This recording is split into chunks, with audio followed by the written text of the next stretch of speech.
live. Hit the stream button. We're live for real this time. We're live. Oh no. No, I voice cracked on my first sentence. No bamboozle. That's crazy. No bamboozle. Oh, thank you. You saved me. Sorry we're late, chat. We were discussing 2B. It was very important. It was. I was discussing Extremely Kaine, important. to be clear. I was discussing Kaine. Very Kane? pertinent You mean Kane? discussion. No, I don't want to be associated with 2B. Isn't that one of our mods, Legacy of Kane? Legacy of Kane? Don't you have to play? You have that one queued up from the voting game, right? Soul Reaver? Yes. For Naja. Yeah. I see. Good stuff. I have heard things about it. I don't know if they're good or bad. I just know that I've heard of it. I'm aware that it exists. Also, hi, chat. Jelly is a bit quiet. The poll That's makes a you first. sad, August, because there's no option for people who don't know who Kaine is. He's only streamed one of these games, and none of these people do anything but watch his streams. What do you think is going to happen? That's true. Most people probably haven't played Nier Automata, to be honest. That's true, yeah. I'm the complete opposite, where I've played it, but I haven't watched the streams. They were bad streams. You're not missing much. Hello, Gatsby. Hi. Okay, well, now I have to, so I can banter about them, obviously. Hello. You've just given me homework, is what you've done. Too far? Chat catching strays? I'm sorry. Jelly sounds like the Jelly blanket sounds ate the mic. No, he doesn't sound like that. He might be a little. It sounds fine to me in terms of volume. I'm a little muffled. I can. I mean, I'm also angled a little bit away from the mic. Maybe if I angle myself towards it a little more. Apparently, even the small things like that can help. Okay, let's do our calibration live then, and we'll see who I have to turn up and turn down. All right, Sucker Mary Barrels. Sucker Mary Barrels. Sucker Mary Barrels. I feel like we're on the title screen of a fighting game. Suck my ball. In terms of loudness, Joe over Mouse over Jelly. I see. We definitely want Jelly in the middle of the sandwich. Jelly sounds a Gotcha. bit low. Really? Okay, Gatsby, you need to get. Okay, I have to close the door if you're not. If this is going to be the This whole is the stream, first buddy. time I've ever been the quietest person in the room. Gatsby, you Mute can't, Joe and keep Mouse and Jelly? Yeah, perfect. you can't can be do here it. right now. No, don't look at me like that. Don't I look think like it's fine to keep me where I am and raise Jelly, because I'm going to talk louder when I'm actually making sounds. Okay, I I'll will raise Jelly also to probably 120. be talking in a more animated tone, but we will see. We'll see. Audio adjustments are never really complete, are Okay. they? He's actually 150% now. Okay. A Sisyphean task they are. It's a What great software word, do Sisyphean. you edit your videos in? I don't make videos. Adobe Premiere. Ooh. I used to use Cyber Director 14 or whatever, and then I switched to Adobe Premiere with the Breath of the Wild video, I think. Gatsby, okay, I have to close the door. I'm sorry. He's just in my face. You can't be here for this, Gatsby. Sorry, buddy. Apparently Jelly I sound sounds like like I'm he's speaking speaking. from a jar, yeah. A jelly jar. A jelly jar. Well, hold on a minute. I don't know if we want fan art of that. That's got dangerous. It's got dangerous implications. Please don't put me in a jar. Please. Jelly sounds like he's a lovely lad. Aww, if only you knew.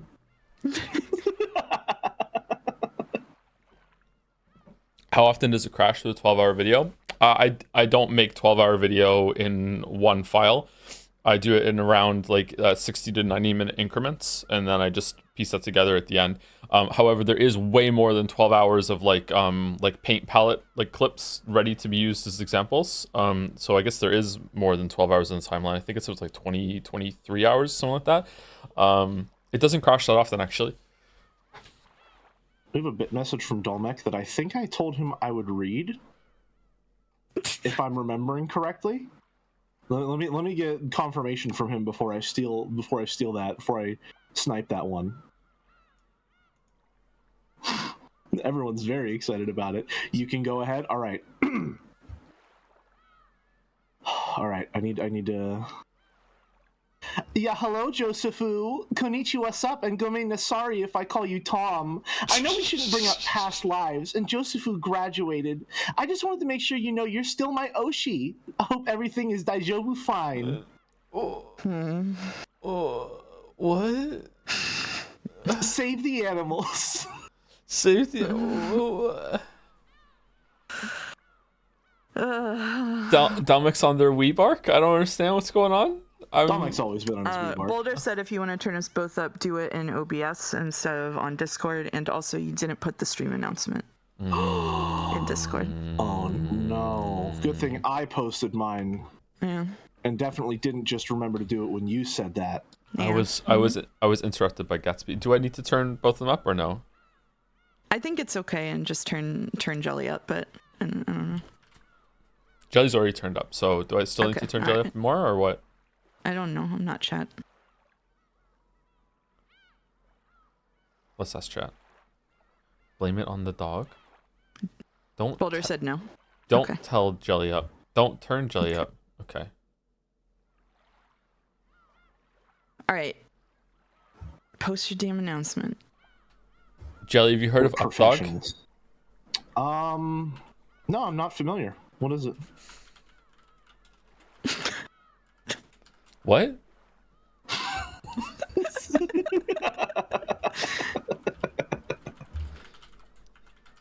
Is this like a sucker Mary barrel sort of thing? Jelly is in a blanket fort and the rest of us are not.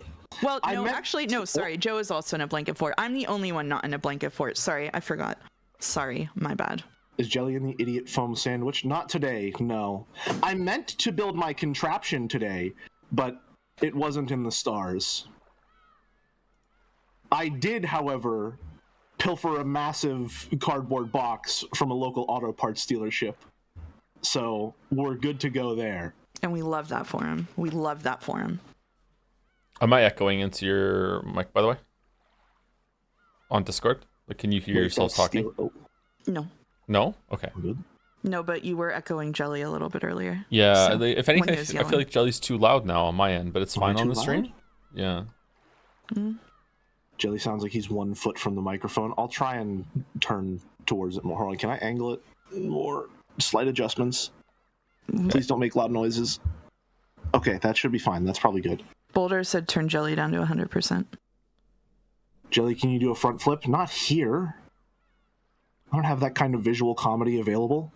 Okay, I turned Discord volume global up by 4 decibels, and I turned Jelly down to 100%. Okay, much better. Chat says much better. Okay.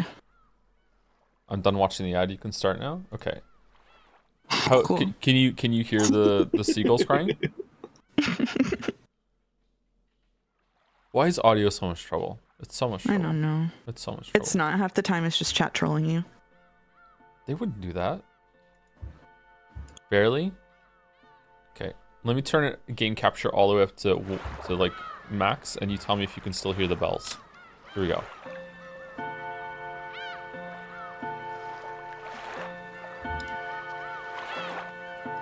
That's too loud. Okay, let's go down to 10.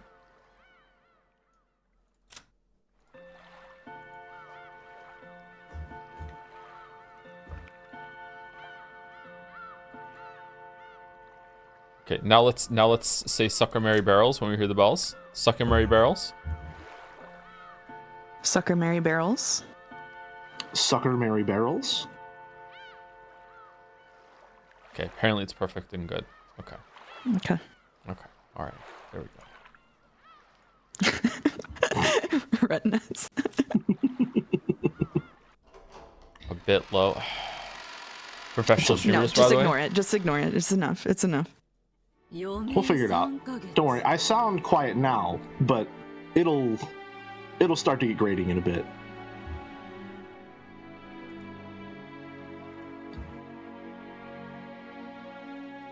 Okay, so I just need to let everyone know that we have voice assignments done ahead of time. And Umiden Mouse took this so seriously that they're actually spoilered until we get to the scene. So we don't even know. You know, however, we haven't read the scene yet, and I already know Battler's in it, so I'm sorry. I'm sorry. Mouse, what are you doing? What are you doing? No. What? Why couldn't you just let it happen quiet? What? I mean, what's even the point of reading anymore? I'm not clicking on your assignments though, so it's a surprise for me. There you go. Oh. There you go.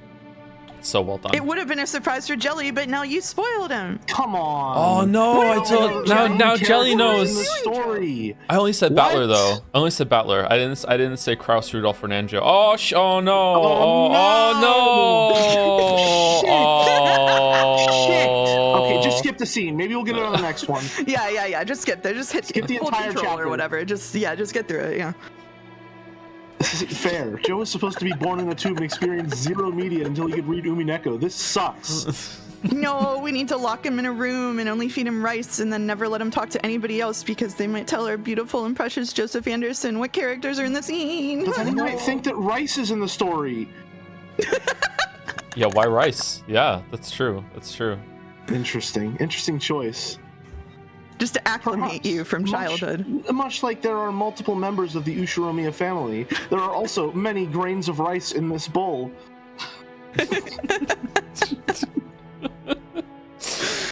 Okay, all right. Before we get started, thank you to the following people. Thank you to Scruffix, Uber Super Sloth, En Passant, Osirot92, Bitorichi, Funk Dev, all for the resubs. Thank you, Cactus Corpse for the resub as well.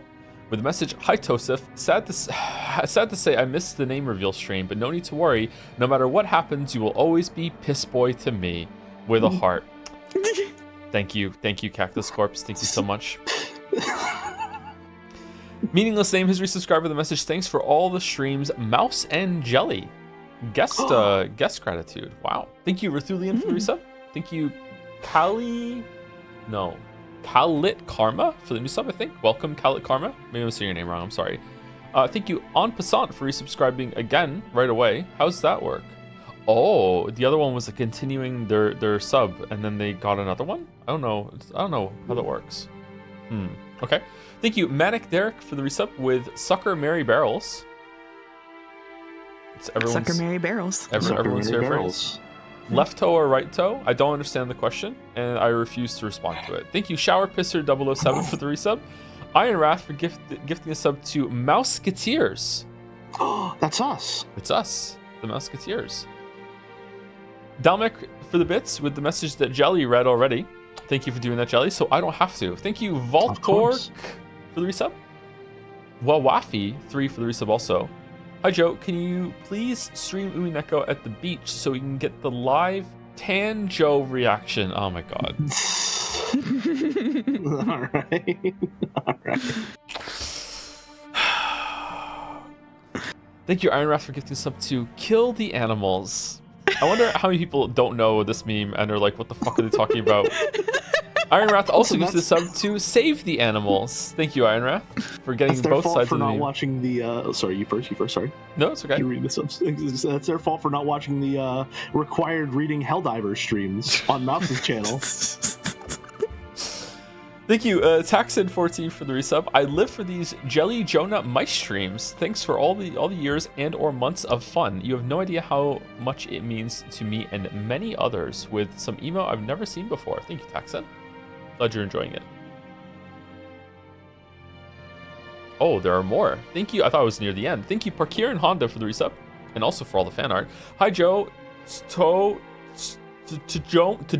It's a new one. Tajome. Thanks for all the streams and more big love for Tajome, Jelly, and Mouse. That's hard to say. Good luck on you guys' streams forward with a double heart. Maybe the T is silent. Maybe it's just a Jome. Kill the Animals is a Reciteer bit. Please check your sources. Kill the Animals is a fucking awesome Games Done Quick bit, isn't it? Am I wrong? I mean, that's where I'm familiar with it from. Yeah. Maybe we first said it on, or I first said it on Reciteer. Yeah. Yeah. It's about the Metroid speedrun, is it not? Yeah. The Kill the Animals, Save the Animals is about all right. Super Metroid speedrun. I'm with it. Sorry, I'm still tilted after the Playboy thing yesterday. Anyway, thank you, Con5654 for the resub. Sub anniversary on Umipiko. Thank you, Con. Thank you, Critical Woe for the bits. Does Mouse think Joe will like Umineko more than Disco Elysium? You're not going to get me that easily, Chatter. Do you want to tease them again with the thing that you just did? Sure. So Joe mentioned on stream the other day that there is one thing that could happen that would make him read One Piece in Umineko. And so Umiden was talking about this, and I said, oh yeah, the other thing is, he told me there's one thing that could happen in Umineko that would probably make him drop it. And I'm not telling you either. So look forward to that. Ooh. Interesting. Now there's narrative tension, and not just from the story. Please tell you both, no, we're keeping the cat boxes closed. What do you mean?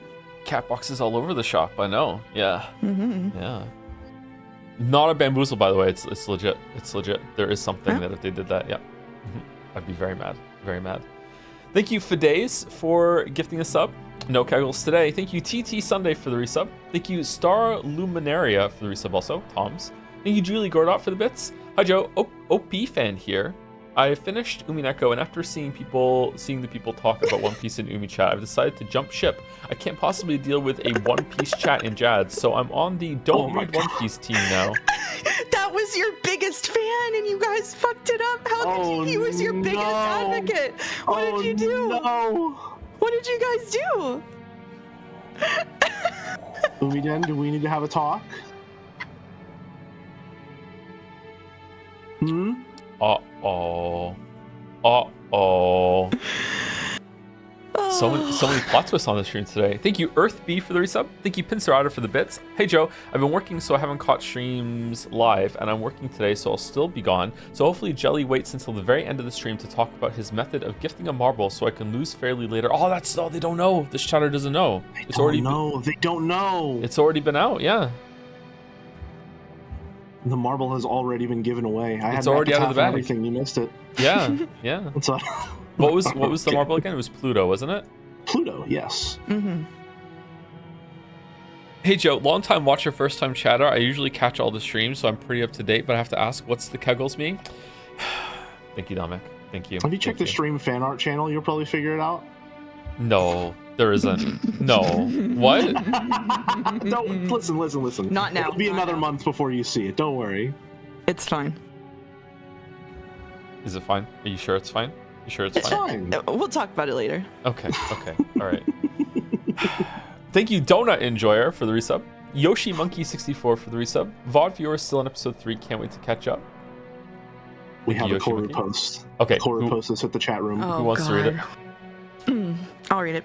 Go for it. Whole crew today. Glad you're having so much fun at work, but are you three not kind of taking on the roles of the bullies laughing behind Ange's back? Also, I must say, I've always felt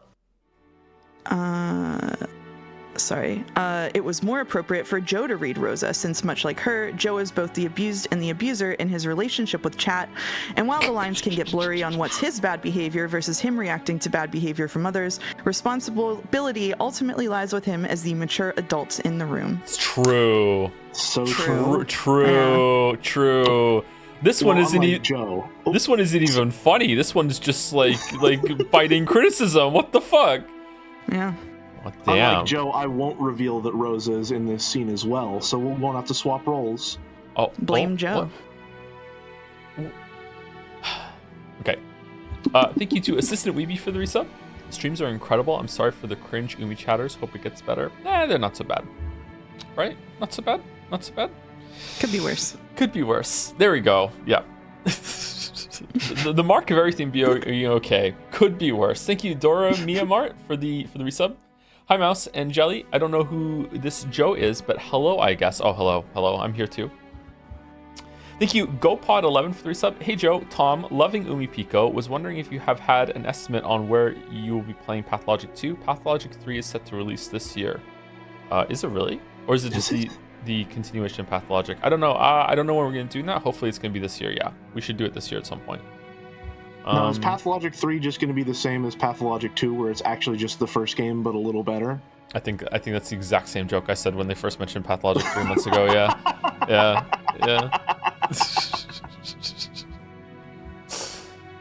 Thank you, Cariel145 for the resub. Mark2326 for the resub.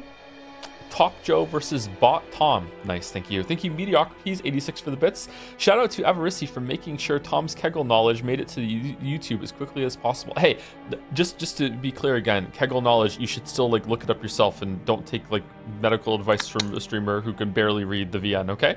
Like you should always do that. Always do that. There you go. I've now provided my disclaimer. Again, thank you, Azrael Cat, for the 10 gift subs. Thank you very much, Azrael Cat. And Terraflop for 5 gift subs as well. Thank you very much. And the last round on my list here with some messages, and then we can start reading. Sorry, Jelly. Sorry, Mouse. Is Zephorix512 with a resub.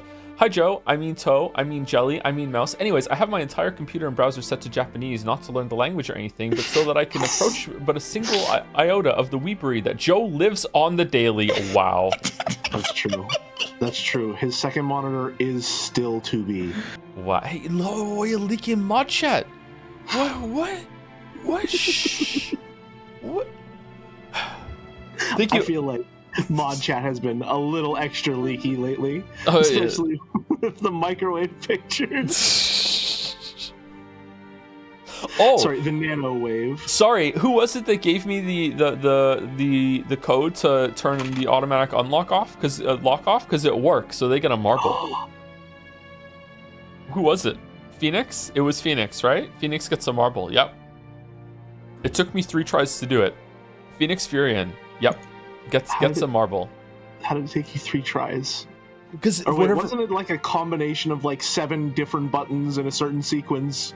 You press 7, then you press 9, and then you hold the unlock button and it did it. But for some reason I pressed 7, then I pressed 9, and it wouldn't accept the 9 input after the 7. For whatever reason, I don't know. Yeah. Interesting. Yep. I know, it's weird. Thank you, Electron Active Area with the bits. Oh no, now every cliff is an abyss, now that we've said that there's a way I could drop it. Interesting. Oh no. Tension is back. Synergize with Big Data used to say, sorry Joe, you're going to drop Umineko 12 hours of Battler boob jokes incoming for the rest of the episode 4. That is not what would make me drop it. I would probably enjoy that at this point. I'm so Battler pilled. Sorry. I'm not sorry, actually. Thank you, Zorgox, for the bits. VOD Squad, because I'm a busy bee. Good luck with being busy, Zorgox. Thank you, Stinky Dude 69 for the resub.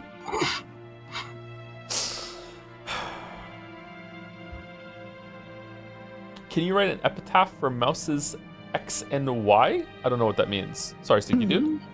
Behold the muddy river running through Joe's loathed Moncton. You who seek the cliff, follow its path downstream in search of the X. Good luck. Okay, all right. Doing Mad Libs on stream. Nice. Awesome.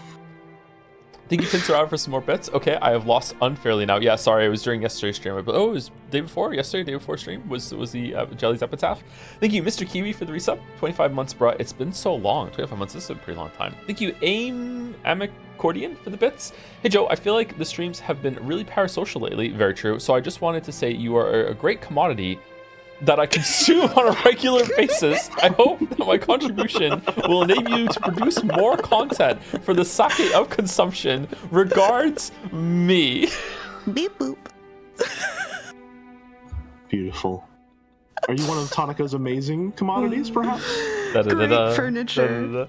Great furniture. And the last one on my list. Thanks, kid. Are Dalmek giving us up to Not Koru. Machenti for the new sub. Welcome, Machenti. Axoy122 for the resub. Vindidak for the resub. What if there was a Joms that was the same but even cooler, and his name was even cooler Joms? All right. If you can pull that off, we can have it as an emote. Thank you, Vindidak. Oh, there's 2 more. Ironwrath for gifting us up to read Umineko. We're trying. We're gonna start in like 20 seconds. We're trying. And Pinstar for some more bits as well. As the last one to take us home. Messages took my entire break time. Enjoy the VN. Lol. Jomsy. Jums.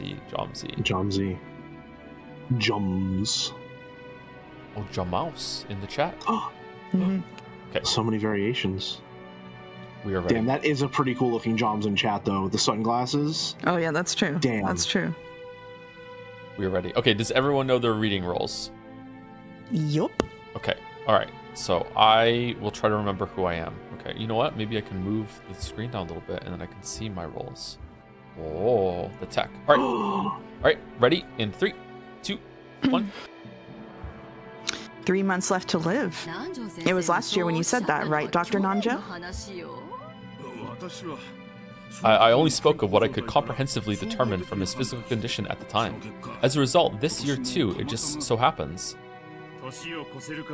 So even though it's doubtful whether Dad will last until the end of the year, he's still totally focused on his occult research. And you still say he has only 3 months left, Doctor? Like I said, Kinzo-san's... Shouldn't you be happy that our respected father is still in high spirits? Out of a sense of parental respect, each one of you is so eager to greet father. I can see how upset you are that he's unwilling to meet you. Considering that everyone has started aiming for the inheritance while the sun is still in the sky, I can understand why father wouldn't want to see you. You've got it wrong. Oh, is that you? Sorry, my bad. I'm Rosa, right? I'm Rosa. I wrote them. Okay. Oh no! Oh no! It's all you. It's pandemonium. You've got it wrong, Natsune-san. We just, Dad is an immortal, and he'll die someday. We aren't telling him to die, we're just saying that he will die sooner or later. We're just talking together about how to prepare for that. And that is precisely what's so disrespectful. Stop it. You'll make your headache worse. Is Jelly? this... Kraus told Matsui, who had risen from her chair in agitation, to sit down.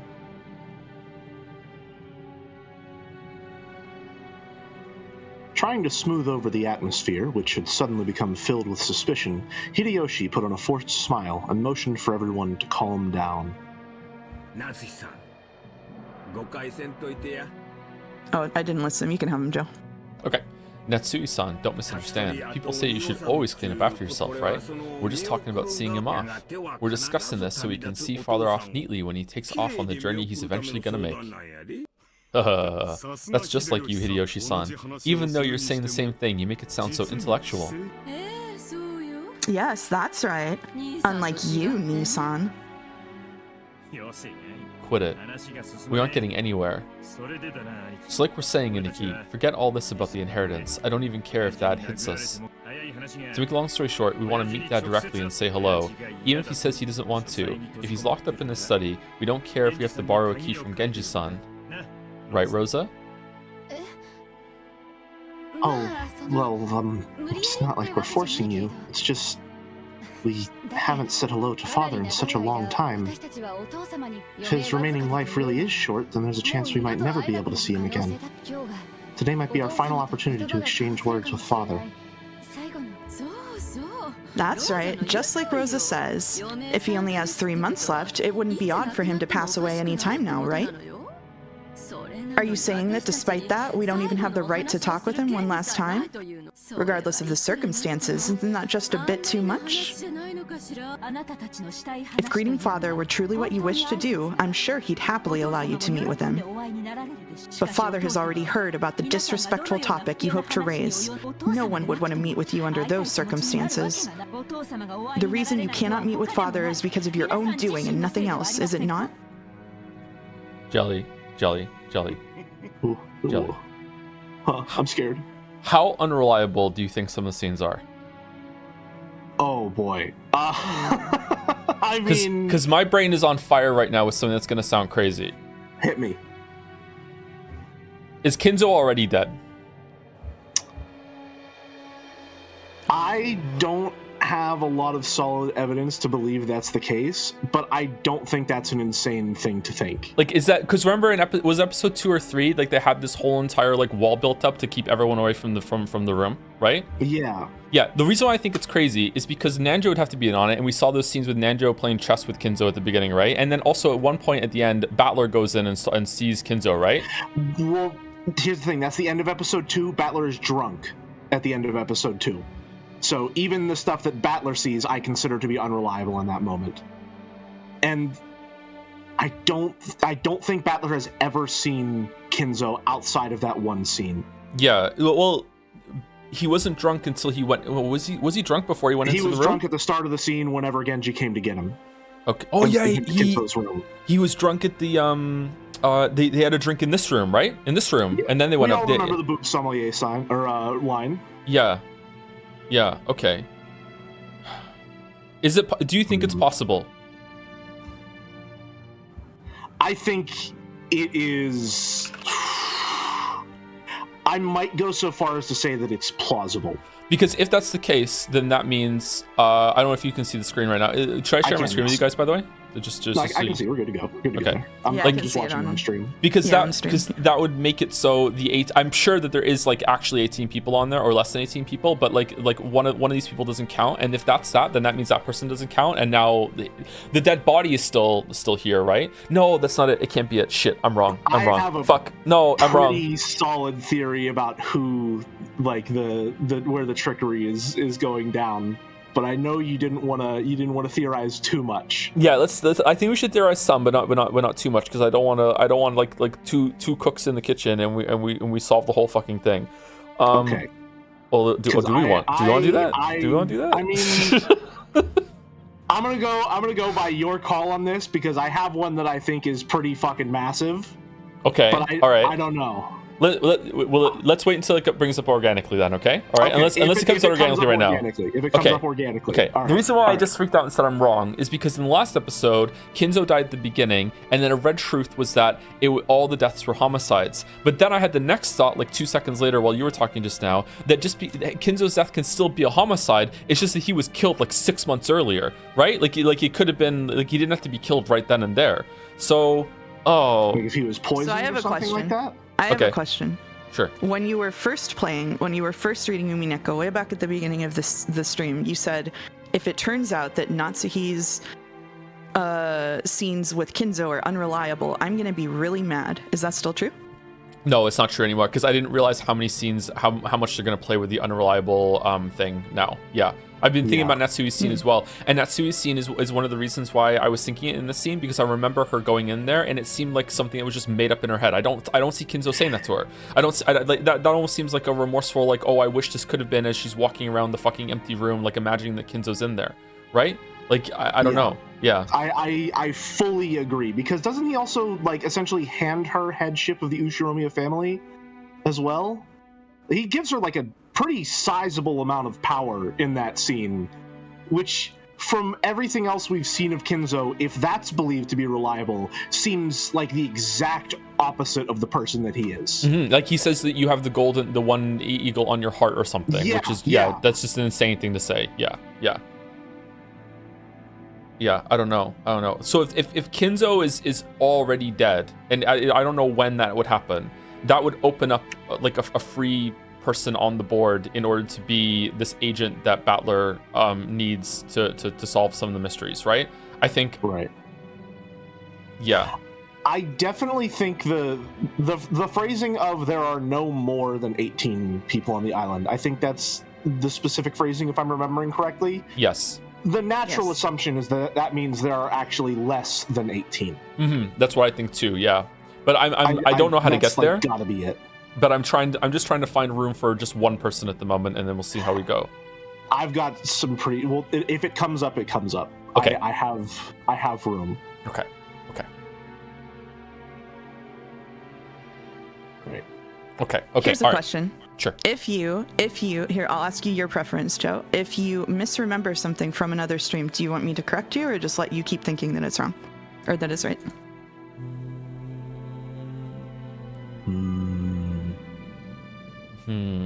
I know what will make chat mad, but I'm interested in what you would like. I think it would depend. I'm happy that chat told me that I had misremembered that. Remember, it said that fucking Canon said his name was Kaio, but it wasn't. It was just me joking, and I thought it was real. That sort of thing. I think I would like to be corrected on. Is it in that area, or is there not something I'm misremembering?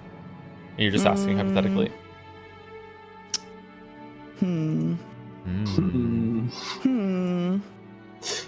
Feeling awful tense.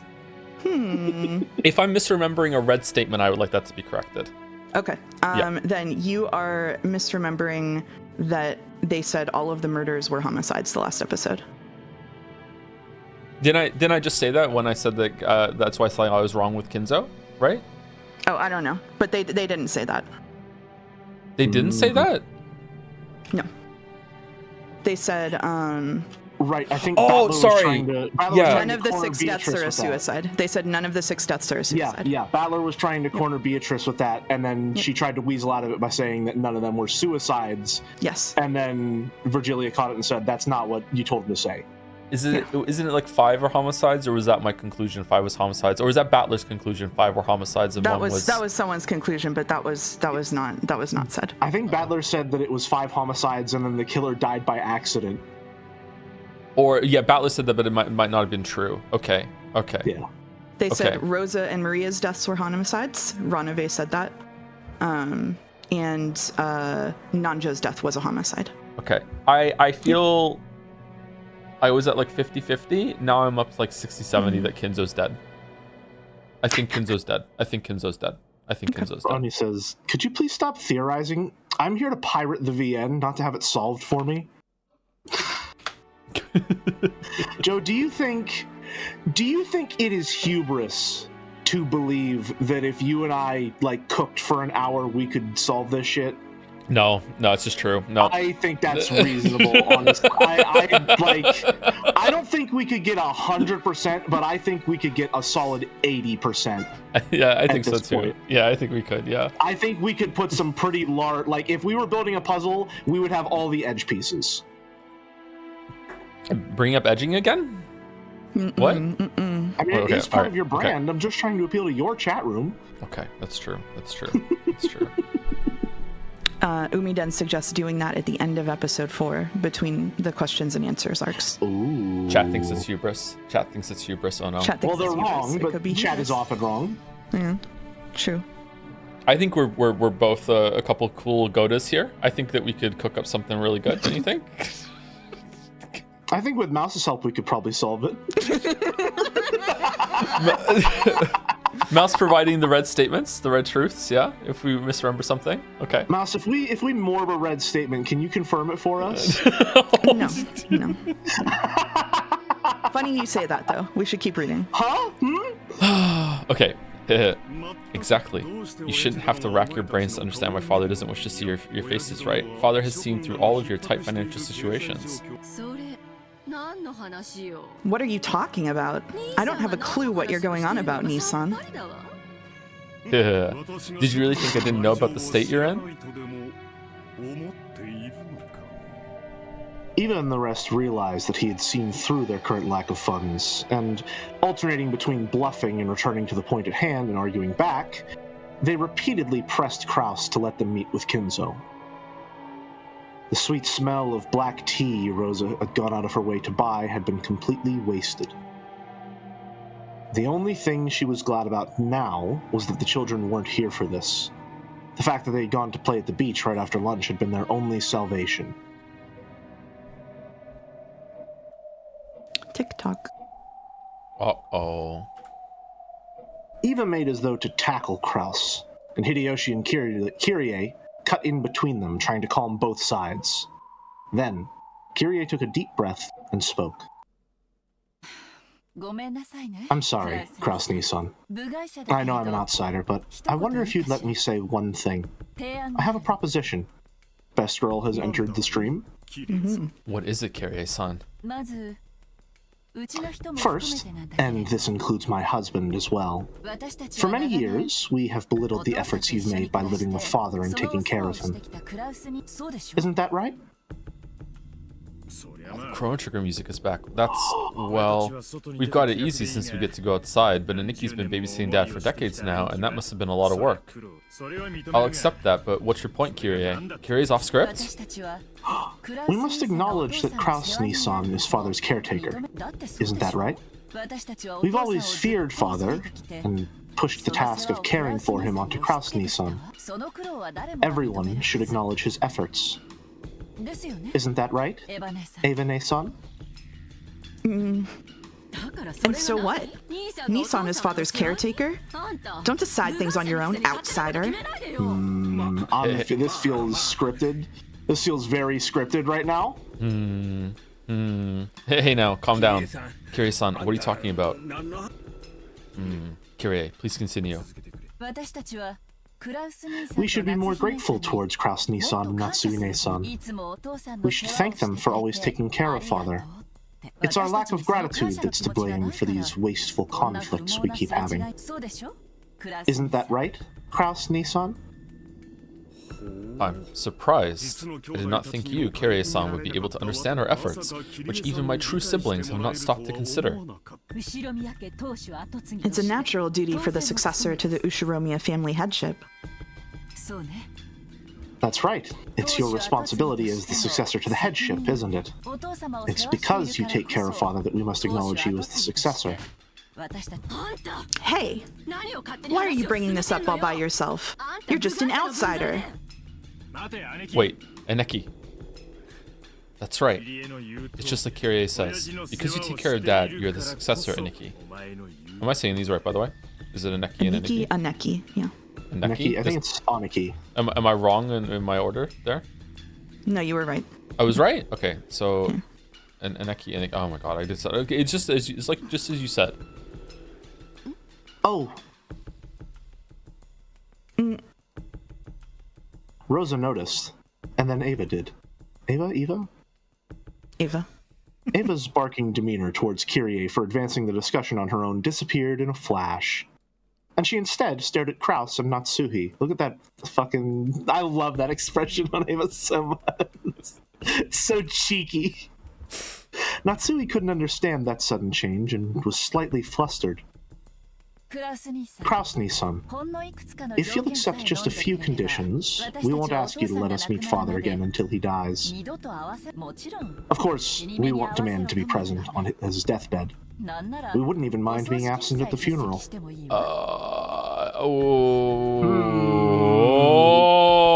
Okay. Interesting that they're setting up a lot of conditions where they don't have to see Kinzo. They're giving him a lot of outs, huh? I'm up to 80% at this point. Okay, all right. That's messed up. Holy shit. Okay. Oh, well, hold on.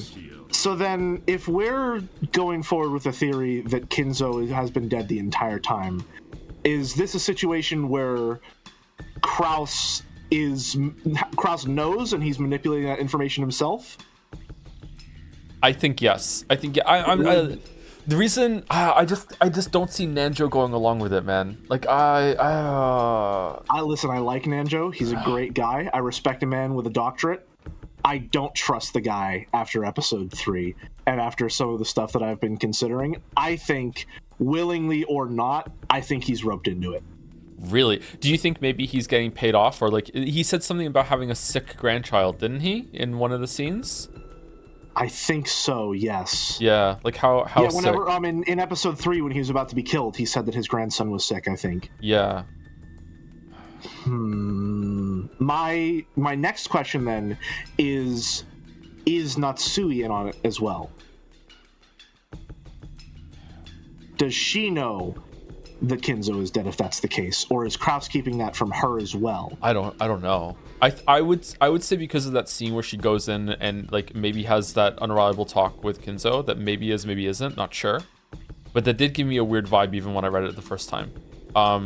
Makes me think that she's in on it. Maybe that's why she's having like headaches all the fucking time, is that she's like the stress of keeping that. What was she like that before? Ooh. Have we seen like the flashbacks that she had the headaches when, like, even when Ava's like, well then again, the only flashback we've seen, like, Kinzo could have already been dead even back then. She didn't have a lot of headaches in episode 3, did she? Did she have a headache at all in episode 3? Because wasn't Kinzo dead for all of episode 3? Do her headaches stop as soon as Kinzo is found dead? That would be a real like hit on that one, right? That's exactly what I was thinking. Because if he's dead for most of episode 3, and she doesn't have any mention of a headache in episode 3, I think there's a mention of headache medicine, but Ava's the one who takes it. So if that's because it's the stress of keeping that a secret, and then if he's found dead, it's no longer a secret. I think this is a situation, especially what Kirie just said, that Kraus and Natsui know, the servants know, and even the rest of the family seems to suspect and know. And it's that friends bit where they don't know that we know that they know that they know. Like, it's going back and forward, and they're trying to give them an out. Whereas meanwhile, to keep up appearances for Kraus, this is weekend at Kinzo's for sure. Yeah. We have a Koru post to sit the chat room. Who would like to do the honors? We've been No, I talking did a lot. already once. Okay. You have been talking a lot. Yeah. We've been talking a lot, so I'll do it. Joe on his own could deduce enough of the mystery to tunnel vision, get mad when he's wrong, and insist the solution is bad writing because he sees stories as a list of events that should be judged by their plausibility in terms of cause and effect, neglecting themes or empathy for the characters. Yeah, I'm based. Thank you. After a week of drama and a wave of bans, he'd announced that chat ruined any chance of him reading One Piece, and the subreddit would flood with condescending discussion about parasociality on Discord. Damn. I thought Koru posts were supposed to be jokes. Koro is evolving. Let's read. Let's read. Okay. Oh, where are you going with this? But I may as well listen for now. Let's hear your terms.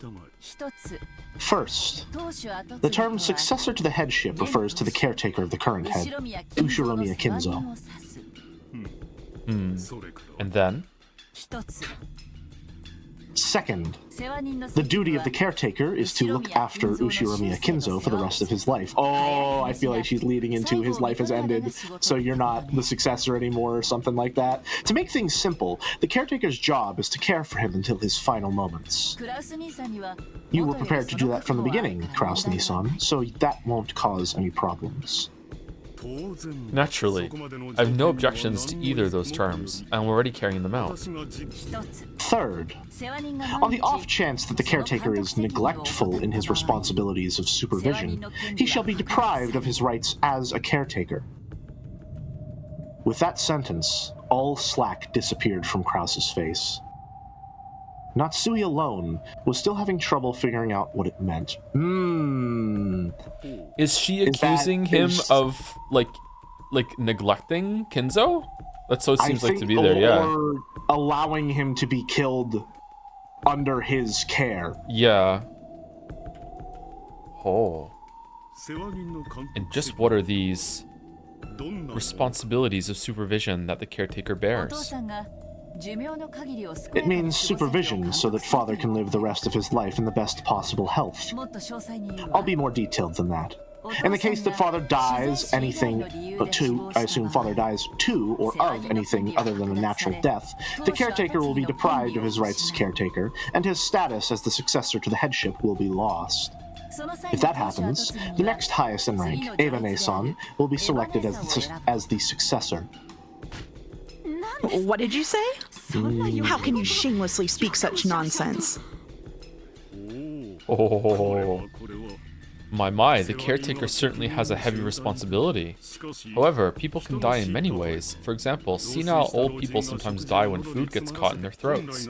Normally, this is called death by old age in its broadest sense. But with your argument, that becomes a death by accident, and I bear the responsibility of supervision. This is unjustly disadvantageous to me. Give me 1 second here. It's okay.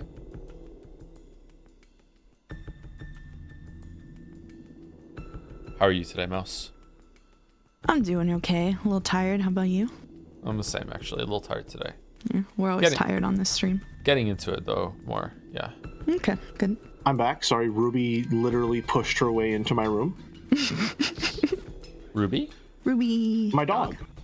What kind of dog? Little corgi. And I mean little. She's the runt of the litter. I somehow always pick the runt of the litter. I don't know how I do it. Could me Ruby... too. 5'11". Could Ruby fit in my microwave? What do you think, Jelly? That's a hell of a thing to ask, Joe. Yeah, I know. You know what? We have the same desk. We'll get a desk for scale, and then you'll need to put the microwave on the desk, and then we'll have an accurate conversion rate. All right. Okay. All right. Thank you for hearing me. If I had to guess, just sort of calculating the measurements in my head, which I shouldn't do because I barely have an English degree, let alone one that involves mathematics, I think she might be the same size as the microwave. Oh, okay. All right. Okay. Bigger or smaller than a Gatorade? Depends on the Gatorade. Bigger. All right. We're reading. Come on. I have no intention of forcing such an unfair argument on you. I'm referring to the kind of thing that the caretaker could have prevented beforehand by taking good care of and keeping his eyes on father. It may be the caretaker's job to carry food to father's mouth, but whether he swallows it or not is clearly outside the caretaker's responsibility. I would have absolutely no problems with the example you raise, Kraus-Nissan. Oh, so what kind of case are you referring to that might cause the caretaker to be blamed for making a blunder? For example, if he disappeared. Oh? It seems that right now, father is in firm control of himself, but dementia might begin to set in. He might wander around when you aren't looking and get into some kind of accident, or he might get lost in the forest and go missing. Wouldn't this type of case clearly be the responsibility of the caretaker? Father's mind is perfectly healthy. There's no need to bring up dementia. One day, suddenly, I saw father go into the forest. I chased after him, but I couldn't find him. I called the police and searched, but after being unable to find him after 7 whole years, I had him declared legally dead. My point is that we won't accept it if you use a story like that to treat him as dead. When father passes away, an autopsy will certainly be carried out, and we will confirm that he died of old age in the most general meaning, within the bounds of common sense. A death of any other cause will be held as the caretaker's responsibility. See? These are all things you have toiled away at all this time, Kraus-Nissan. These aren't strange conditions or anything of the sort, right? You are mocking us, disgracefully so. I find it hard to imagine why my husband must be coerced into a rule that disgraces him in this way. Actually, I've been suspecting it since last year. No, everyone here probably suspects it as well. Eva-ne-san and Hideyoshi-ni-san, Rudolph-san and Rosa-san too. Everyone has suspected it the whole time, but it was so frightening to imagine that no one actually said it. Humph. Hee haha. Okay, so that's different than what I thought. Sorry, quick theorizing, and then we'll get back to reading. I was thinking the same thing. No, you can theorize. I'm not cutting you off from theorizing. Gotcha. You're not cutting us off at all. That's fine. Not So I was thinking that Kraus was doing it kind of vindictively in order to keep control of the money for longer, because if everyone came for the inheritance, it would be worse right now. But now that Kiria has said that, yeah, the other option could be that it was a death from neglect and wandered off into the forest, so they lost him or something like that, and they don't know how to deal with it because they would be held responsible in some way. That's kind of messed up, actually. They can't have full control over Kinzo, especially if he's not senile. Like, if he goes out in the forest and dies because he was an idiot, then because that's not Kraus's fault, I don't think. Yeah. I'm gonna make a Hail Mary here and say that I believe it is neglect rather than malice. All right? Really? Okay. My reason for saying that, and I suppose you could call this metagaming, but we haven't gotten a lot of information about the internal lives of Kraus and Natsui yet. That's true. We really don't know anything about them, and I feel like if there was ever a time to humanize them, even under dire circumstances, it would probably be around now or around the corner. Okay. We don't really know how these people operate in private yet. Okay. All right. So that's your theory. My theory, I'm going to stick with a different one just to make it more fun. I'm going to stick with the theory that he has died maybe a little from neglect, but mostly natural causes. And the reason why he hasn't said it and told the rest of the family yet is because it would be financially like catastrophic for him, because they're not prepared in order to dole out the inheritance in that way. That's what I think it is. So we have competing theories. Let's go with that. Might we bridge the gap between these two theories and say they aren't mutually exclusive? That's true. There could be a lot of overlap there. Yeah, for sure. Yeah. I wouldn't put it past Umineko to have something be, dare I say, emotionally nuanced. Ooh, mature story. Okay, all right. I see. So this is what you're trying to say, that father is already dead and that I've been hiding it. That's right. That's one of the theories I thought of. The key to solve the mystery. Last. Oh, what the fuck? Really are just him. What? Really are just him. Every time. Every time. How does he know? How does he? I mean, okay, I'm starting to wonder if Ryukishi is just like really good at baiting you into thinking certain things at a specific time. I know, right? It's like there must be so many things that are down, like seeds planted, and then the fertilizer and water to go ham on the analogy just keeps like dripping out at the right times. Like, yeah, what the fuck? You just cannot this consistently be at the same place as the reader without unbelievable luck or pre-planning. I was afraid to say it like earlier in the stream because I'm like, I feel like this is coming out of nowhere, but for some reason my brain is being tickled into having this thought right now. And then here he is, and Battler's saying it too. Holy shit. So now I wonder if I'm smart or if I'm just being led around by like, the theoretical equivalent of a carrot on a stick. Yeah, and I know. I'm just too dumb to see that there's someone holding it. All right, okay. Am I actually a cook, or am I just reading the fucking recipe and pretending I'm in a 3-star Michelin kitchen? That's true. I only know how to follow recipes. God damn it. That's right. That's one of the theories I thought of as a key to solve the last mystery in the previous game. You mean the very last bit? The mystery of who killed Dr. Nanjo? That's right. The witch definitely said a lot in red. She mentioned the names of all 18 people and announced whether they were alive or dead, and then she claimed that there were no humans besides them. But with this theory, I can weave my way through that gap. I see. So this is one of the answers that doesn't cause those two to contradict. Makes sense. See what I'm saying? You catch on pretty quick. It's nice that I don't have to explain. No 19th person exists on this island, and yet this trick lets us mix in an unknown new character. In other words, the names of all 18 people don't necessarily correspond to the 18 people on the island.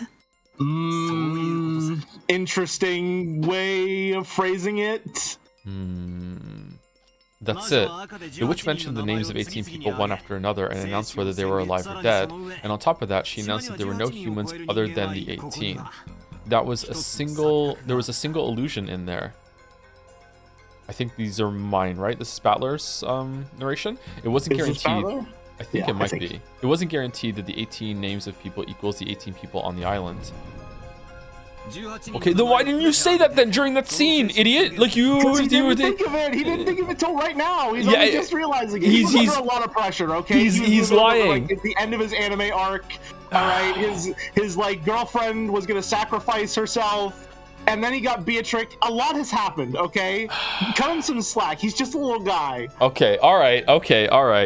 When she named off all 18 people and announced who was alive and who was dead, she hid the name of culprit X, also known as Trucker X, and instead mixed with someone who wasn't on this island.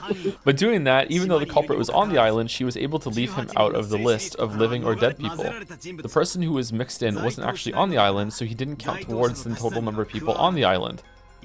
By this, even though the culprit counted towards the total of 18 people on the island, it was possible for his name not to be listed. The two statements in red are completely independent, so this theory creates no contradictions. If someone's name was used to hide the existence of the culprit, that name must satisfy several conditions. First of all, even though this person isn't on the island, they've got to be someone we think is on the island. Otherwise, she wouldn't have been able to trick us. And it's best if this person happens to be dead. No alibi is more perfect than death. After all, at that point, the mystery was based on the fact that the crime was impossible for all 18 people. Is it something like that? Also, I think the pacing of like how the complexity of the mystery ramps up is also really good. Like, if this had happened, I think even an episode earlier, that may have been a bridge too far. There are some points where, like, the biggest one that I'm thinking of is I think Beatrice appearing to be much older than the other witches is, like, a tactical decision so that you're not like, okay, so we're dealing with, like, 1,000-year-old, like, 10-year-old, but actually I'm 1,000-years-old witches, and it's all just a bunch of anime bullshit. Like, you don't meet Burn until you've already met Beato. I think that's purposeful. Okay. To be honest, I'm trying not to think of that anime stuff as much as possible. So. That anime stuff is something that you are supposed to think about. Especially after episode 3 where the entire trick is, oh, we made you think it was anime. I'm pulling from all my fucking cultural backgrounds that I can. I got the fucking TV tropes page pulled up. See, I don't love anime, therefore I can't see it. So that's what's going on. I see. Because without love. Okay, so. Yeah. Yeah, that's it. And that person was grandfather. Right now, there's only one thing Kiryu-san could be about to say. We thought grandfather was locked up in his study, saying that he didn't want to meet anyone, but there's a possibility that he's actually dead already, and that Uncle Kraus is lying when he claims that grandfather's alive. That's right. Grandfather was closed up in his room the whole time, and no one saw his face. Maybe he was already dead, and then Uncle Kraus and the others were conspiring together, trying to trick everyone. Interesting. Sorry. It's interesting that he says no one saw his face when supposedly he's one of the characters who did, as per the end of episode 2. Yeah, I'm waiting for him to bring that up. I hope he does. Curious.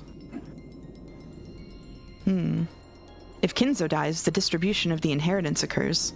However, if Kinzo doesn't die... No. If he dies, but it isn't announced, the distribution of the inheritance won't take place. In other words, Sumari, Uncle Kraus could have all of grandfather's wealth to himself. That's right, he's got more than enough motive. Maybe a 19th person X really doesn't exist on this island, but a person X existed, and that person was the 18th person. In other words, Sumari, there were originally 17 people on this island, not 18, then an unknown person X snuck in and committed the crime. How's that, Beato? Come out, I've just solved the final biggest mystery from last time.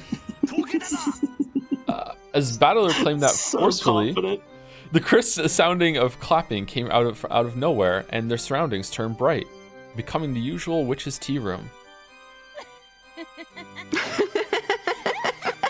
Bravo! I wish I could deny that someone as incompetent as you has finally gotten a feel for it, but somehow or another, you've managed to come up with a single answer. Even a lump of concrete can stop thinking, so you have now finally evolved into a being with intelligence. You might say you've finally taken a step forward from the crying creature you were before, just licking my shoes and grinding your teeth. This is what Mouse says to me when I get connections right on the days that I get it right. How'd today go, by the way? I got it wrong. I only got one today. I only got one today. I can't believe that stupid wordplay threw me for so many loops last time. My lameness pisses even me off. Alright, Beato, repeat it. If you can announce that the 18 people on the island included grandfather, just try and do it. Yeah, you can't. You can't, can you? Because he's already dead. Yeah, you can't do it. This is the end of your deception. I wanted to do it so bad. Well now, what have we here? Shall I slice that in two with the red truth? No, it might also be good to hold back for now and let you get all excited.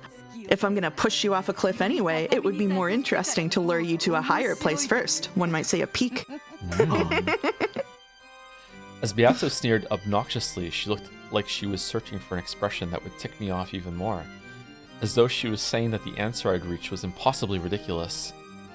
Compared to me, annoyed as I was with the witch's attitude, Gretel had a blank and composed expression on her face, almost as though she'd expected the witch to act that way. I see. Just like how Battler has learned and grown, so has the witch. What's wrong, Beato? Don't act so tough. I asked if you can repeat it. Answer.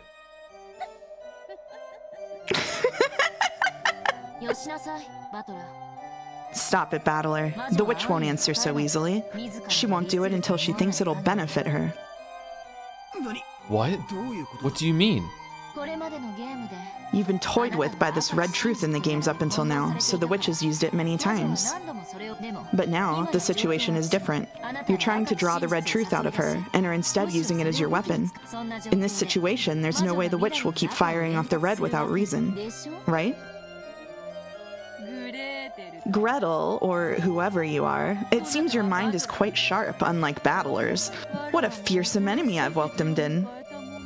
That's correct. When Battler hopes I'll use the red truth, do I have any responsibility to do so? No! I don't even have a crumb from that croissant you ate this morning's worth of responsibility to please you. I'm so glad. I'm so glad she's finally getting to this. Not only does she not have to act like she does not even need to dignify it with a response. I've been waiting for this. She's doing what Battler did to Avatris last episode. Not my burden. Yeah. Shut the fuck up. I don't have to. It's not how it works around here. Get fucked. You bastard. Yes. That's the face. I started playing with the red truth just because I wanted to see that face. I have no reason to play around if it won't give me a chance to see you look like that. You just don't like losing, right? Just saying whatever you can to trick me because you can't answer my demand won't work. Don't be so full of yourself. An answer like that could be cut to pieces without any effort. But I won't go out of my way to speak in red. I won't say it because that's what you're asking me to do. Do you know why?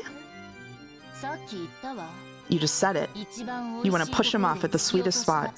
This ill-natured witch is saying she won't use the red anymore because that's what you want. In other words, she won't go along with this game of telling her to repeat things anymore. Exactly. Unlike Battler, everything goes quickly with this girl with no need for explanations. I will say what I please with the red truth at the time that I desire. That's it. Basically, it's the witch's right to use the red truth as she pleases. She doesn't have to use it at whatever time the human side desires. But even that depends on the situation. I like that Beatrice is simultaneously acknowledging that Angie is pretty smart, but also trying to drive a wedge between Battler and Angie at the same time. Absolutely, yeah. Every compliment for Ange comes with an insult for Battler, as if to say, like, oh, she's better than you, trying to make him feel more and more incompetent every time she gets something right. Yeah, it's really good. Probably attributing Battler's victories to her going forward, I imagine. The situation? What do you mean? The witch has no responsibility to respond when you tell her to repeat something, but it does become her responsibility if, and only if, your claim can destroy the witch theory. After all, in this trial court without a judge, that which is not refuted becomes the truth. Just like how the witch theory made by the witch will instantly become truth if you collapse and stop thinking. Then, since she doesn't have a counter-argument for my guess, that means it's right? It's right that the culprit is the mysterious 18th person X and the grandfather is already dead? At least until the witch argues back. Truth always loses to new truths farther in the future. The tricky part is that even the timing of the counter-argument is up to the witch. In other words, maybe your reasoning just now was correct, or maybe the witch is refraining from arguing back even though you're wrong. Or the witch may be ignoring it because it doesn't shake the basis of the witch theory in the first place. But either way, we can't tell the difference at the current time. Is that more or less it? Damn you, Lady Burncastle, for throwing in such a troublesome piece. Thanks to that, I'm losing all my lines. The witch has learned that she can respond to your demands to repeat phrases at a later time. Maybe you could even call it a delayed move. She's messing with me. So even if I announce some mistaken reasoning, there's a possibility that Beato will intentionally let me flounder about without denying that guess. And at the very end, when I propose an even more massive line of reasoning, she can cut it off at the base and spin everything around. A single piece of reasoning becomes a bridge to the next piece. By demanding that she repeat lines, I've been able to strengthen my position and advance bit by bit. But since that bastard Beato had learned this strange delay tactic, I can no longer confirm or deny my reasoning. This is like finally finding a staff that'll let me search around in the darkness only to lose it right away. I'm just stuck now, right? I'm gonna talk to myself for a while. Hey, Battler. If you make a despairing face like that, I won't be able to stop drooling, you see? From the beginning, that staff was nothing more than something I gave you because you were so worthless. All this means is that you can finally challenge me without a handicap, right? But that alone doesn't change the fact that demanding that you repeat things is one of Battler's ways to fight back. As I already said, as long as it's something fatal that'll destroy the witch theory, the witch is obligated to argue back, and therefore to speak with the red truth. While the timing of that counter-argument is up to the witch, it must be performed eventually. Isn't that right? That may be so. If I can't deny the tricks done by humans theory Battler lays out by the time the game ends, Battler will use that as a reason to deny me, and it will be possible for him to proclaim his victory. So, should we view this as a restriction on the witch's side? That the trick theory laid out by the human side, in other words, what he tells you to repeat must be countered during the game, during the episode? Is that the first time they've ever acknowledged it being an episode? Yes. In story? As far as I know. Huh. It might have been an editor's note, I don't know. Interesting. That is so. Battler's goal is to show that he can explain the entire pleasant game I've laid out on this island with humans and deny me. If Battler succeeds in that, at that time, he will become the victor of this game. Do you want to read Angie's lines until Battler talks again, Jelly, so I'm not talking to myself? Sure. Let me confirm the rules. Should we view the time the game ends as referring to 2400 on October 5th, 1986, going by the time of the Rokkenjima in the game? I have no problems with that. At the time the game ends, the human side must state a theory using tricks for all of the mysteries, and if the witch side cannot argue back, the human side can proclaim its victory. Does that work? Let us be more specific. When the game ends, the witch side will be given a chance to argue back. Let's decide on an amount of time. 1 minute. If you cannot carry out your counter-argument within 1 minute, victory will be proclaimed. Someone in chat said that the voice actor literally said episode, so yeah, it was in the story. Interesting. Then allow me to impose the same rule on you. At the time the game ends, the human side will be granted 1 minute to counter the mysteries it's been given. If even a single mystery hasn't been countered within that time, it becomes the witch's victory, and that game is over. It would be such a killjoy to have the game stopped for lengthy consideration, right?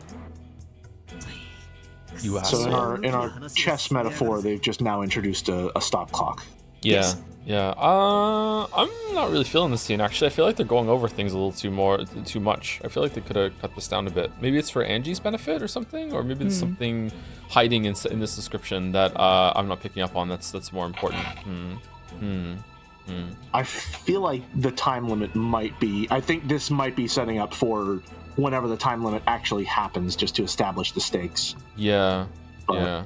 I also don't think little... I don't think Battler should agree with the time limit. I think that's more of a weakness on our end than the witches, because we have to explain more mysteries than the witch. Yeah. Okay. Anyway, Yeah. you asshole, moving things along without me.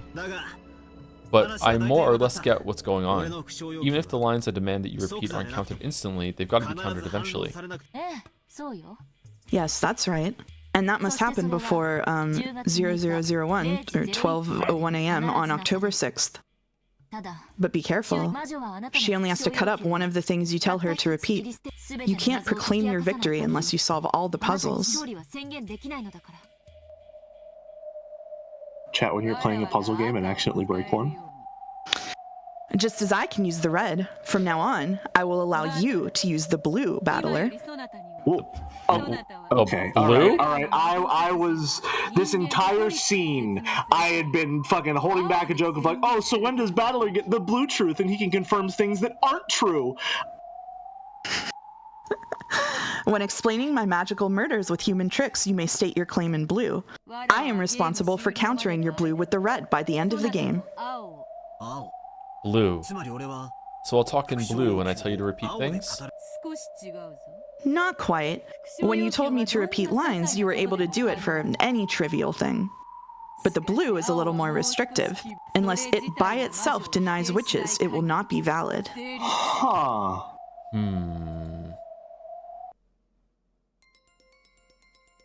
It's starting to get confusing, but it's more or less something like this. For example, let's take one of the riddles in the past where I asked her to repeat something. The actual number of master keys is 5. That That had been to confirm that there really were 5 master keys when she claimed there were no more than 5. But since that by itself wouldn't deny witches, I can't say it in blue. So in order to speak in blue, I need to say something like this. The actual number of master keys was greater than 5. The culprit entered or exited the room with that extra key. Only then would the witch, who claimed that it was a closed room murder made with magic, be responsible for making a counterargument. Okay, I understand the difference there. Okay. Sumari, I can't demand that she repeats something that merely confirms the premises of my reasoning. That'll probably be a significant disadvantage for me. Crap. It's enough to make the red Beato used to toy with me until now look extremely merciful. Just don't agree to it, Lamayo. I mean, yeah, honestly. Damn it. So even if I create a theory for a particular closed room and speak it in blue, if Beato denies it at the very, very end, I won't even have time to create my next theory? This rule's awful, horribly bad for me. Just say no! Are you gonna surrender before the fight begins again? Calm down. No one said you could only use the blue once for each mystery. Do you know what that means? No. What does it mean? You can use it more than once. In the pitiful way you've been fighting up until now, you've made a single theory, glanced at the witch's complexion, and if that one didn't work, you'd then start making another theory. You won't corner a witch like that. Then how should I fight? You don't mean... Yeah, that's right. You don't attack her riddles with a point. You assault them with a wall. You said so yourself in an earlier game, that the force of your reasoning should be like that. Assault with a wall. That's right, I said so myself earlier. How does Angie know that? She can see the other games that happened? Or I have a theory. Is it a game theory? If you'd like to hear it. It's perhaps a game theory, and it ties into one that I talked about previously. I don't have full confidence in it, but may I? Sure, go for it. Okay, so I theorized previously that the actual power of the Golden Witch is to be able to control the narrative. Yes? Mm-hmm. Said that Beato's only specified that her power allows her to create or destroy any closed room. And I said that that could just be writing the story. You can write a closed room into existence. Right? Mm-hmm. So if Ange is currently the final Golden Witch, and the power of the Golden Witch is to control the narrative, could it not then be the case that she is writing speculatively these episodes that we are experiencing? Because she's the only person so far that has acknowledged them as episodes. And her arrival into the story literally is some sort of, and I wish I was joking with the phrasing here, self-insert fan fiction type thing where she's saying, if I'm a part of the story, maybe that'll allow me to solve it. Okay, I was just about to use the term self-insert, yeah. Okay. Okay. Because the big thing that I'm thinking is we have been led to believe that our point of view character is Battler. But with the end of episode 3 and the introduction of Ange, I feel like she is predominantly our point of view character now. Would you agree with that? It has been for most of the episode. There's definitely been 2 points of view. And I said, I think, like, even, I don't know if I brought it up on the Leap Day stream even, or if it was like the stream after that when we came back. You're definitely not always Battler. Yeah, like you seem to be very seldomly you are someone who isn't Battler, like actually a character, like explicitly, but most of the time you're either Battler or you're someone that hasn't been specified that could just be a floating like omniscient perspective sort of thing, and that could be Angie now that we're there. Yeah. My general theory is that it's heavily established that Ange has lived a very traumatic life, which satisfies my conditions for what I believe witches are meant to represent. And we have been shown through her daydreaming, maybe with Maria's journal or diary, right, that she is willing to imagine or speculate about the lives of her family that she lost and never got to, like, truly get to know. And this controversy about what has happened on Rokkenjima is something that has followed her and shaped and defined her entire life. Especially now that Ava is out of the picture, it's like the defining thing of her life. I wonder if these episodes are her attempt at trying to rationalize, conceptualize, find some answer for what happened to reach some kind of closure. Okay. That does match what Burn Castle seems to be doing with her in the future scenes, for sure. And that would also mean that what happened with Ava, I think I spoke about that last stream, it seems like if that seems to be like the one that they're going forward as like the closest to the actual events compared to episode 1 and 2. Because that's the only one that's had continuity in the future, right, that we've seen at all. Yeah. It would also account for any inconsistencies in the previous episodes, because if we're going forward with the theory that Anj is writing this story and speculating about it, that means that she doesn't have all of the information and can only assume something to be true, as she has talked to with Byrne, until it's proven not to be. Okay. All right. That would explain how she knows what Battler said in the previous ones then. Okay. All right. Gotta say, right now, I don't love that. Not in a way that I think you're wrong, in a way that I find that not satisfying. So I hope that there's, if it is that there's a lot more to it than that. I don't find that very satisfying. I imagine there will be, yeah. I don't think I've got the full picture just yet, but I think I've got some snapshots. Okay.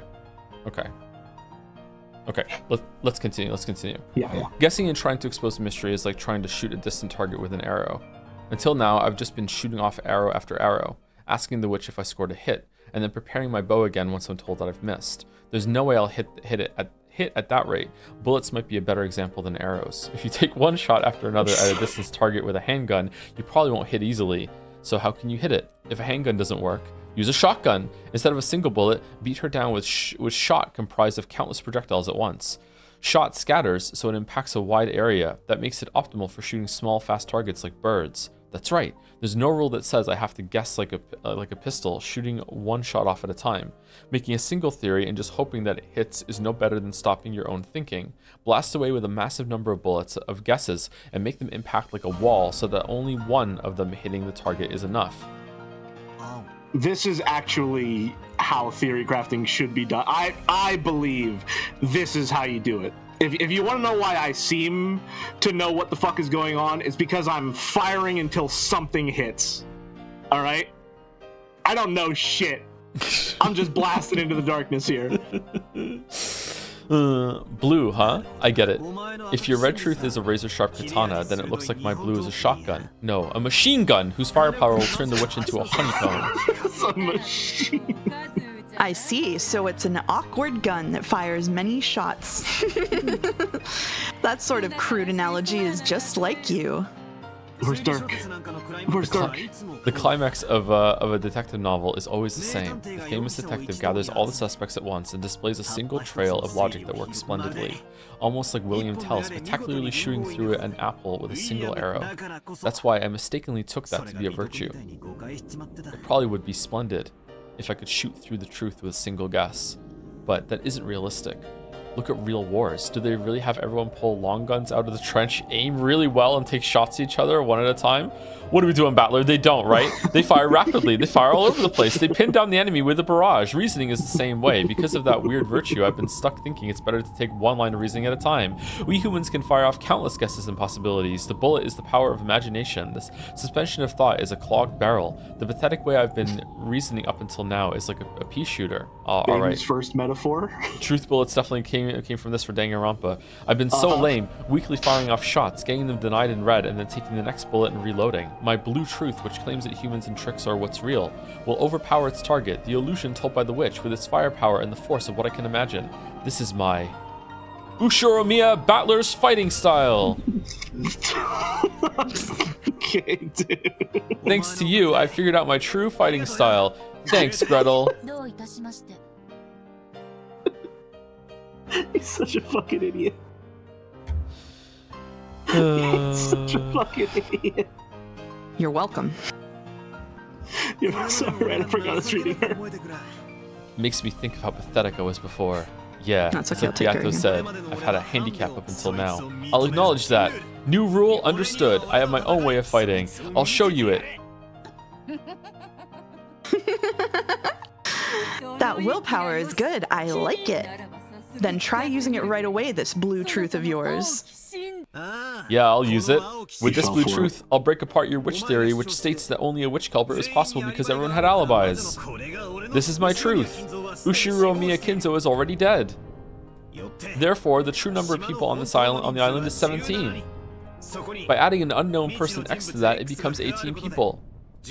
By supposing that this person X exists, the crimes will be possible even if all 17 people have alibis. I think he's being too specific by saying there are 17. His hubris. I would never fall to such things. In short, if you keep preventing us from meeting with Father, we will have to accept the following theory. Simply put, Father is already dead. But you're hiding that because you don't want the inheritance to be distributed. Ridiculous. That is correct. This is worse than ridiculous. I've never heard such an insult. It'd even be possible for us to check by force whether he's alive or dead, with the police there to witness it. Isn't that right, Eva-ne-san? Yes? That's right, Nissan. There are all sorts of ways we could set you up. We could easily arrange for a situation where you'd have to hold a meeting with Father under the supervision of a third party. Still, I think that would bring a lot of shame to the Ushiromiya family. That's why I'm making this proposal. Here, we have the responsibilities and duties of the caretaker, and a penalty in the worst-case scenario. If you consent to those terms, we'll be able to refrain from doing something like dragging Father outside. Yeah, that's right, Aniki. Didn't you just say it yourself? You're carrying out your natural duties as Dad's caretaker. Kiria's condition shouldn't be anything to worry about, right? Why this overreaction? Are you really that worried about having the position of successor dragged out from under you if Dad dies something other than a natural death? Or else what? Do you have some reason to think Father might die something other than a natural death? How could I? I see. Now I too understand how Father feels. How pitiful his later years have been for him, unable to die, even to die as he pleases. Yes, his later years truly have been pitiful. And the thought that these later years are already something in the past is exactly what we're suspecting. You could completely clear this suspicion away just by letting us meet with Father. So, even after being humiliated by us this much, you still won't allow us to meet with him, Cross-Nissan? Father is probably already dead. The corpse may have been disposed of in absolute secrecy, and after taking all of the wealth for yourself as Father's agent, you will make it seem that he disappeared until 7 years pass, making Father a corpseless member of the deceased. I'm sorry, but please don't take it badly, okay? I'm just playing detective here. How rude can one be? You have no right to stay in this mansion. Leave immediately. I won't permit you to cross the threshold of this house again. It worked last year, but you've used up your luck if you thought it'd work this year too. Father is in a bad mood, so he can't meet with us? It was plenty suspicious last year, and yet you're doing it again. If you really wanted to fake being Father's agent and grab up all his assets, you should have done it a little more speedily, making him disappear without waiting for today's family conference. You really are naive, Kraus-Oni-sama. I have no idea what you are.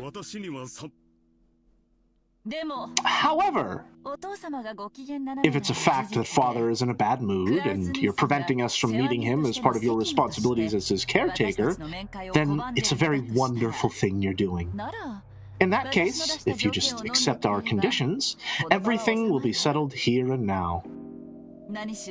After all, you care so greatly for Father, Kraus-Nissan.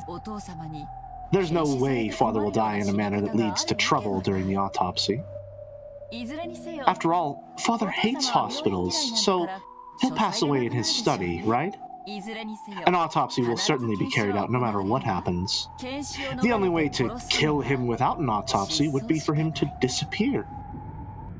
She is fucking venomous right now. That is so good.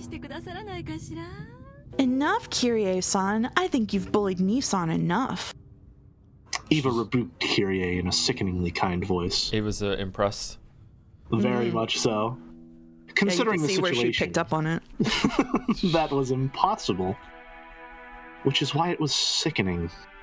I'm sure Nissan has his own difficulties to worry about, as well as his pride. True, Nissan might consider that one of his natural duties, but if you force him to put it on paper and assign penalties, I could hardly blame him for getting upset. Don't you agree, Rosa? Real quick note as well, this is also setting up another situation in which Ava could theoretically become both the family head and the only survivor of Rikenjima without being the culprit. Which would make the quote-unquote future that Anja's from more line up with reality. Okay. Yes, that's right. She might have made light of Kraus and Nissan's pride as the eldest son a little too much. I'd feel bad for him if we were to force him to sign a statement regarding the duties of the caretakers. Kyrie-san has laid them out. That's right. You're doing a good job, Nikki. Taking that into account, we might consider avoiding all that about signing strange papers and worst-case penalties, and leave everything to you. You people. Always mad.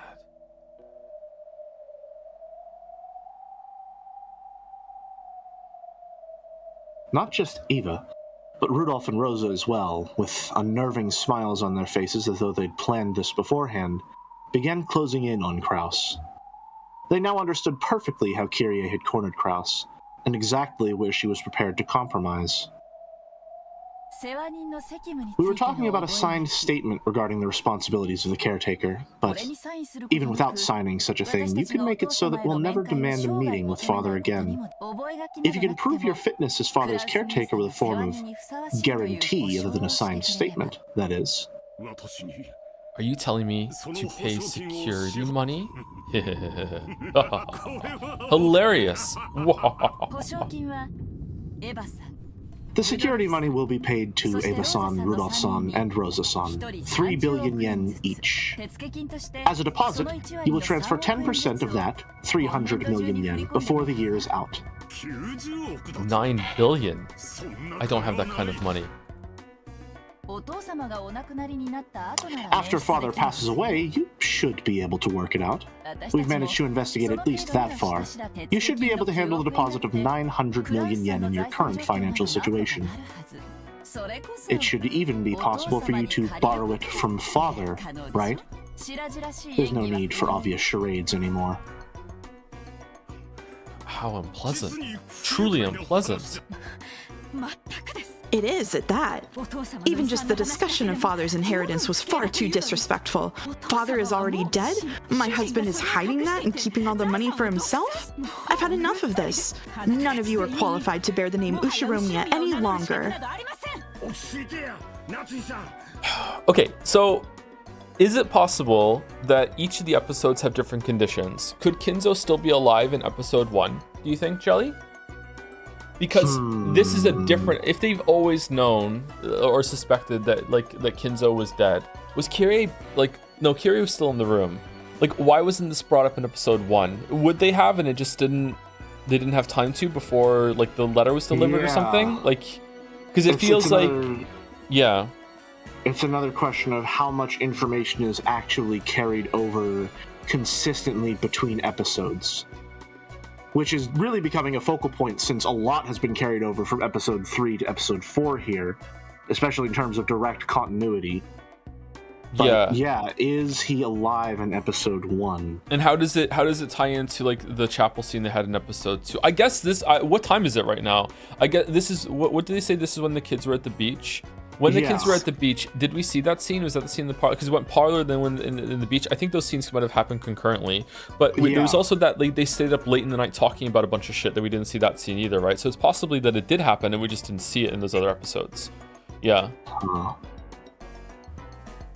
Is it a question? So I guess the question is, did it happen and we didn't see it, or now that different things are being considered on an episode-to-episode basis, is this a new development that is responsible for the changes we see? Because some things can definitely be different in terms of like the construction of like in episode 2, Beatrice showed up and was there really early, and whether that was reliable or not is remains to be seen. But she actually was shown there, like and Genji interact with her. So maybe things can definitely be different because the murders are different too. But can the starting positions be different? I don't know about that. I'm gonna say no. You first, sorry. I think the starting positions stay the same. And I'm going to be honest, I don't have strong reasoning for believing that, other than the consistent chess metaphor through line of the game. I think that because I don't think it would be fair. The starting pieces and positions all stay the same. I think it would be unfair narratively if there wasn't some consistent starting point like that. Yeah. Maybe I think that would be a bridge too far if suddenly something changed in the background that we couldn't really be aware of. Also, hi Ruby. There's nothing I can do about that. Everyone say hi. Someone Chaz I asking, even have a custom emote. Who am I reading with? Who am I reading with? Did we do shoutouts for Jelly and Mus, by the way, on their channels? Have we been doing that throughout the I don't think we did. thing? No. We should do that. If mods can take care of that, please. And my channel name finally changed, so the wrong one won't get shouted out, except for right now when Rodney does it as a joke. Anyway, all right, calm down, Natsui-san. We've all said all we need to. Why don't we leave it at that for now? This is happening all of a sudden and on a massive scale. We might even be getting agitated ourselves. Why don't we take a break for a while and cool our heads? Krusty-san probably needs a little time himself. Right, Krusty-san? Time? Why would I need something like that? Don't worry. What was that voice actor? That we aren't thinking of anything shady. We're just so eager to see Father that we've started grumbling a bit. And Krusty-san, I know real well how you're dying to get back at us for the things we've said. If you're willing to go so far, then you just need to let us meet with him, right? Isn't that right? You just got a bit stubborn, and it felt awkward to say you let us see him after saying we couldn't all those times. He's just a little guy, isn't that right? Right?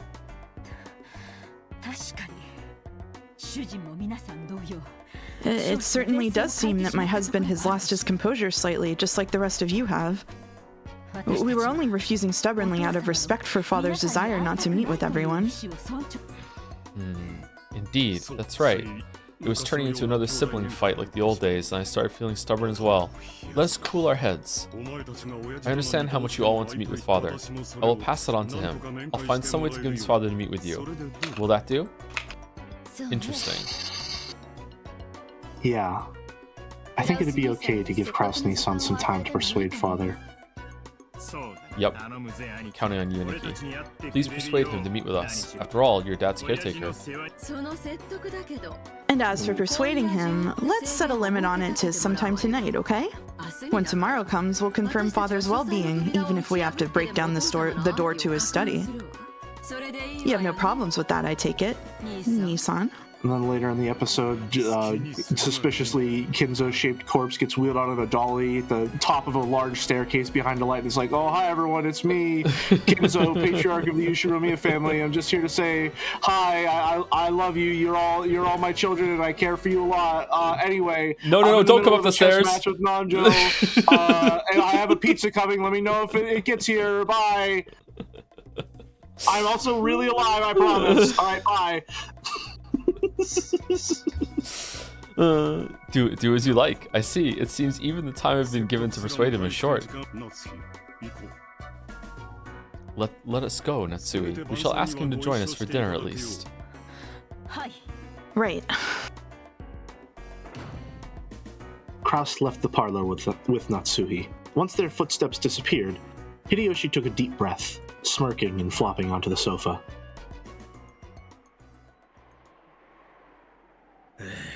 I don't know why this maybe someone just said theorizing. Kinzo has died the same way in the same location twice. I feel like you're not. That's not a joke, and I feel like there's more to follow. But for some reason, that's reading is funny to me. Like, All the conditions are different, but somehow he managed to die the exact same way twice. Which at this point is probably, fell asleep in the furnace, I guess.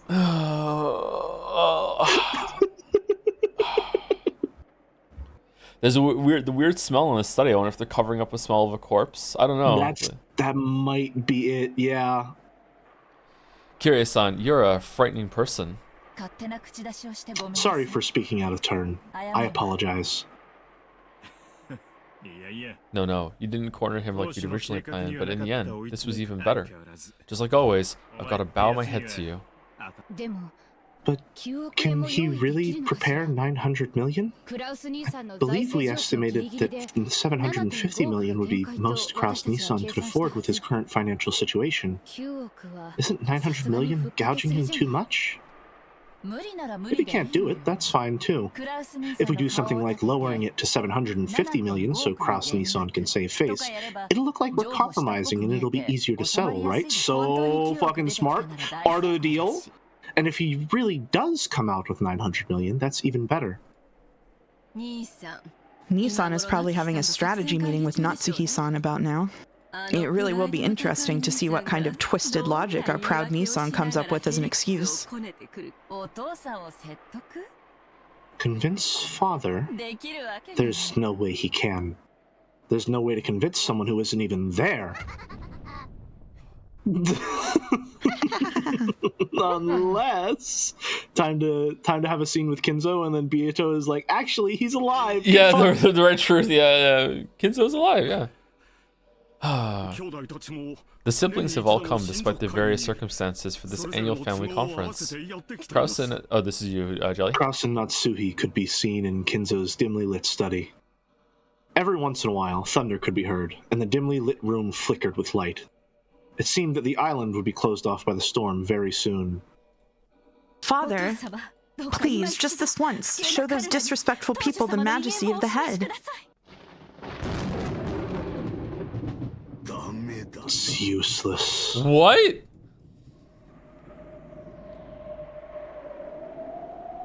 Dumb.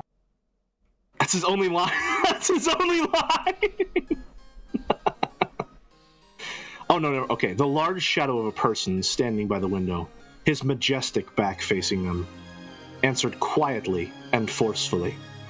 He hung his head and shook. Wait, this is we're imagining something that's better than reality music. I know this music. This is the fucking clown house circus music. Exactly, yeah. Which Senate music, yeah. They could hear a mumbling laugh music over his shoulder.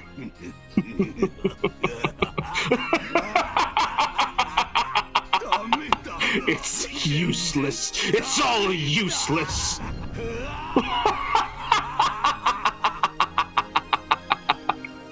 3 months left to live? An almost finished geezer? To whom exactly are you referring? You fools!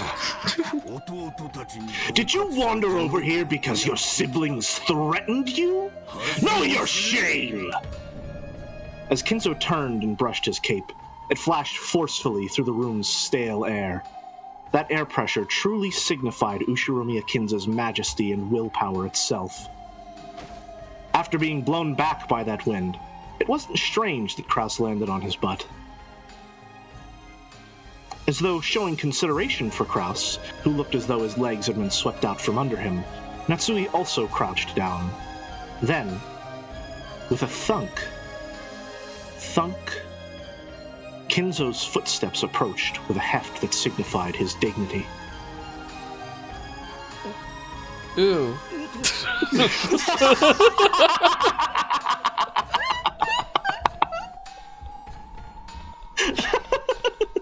Single ooh. Father. You fool! I heard from Canon. Just how far did you pathetically let your siblings lead you around by the nose? Father, my husband is doing his best to protect your honor. Without lending an ear to Natsuhi's words, Kinzo extended his palm to Kraus's collar as the latter sat on the floor. No, He curled his fingers, leaving only his pointer finger out, then took that finger and pressed it up against Krause's collar, twisted it, and slowly, with just one finger, picked Krause up into the air. All right, glad the fucking circus music is playing, because the act is in full swing. You really are a pathetic fool. You let your wife speak in your defense? If you have an excuse, give it yourself! Gra! Gwa! Krause clawed at the air. Kinzo's brawny finger was choking him. He couldn't even open his mouth, much less talk. However, even if he had been able to open his mouth, as he was now, there was no way he'd be able to think up an excuse that Kinzo would accept. Still, how could this power be described? No one could call Kinzo an old man after seeing this superhuman strength. Father! My husband is fighting in his own way. Please, forgive him. Matsui, fighting is a process you go through before winning. The process you go through before losing isn't called fighting. That's called being pathetic! You call this my successor?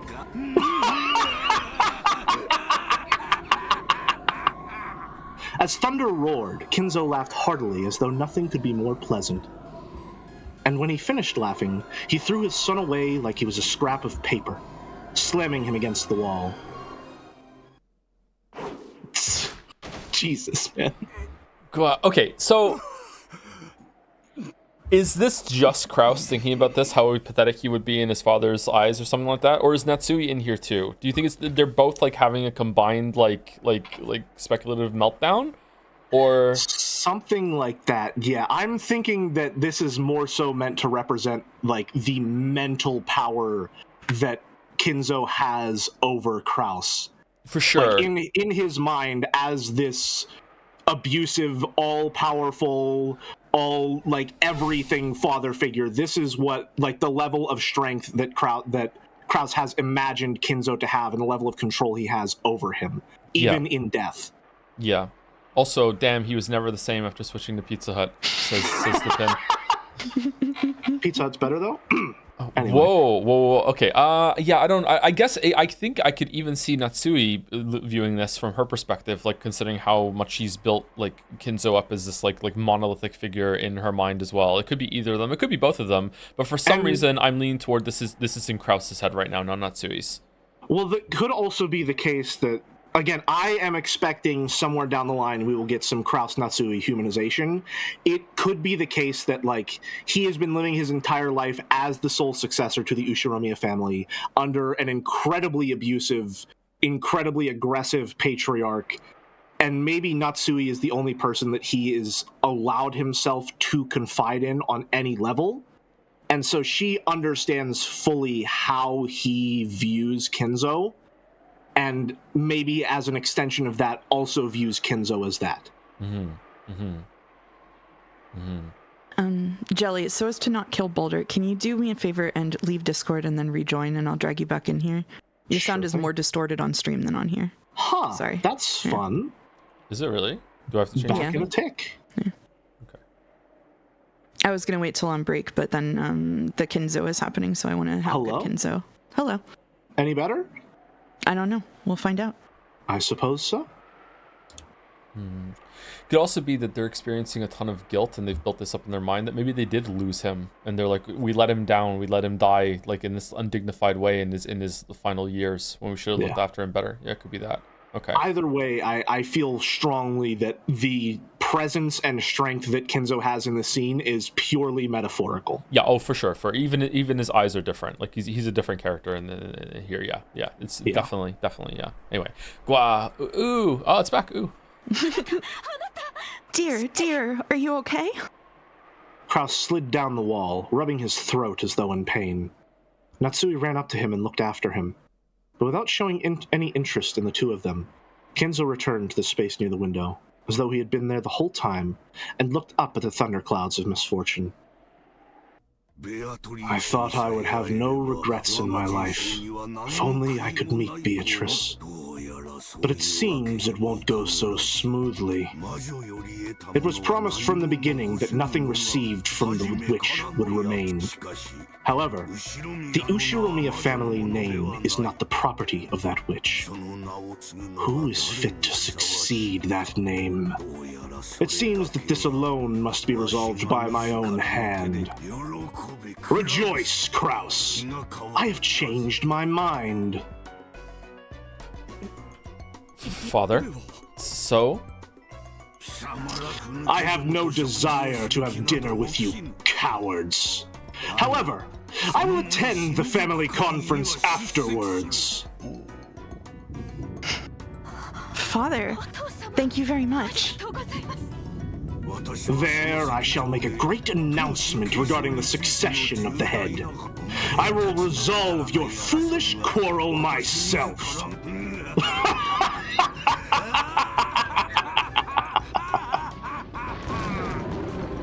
Well, we finished one chapter. Yay! All right. Yay! We Nice. did it. We did it. New voice assignments in the pin. One chapter. Voice assignments in the pin. Oh, great. I have her. Okay. All right. Not only now, but for the entire rest of the stream. Oh, joy! Two more chapters? Okay. We can do it. We're due for break, actually. We should probably take break now. Okay. And then Gotcha, we can gotcha. come back and we can do chapter 2 and 3, hopefully. Oh, there she is. Okay. She's here! Okay. Before I go, let me say a quick thank yous to people. Last person I said was Prince-Rad, I think, right? Thank you, Raining in Kyoto for the resub. Welcome. Thank you, Sound of Rain. Oh, back to back for the resub as well. Thank you. Oh, there was a message there too. I feel like the streams have been really parasocial lately, so I just wanted to say that you are a really great personal friend and confidant, and I enjoy the company on a regular basis. I hope that my contribution will enable our friendship to deepen further for the sake of our personal relationship. Regards, your best friend. Thank you very much, Sound of Rain. Thank you. V Silos. Chat's so funny sometimes, man. Thank you, V Silos, for the new sub. Welcome. Clawfest. Thank you, Mr. Silver Strike, for the resub. Finny H04 for the new sub. Welcome as well. Thank you, Ari Shamari, for the resub. Thank you so much for the Umi Pico. It's today. Thank you, Skunky Emerson, for continuing their sub, also known as a resub. Thank you, Sorini, for the resub. The wall is here. I think that was during Battler's thing. Thank you, Mouseflop, for the resub. New mouse name. I too am furniture. Beatrice, please sit on me. All right. Thank you, VaultBoy127 for the resub. Parnick for the bits. Kraus and Kinzo had a misogyny battle, and the stronger one won. Oh my god. Thank you, Annie for Prez, for the bits. Just like Battler, Jotler needs Mouse and Jelly to carry him through his fight against Ryu Kishi. Thank you, Annie. Thank you, Julie Gordoff for the bits. We would win. What a sublime performance. What delicious subtext. Jelly's performance is adding so much. At the rate we're going, I'll be happy with our coming 2 years with Umineko. Yeah. Yeah. We're and just also passionate about literary analysis. Man. yeah, man. There we are. And thank you, Big Pat, for the resub as well. This is what happens when Kinzo gets wings with his dominoes. Oh shit. Okay, we have to talk about the misogyny comment with Jelly and only Jelly after the break. Yep. Yeah, Only. great. Thank you. Oh, great. Okay, good. I'll just go to the kitchen and make you guys a sandwich. No! Gluten-free sandwich, right? Gluten-free sandwich? Yeah, absolutely. Yeah. Okay. All right. If you've been seeing the whole time, please get up, walk around, go get some water, go to the bathroom. Yep. See you soon.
Hello, hello.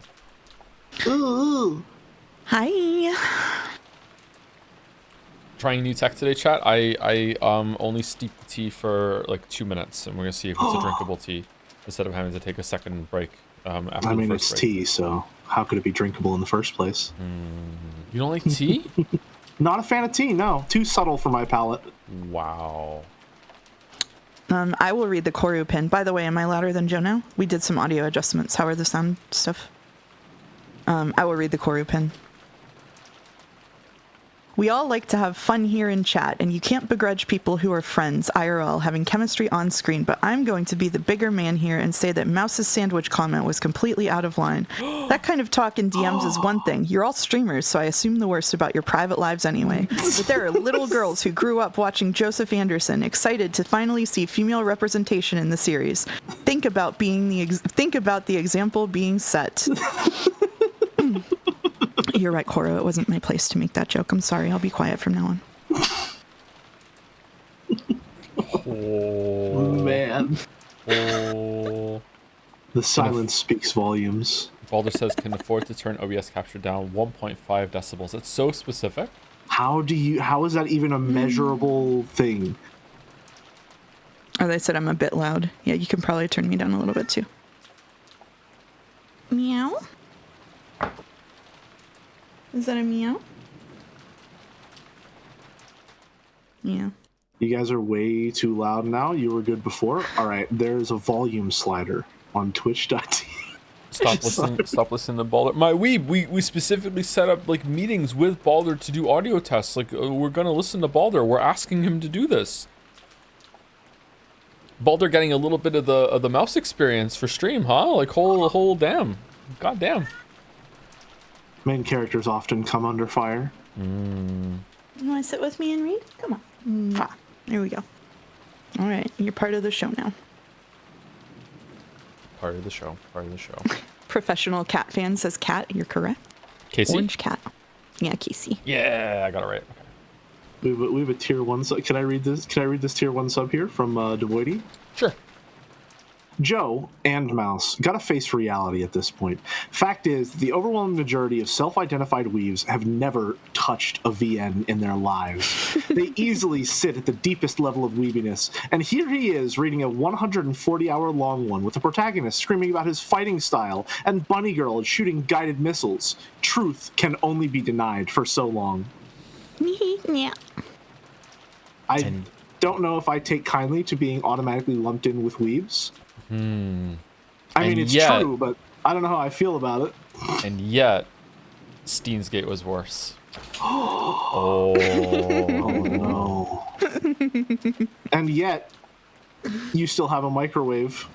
Curious. I guess you don't hate it all that much, do you? Gotta put some bananas in them. Thank you, the Sigia for the resub with ooh. Down my query with some bits to say.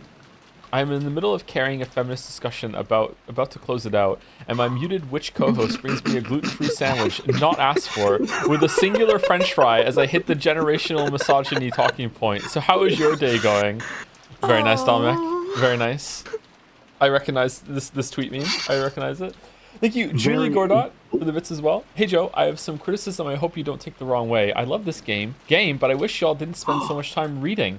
Most of the audience is just here for the theorizing and microwave jokes and are actually very triggered by mouse clicks, keyboard taps, and any sort of action that progresses the story. Please understand this as you go forward. So Umiden is having a day, huh? Okay, all right. We'll have to keep it in mind. Thank you, Julie. We'll have to keep it in mind. Wow. Thank you, Julie. Let me scroll back up to the, it's Gatsby. Let me scroll up to the assignments. Okay, so... It is pinned, too. You can use the pin. All right. It is pinned. Mm-hmm. Oh, no. Oh, no? Oh, no. Oh, yes. We're just going to pretend I didn't do what I just did. Okay. Mm-hmm. All right, so... All right. Bring us home, Jelly. All right. Forcefully opening the door with a clunk, Rosa flew in with Maria. Is Genji-san or anyone there? It doesn't matter who. Bring us a bath towel. There was already a full-blown typhoon outside, and it was starting to pour down hard.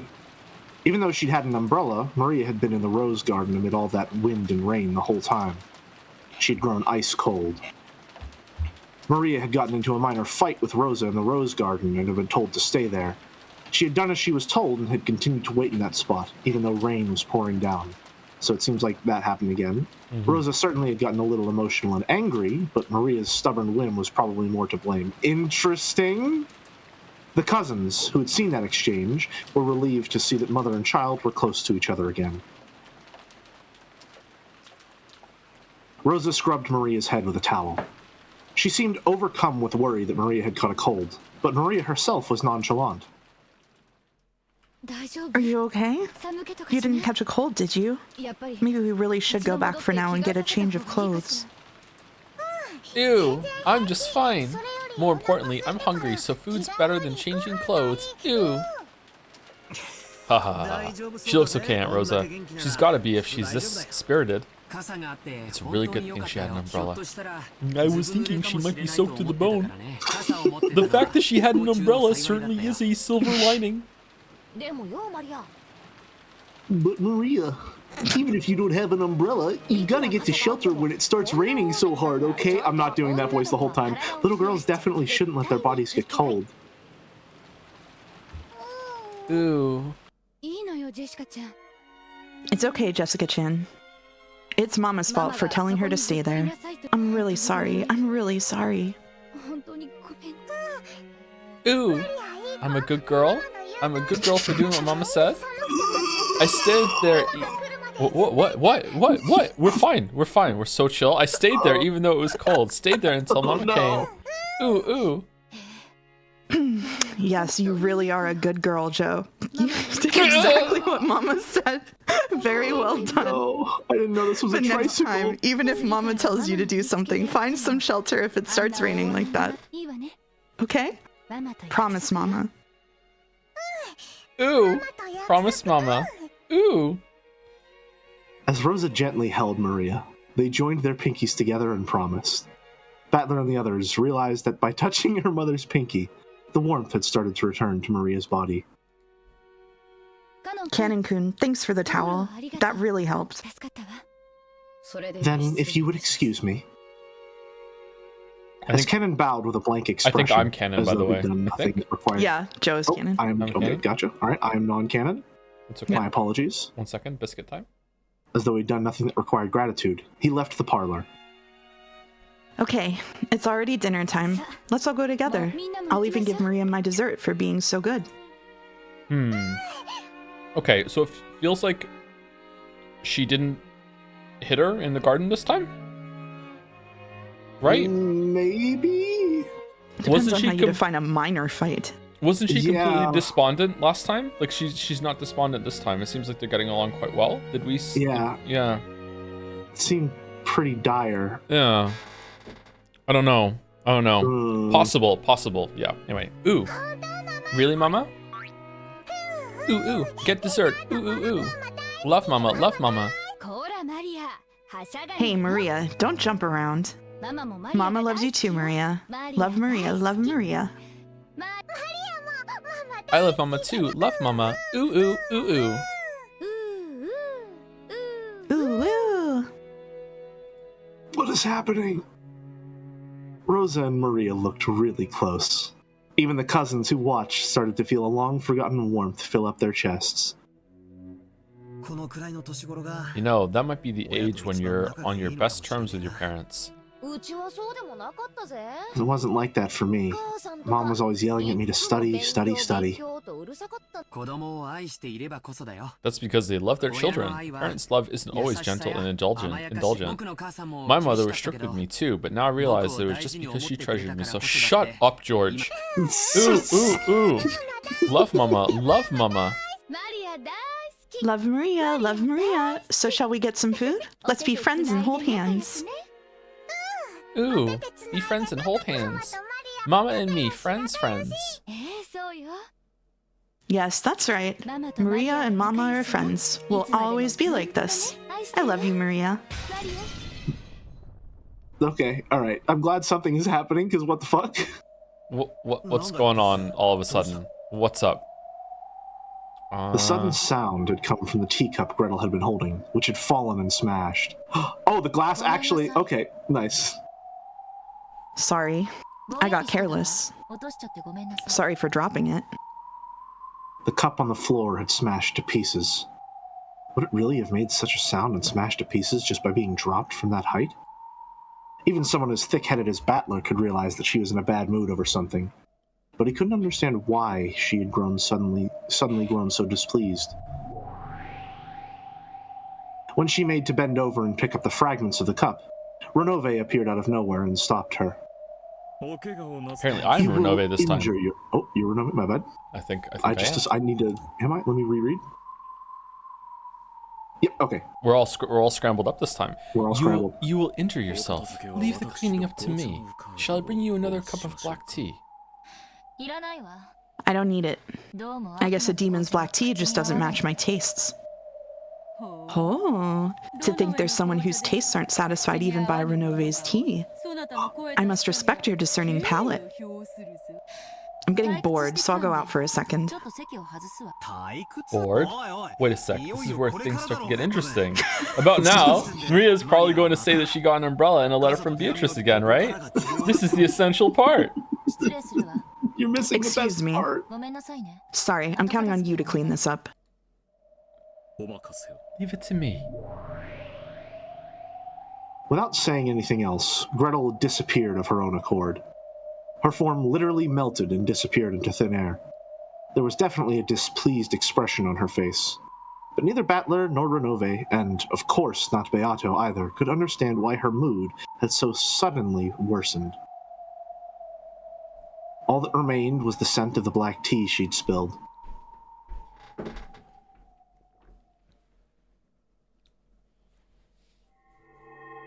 Clip it so Angie doesn't miss it. Nice one. I don't like it. No, to be more blunt, it disgusts me.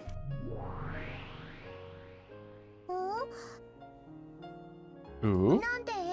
Why are you so irritated, Angie? Why, you say? Isn't it obvious? Ooh. Isn't that obvious? I don't understand. You can have all the narration, Julie. Even Maria Oni-chan, with that blank expression on her face, irritated me. As I held my hands palms up in the empty air, from out of nowhere, a single book landed on them. It was Maria Oni-chan's diary. Even though I didn't turn the pages were flipped through, despite there being no wind, and the door to Maria Oni-chan's world opened.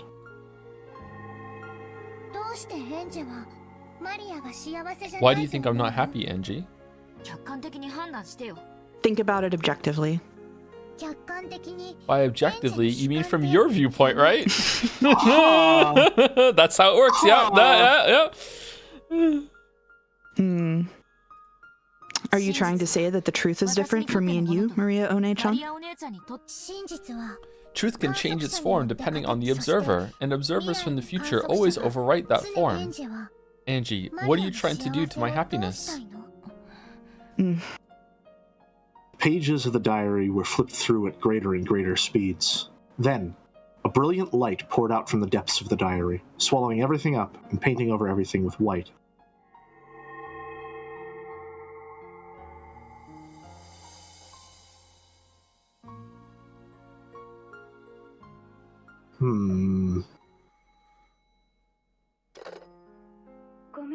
Sorry, Maria.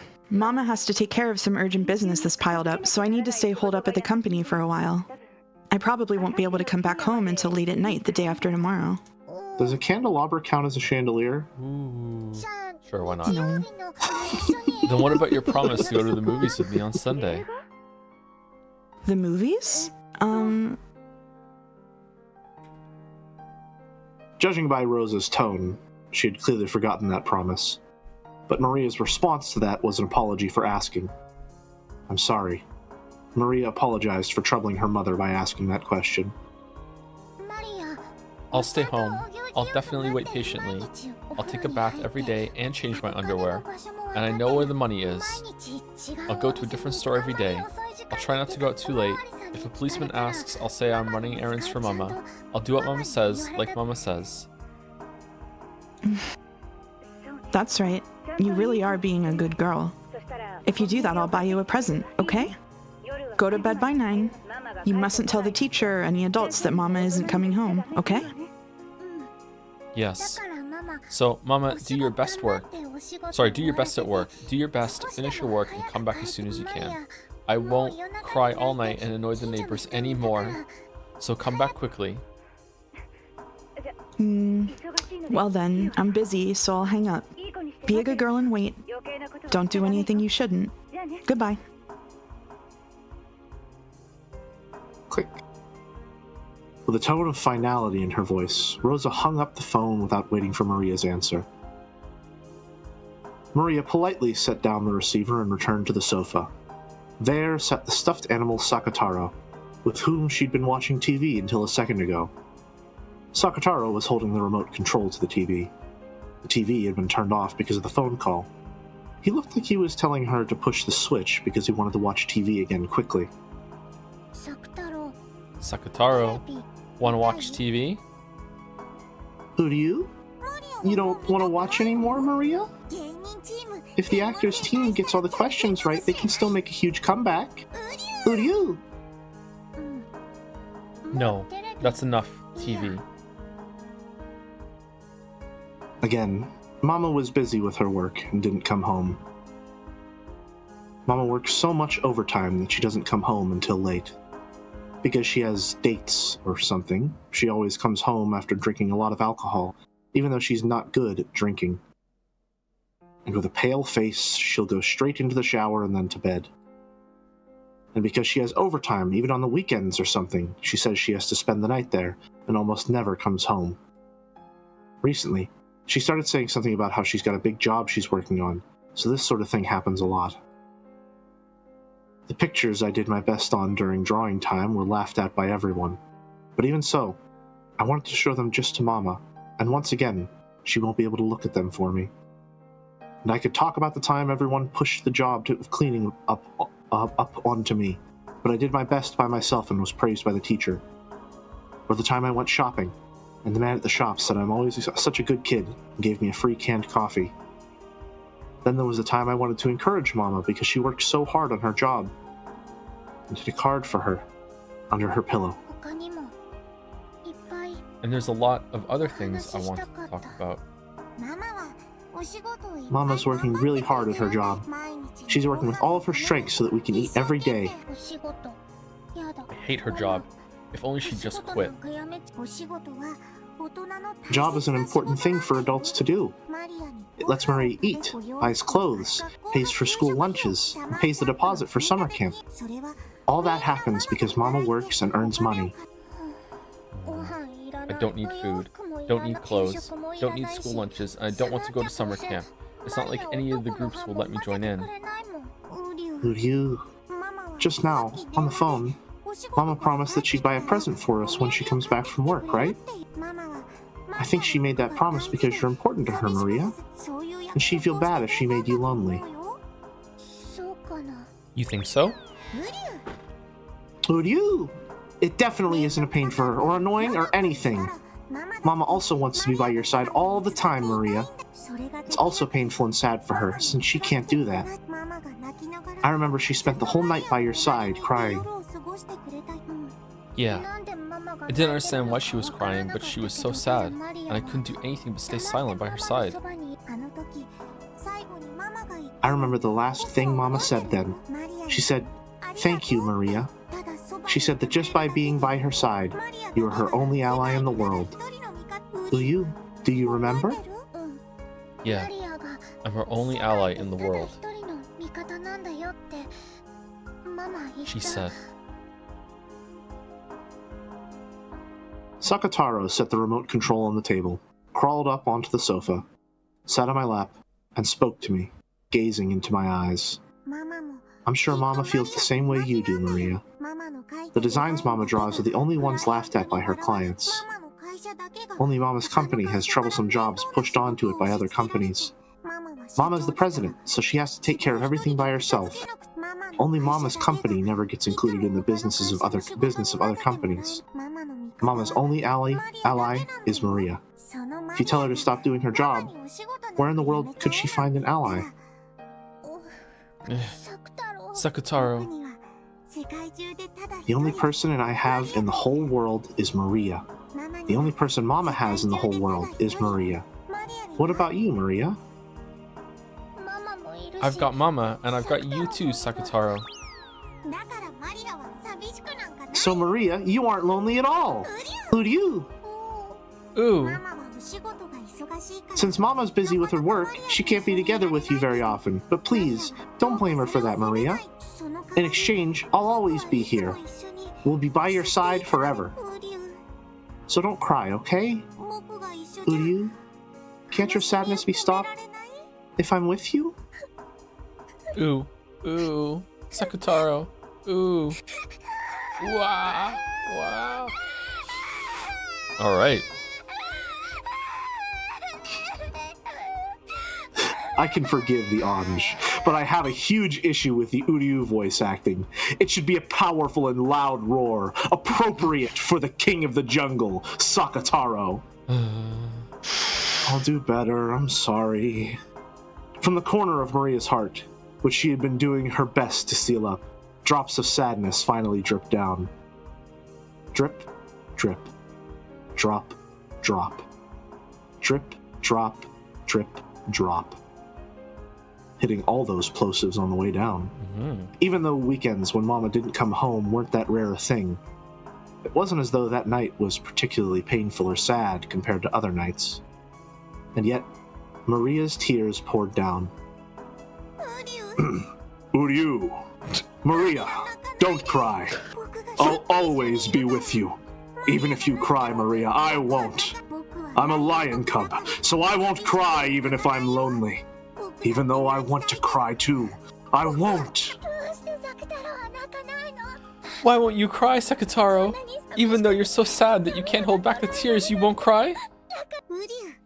Uryu. But if I cry, who will make you feel better? So I won't. After all, I want to get your spirits up. If I get my spirits up, will Mama come back? When Mama comes back, if she's welcomed by a happy Maria, I'm sure she'll be happy. Uryu. Mama will be happy? Uryu. If you do that, then I'm sure her fatigue from work will also be healed. Then, I'm sure she'll start feeling better sooner and will play with you a lot. When you come home and Mama's waiting for you there, and she's in the kitchen in high spirits, don't you feel really happy? I'm sure Mama feels the same way. So if I watch over the house in high spirits, Mama will be happy too? Uryu! Sakutaro nodded deeply with his big head. The tears couldn't stop falling from Maria's eyes. If she greeted Mama with a tear-stained face, Mama would probably get sad too. You know about it, Maria.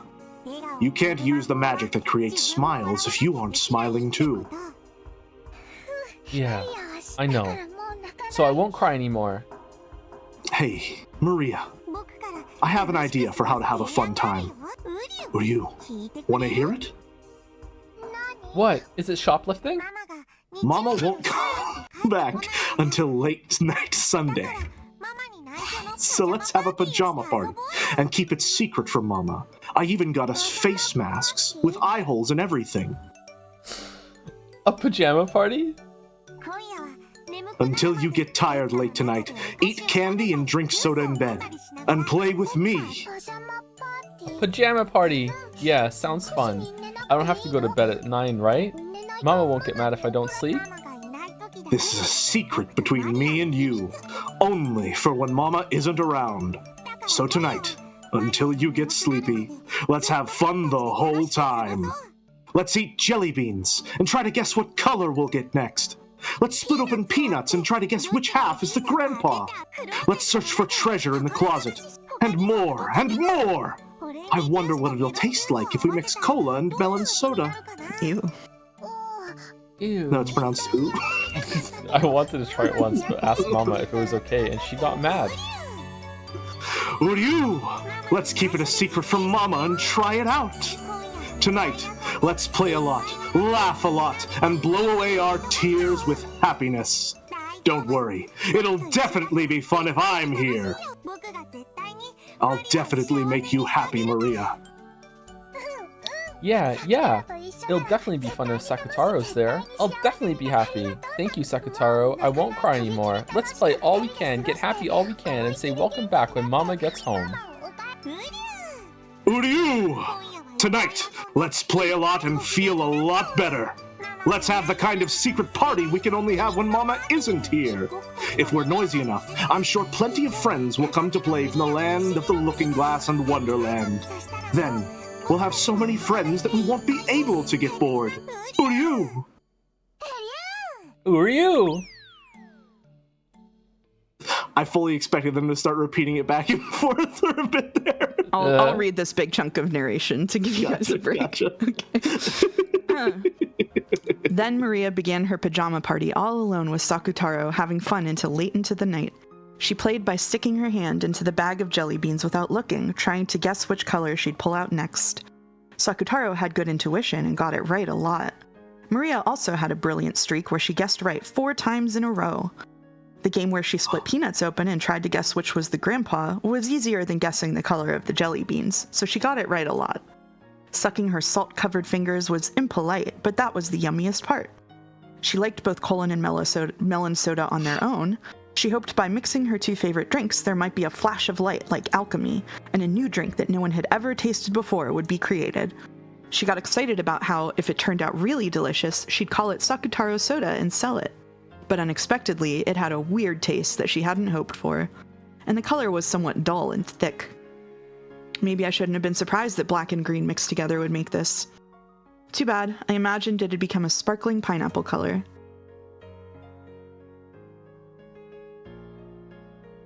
But it was an awesome, incredible, fun night. If it's this fun here, maybe Mama will feel like coming home and drop by out of the blue. So I got the feeling that Mama might suddenly come home and went to the front door many times to check. But there was no way Mama would be able to come home when she was this busy with work. But rather than a feeling of loneliness, it felt just a little disappointing that Mama couldn't join in on this fun late-night party. Sometime soon, I'll do this when Mama is around and let her join in. Mama likes some things I don't think are yummy, so maybe she'll really like Sakutaro soda.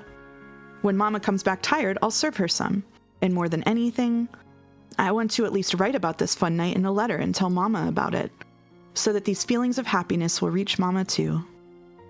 Her work is always so tough, and she comes home so tired, so I hope I can share this happiness with her. Mama will almost certainly come home tired late Sunday night, and I hope I can brighten her day even just a little by sharing this happiness. I gently placed that letter on Mama's desk. To Mama, good job with your work again today. Let me share my happiness with you. From Maria. Then, I decided to give a present to Sakutaro for proposing this wonderful party. It was a small red muffler I found when searching for treasure in the closet. When I was still very young, Mama knitted this tiny thing. Maria was embroidered on it with knitting wool. I softly wrapped that muffler around Sakutaro. It really suited him, accenting his yellow with red very well. Uryu, does it look good on me? Sakutaro looked embarrassed as he wore his first present ever. Hey, that's the same pin that, the bunnies have. Yeah. Yeah. Interesting. Same kind of toy area then, I guess, yeah. Perhaps, yeah. Yeah. It really looks good on him. Ooh. Sakutaro, thank you so much for everything. It was so fun tonight. I can't even remember why I was crying. Let's be together from now on, and let's always play and laugh together. Who do you? Love you, Maria. Me too. Love you, Sakutaro.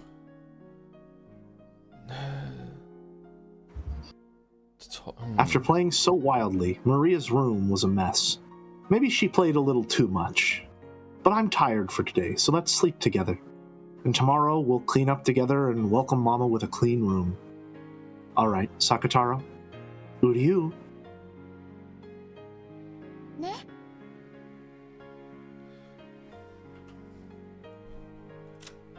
Sorry. Hold on. Uh-oh. Uh-oh. Hmm. Uh-oh. Uh-oh. Uh-oh. Uh-oh. Uh-oh. Uh-oh. The bunnies aren't here. Okay. Toy furniture? They haven't showed up in this episode, yeah. Toy furniture? Toy and furniture? Toy and furniture.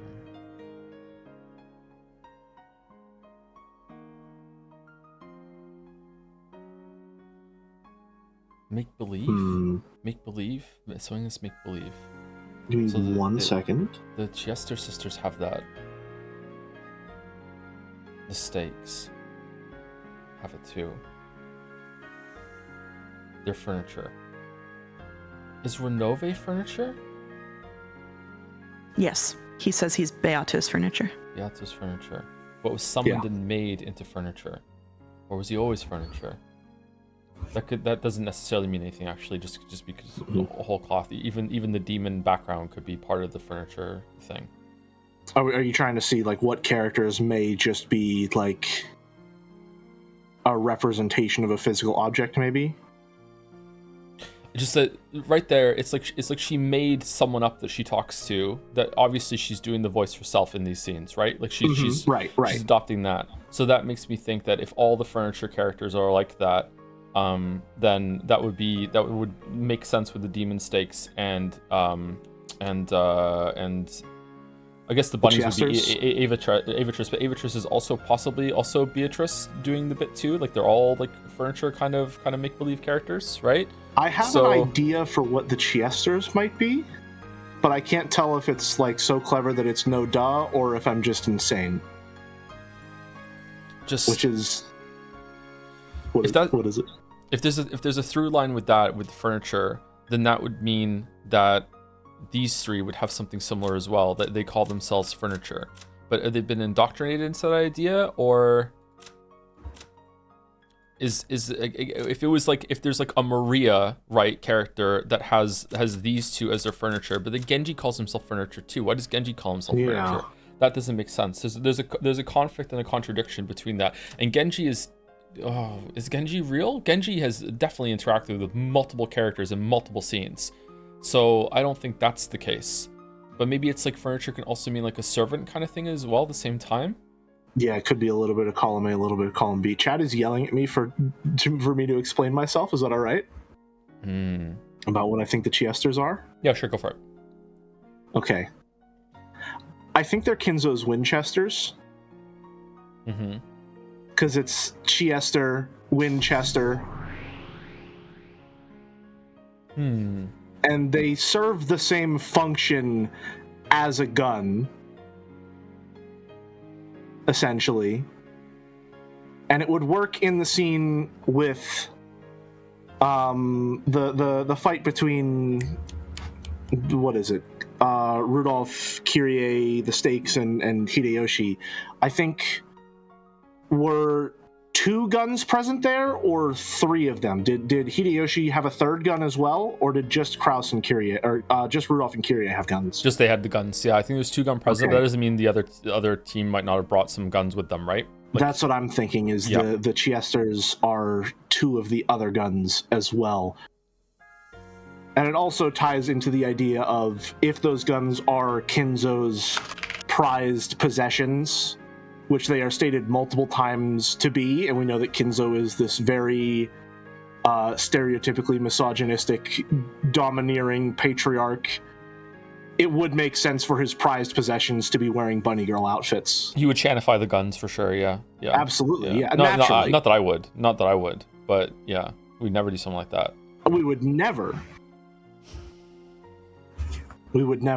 But I think that makes too much sense for them being to the Chiester to Winchester, and also apparently it's pronounced Chiesta. Might just be a coincidence. That's what I'm thinking. It's a cool idea, though.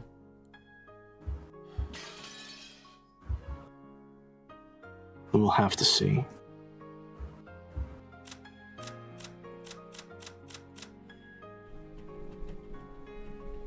The Beatrice that was in episode 2 had a thing on her leg, right? She did, yes. Oh. Can I see Shannon's other leg, please? Do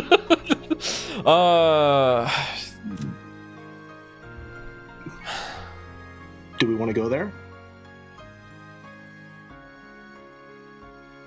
Again, I'm having a conflict around the boobs. I'm conflicted on the boobs. I have a that's your sticking point? Boob-based conflict. Yeah, because like it's not just about that how if these people are the same person, right? Uh-huh. If like it's not just about how does she hide them if she becomes canon, or how does canon gain them when he becomes Shannon? She was gonna let Battler touch her there. So if here's the thing. I think that is, and I feel insane saying this, I think that's a clue.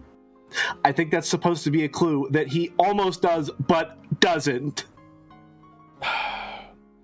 I think that him almost groping Shannon might be one of the most informative scenes for, like, in terms of just the sheer efficiency of communication. I think it's insane. In a red herring way, or you think that was explain. I feel like, and I sound so fucking stupid saying that, if he had groped her, maybe he would have been able to tell they were fake. Yeah, that's why I think I'm wrong, is because why, if she's trying to pass herself off as something that she's not, why would she stand there and just be perfectly ready for her to let him fondle her? A servant of the Ushiromiya family, and she has to comply with that request.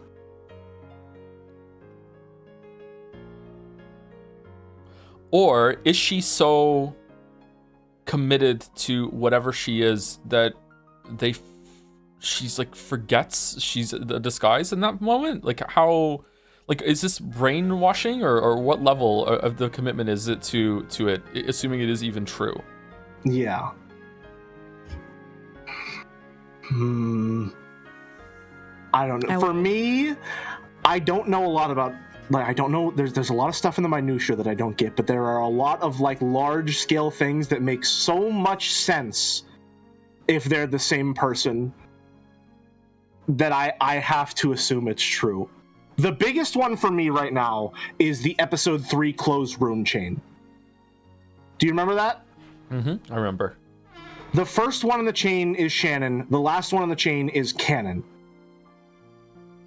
All right? And I remember we said, or I might have said it, that it feels weird to me that it's set up in such a way that everyone moves from one place to the next, to the next, to the next. There's a lot of downtime during that chain for something to happen in the middle. And we theorize the thing that happens in the middle is Shannon goes to where Canon's body is. I remember we riffed off that. Yeah. That was your proposal, and then we spoke about it, and we said about how, like, that would be a time for someone to go and set up another room, like while they're doing that. Yeah. Sorry, go ahead. I will specify for Umiden really quickly. Just, hey, Umiden, the current conversation and theory, whether true or false, has nothing to do with either X or Y.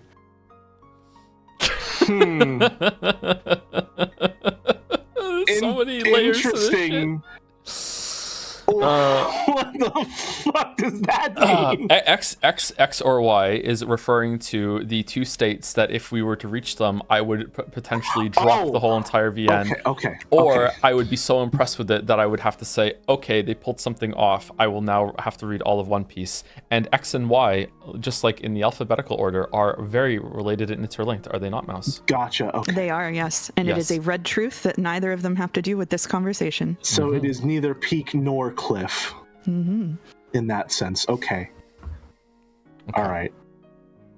I keep saying I need to go back and do it. I need to go through all of episode 1 and see if Shannon and Canon are ever in the same room at the same time with Battler present. My guess right now is that whatever entity, be it, I don't know if, assuming it's reliable, my guess right now is that there is another person on the island who actually does look like Beatrice in the portrait, but the portrait might be changed around it. And whoever she is actually did show up in episode 2. Carrie saw her. But then when she went to the room and Shannon and Cannon visited, I would say that Shannon and Cannon are her alter ego furniture in the same way that Maria has made Sakutaro. That is where I'm going with it right now. That's what I think. Shannon and Cannon are her furniture in the same way Sakutaro is furniture for Maria. But the reason why I'm only I have 60% conviction on this theory right now is that I cannot make Genji fit. I can't make Genji fit. I don't know why Genji refers to himself as furniture, unless I've misjudged Genji to some level, that Genji is something else too. Genji is throwing a wrench in this whole entire fucking theory right now. Yeah. I don't understand it.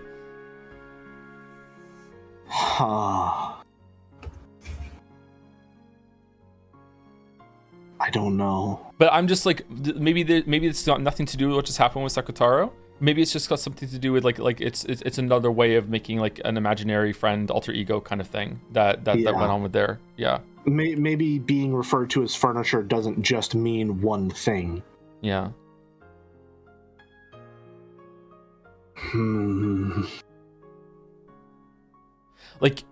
It would be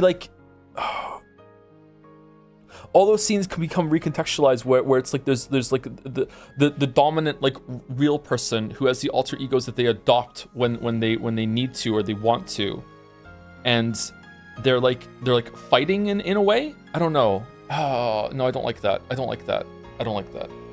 Okay, we're not getting anywhere. Let's continue. We're not getting anywhere. Okay, sorry. All right. No, we're okay, fine. we're back in. It was a good meal. It was a good meal. That was a good meal. Yeah, no need to apologize. Thank you, Chef. We're back in.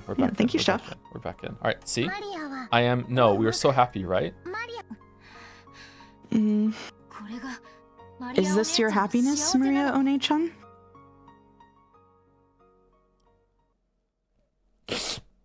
Sorry. What's up? It's for Simple. Give me some lube and a shot of tequila and I could make Genji fit. Simple said that? Simple said that. What the fuck? What is his heel turn? Huh? Simple. What? I mean, +2, but for you? I want to go to Rikenjima.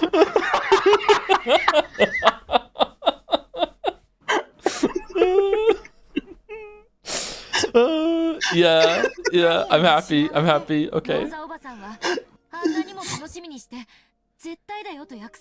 Even though you were looking forward to that movie so much, and Aunt Rosa promised she'd definitely take you, she completely forgot. She just happened to forget because she was so busy with work. Even if she remembered with her work, there'd be nothing she could do. Whether she remembered or not, Mama would have spent the night at work. She couldn't go to the movies. Whether she remembered or not is a minor issue. There's no way that's a minor issue. After all, when Aunt Rosa answered movie on the phone, it was obvious that she'd completely forgotten her promise. And when she heard that, Maria One-chan's mood definitely darkened. Well, like you say, even if Aunt Rosa had remembered her promise, you wouldn't have been able to go to the movies in the end. But even so, to think that your mother just forgot her promise to spend one of her few days off with you, it's sad. I'd be mad. Yeah, it was sad, because even if she had remembered, we wouldn't have been able to go to the movies. But after that, I had a very, very fun night with Sakutaro. You must have thought that that pajama party looked really fun too, Angie. There's no way that would be fun. I mean, all that messing around you did that night was just intentionally making a big fuss about nothing. Also, you could forget that you were lonely and that your mother wasn't coming home. That's not true. I really did have a fun party with Sakutaro. No, that's wrong. You were just so sad and you hated your mother so much for forgetting her promise that you made a mess of your room.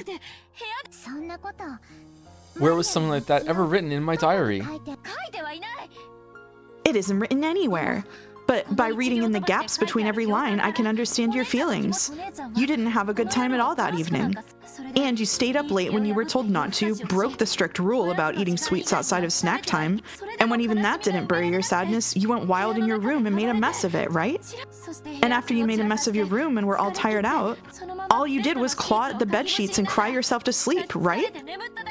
The VN just provided a subtext tutorial. Thank you very much, Angie. I was going to say thank you very much. Twitch chat, pay attention. Thank you not only for explaining what subtext is, and also what an unreliable narrator could be, considering that I still think a lot of this is going to be from Anja's perspective.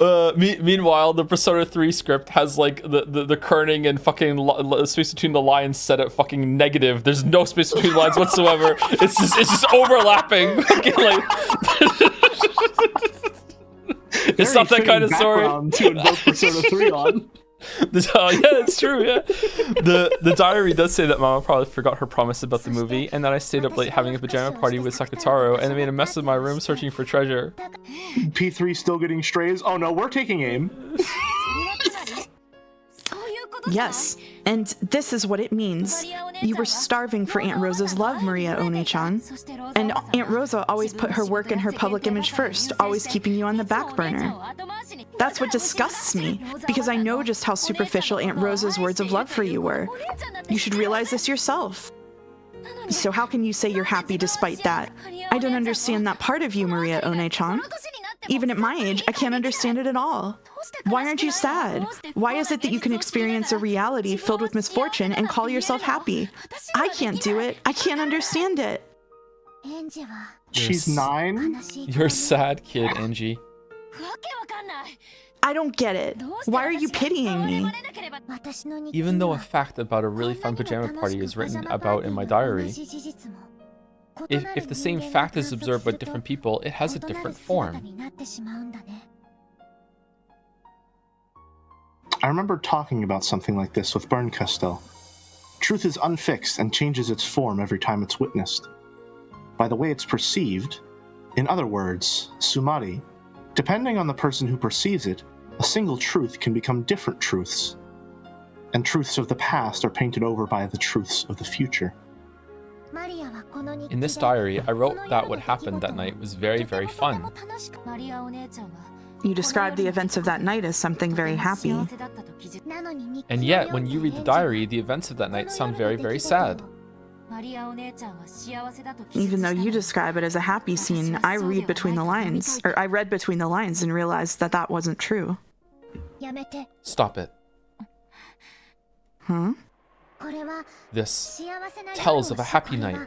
This is the truth of that night. Please don't take this happy truth and paint over it with a new, different truth. Oh, Joe! Joe, I really think we hit the nail on the head, man. I really feel like we fucking cracked this case wide open last time. With the Beatrice thing? Yep. Shit. Yep. Oh, that's magic right there. Oh. Are you happy with this, Maria One-chan? Yes, I'm happy. That's why I feel sad for you, since you wouldn't be able to feel happiness in a similar situation. Oh, sorry. Right now, I'm like she was then, just as isolated with no friends. Anj had accepted her isolated reality for what it was, but Maria painted over her isolated reality with a reality of happiness. Ushiromiya Maria took a sad truth and changed it into happiness. That was the only and yet very large difference between me and Maria One-chan. And even though I'm unable to accept it, I'm also jealous of that power. It's like the best Beatles song. Yes, that's right. This is power. I was able to find happiness with that power. Because you don't have that power, you can't find happiness, Angie. What is that power? I didn't know what to call that power either. Not at this point in time, at least. Eventually, I was taught its true form. They're gonna call it magic. I'll talk about it later. On the next page. So then, late Sunday night, Mama came back with a present just like she promised.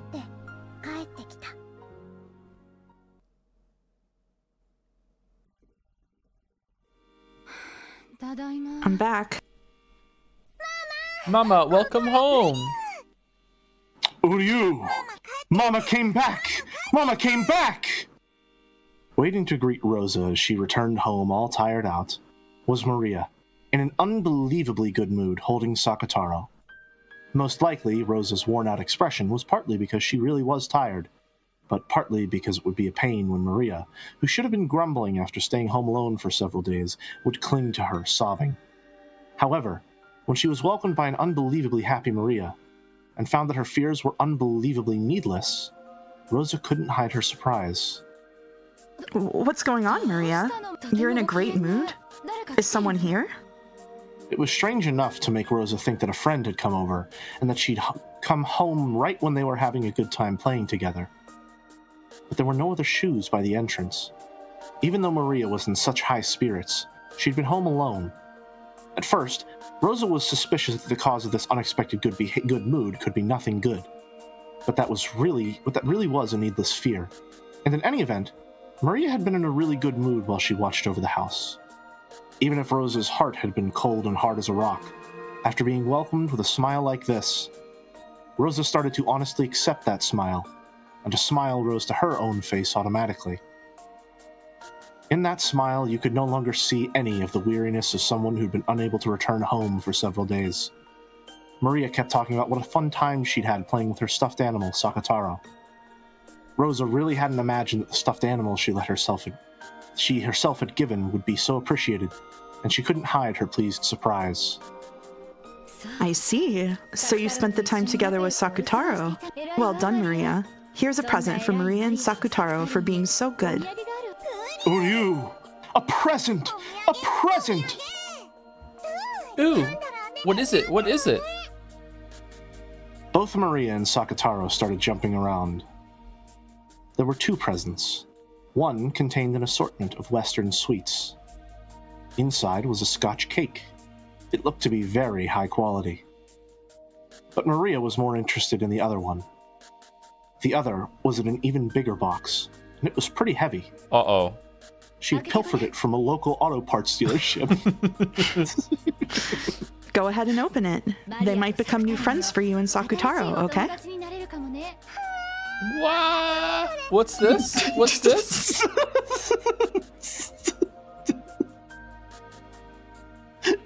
Discord completely ate that. Mm-hmm. Inside, laid there like chess pieces, were about 20 small ceramic figures shaped like animals. Squirrels, rabbits, small birds, dogs, and cats. And they were all holding musical instruments.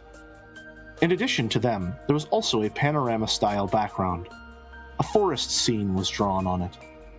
Small forest animals were gathered in a plaza and looked like they were having a good time. Rosa set it up on the table, and when she lined up the ceramic figures like chess pieces in front of it, it became a band of forest animals. Isn't it wonderful? I saw it in a store window, and I was taken with it at a glance. This is a present for you for being such a good girl home alone, Maria. Ooh, thank you, Mama.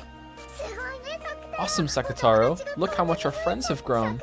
It's just like you said, Sakutaro. It was true that if we had a fun, noisy time, we'd get more friends. Right? Didn't I tell you?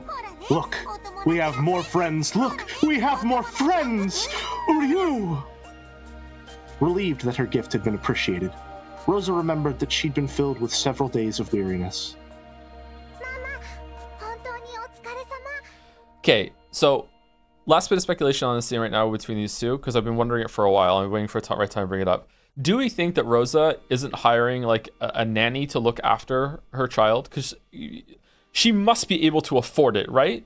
So is she just so thoughtless, or is it a social convention, or is she ashamed to have to get a nanny and the nanny would realize how she gets treated?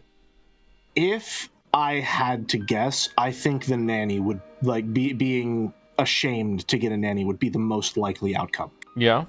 Considering like the overwhelming standards that growing up as an Ushiromiya has probably instilled in her, and how absolutely cutthroat the siblings are with each other, I think having to hire a nanny would be she would probably just view that as ammunition for the enemy. That's really fucked up. It's really, really fucked up. Holy shit. Okay, something to think about at least. Okay. Mama, you've worked really hard. Go take a shower. If you take a hot one, I'm sure your weariness will go away. Want to take a bath? I'll choose what to put in the bath today. Thank you. But it's already late, so get ready to go to bed. Mama is tired, so I'll just take a shower and go to sleep. I have to get up early tomorrow. Hot showers or cold showers? For who, me? Both of you. Both of you. Hot shower. Hot shower? Joe? Warm shower. Warm shower. Warm Not shower. hot? I don't like too Well, yeah, hot. I don't use too hot because it's bad for your skin, and hair, so it is usually warm shower. Okay. I also knew cold. that using water that's too hot is bad for your skin, which is why I prefer warm as well. I also knew that information. Yep. Someone in chat said cold showers during hot summer is really nice. And I agree with that I'm too. probably going to take a cold shower after we're done here. It would be really nice. I am just another reminder. Have been inside of this blanket fort for almost 4 hours now. Oh yeah, that makes sense. Yep. Okay. Yep. Okay. Not touching that one. Yeah, got it. Here, Mama. I'll take your coat off. I can do it myself. Thank you. Mama, your coat is full of smells from outside. Ooh. Oh, sorry. Something fell out. I'll pick it up, okay? When she took Rose's coat, a receipt or ticket stub or something fell out. It had been in Mama's pocket, so it was probably important. Maria hurriedly picked it up. It looked like a ticket for the green car or the Shinkansen or something. Atami? No. Atami? Wasn't that a place famous for its hot springs? Oh no. At that moment, with a razor-sharp sound, the warm atmosphere shattered. Instead of the Rosa who had been there just a second ago, enjoying the gift with her daughter and recovering from her weariness with a long-awaited return home, there stood a person who looked exactly the same, but who had a completely different, terrifying expression on her face. In her hand was the ticket stub that Maria had picked up. She had stolen it from Maria's hand in an instant, just a few seconds too late, by the pain of her hand that had been hit. And her mother's expression, Maria realized that she must have done something wrong. But she didn't know what she had done that had gotten her in trouble. It was probably because of that ticket stub-like thing. Was she not supposed to touch it? Even though she had tried so hard to welcome Mama with fun and happiness, she had touched something important to Mama without asking, and had ruined that pleasant atmosphere. So Maria apologized immediately. Sorry.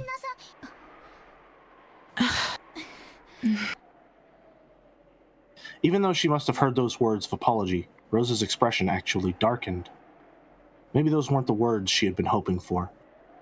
Maria didn't know what to do, and stared at her mother's reaction. Then, even though it should have been an important ticket stub, Rosa crushed it up and hurried off to her room. Maria didn't really understand what she had done wrong. Ooh. I must have done something I shouldn't have. That paper must have been something important for Mama's work, and I touched it without asking. You didn't do anything wrong, Maria. That's why tonight was so very happy. Yeah, happy. And when Mama takes a bath and clears her head, she'll go back to being the normal, nice Mama. So you mustn't worry about it. Uryu. You're right. Mama's tired too. Ooh, mustn't worry about it. After all, we were so happy tonight. Uryu. The rare, serious, and somber Uryu. Just stop it. I can't watch this. Angie, I think you're looking for happiness in the wrong way. You're the one who's wrong, One-chan. How can you call this happiness?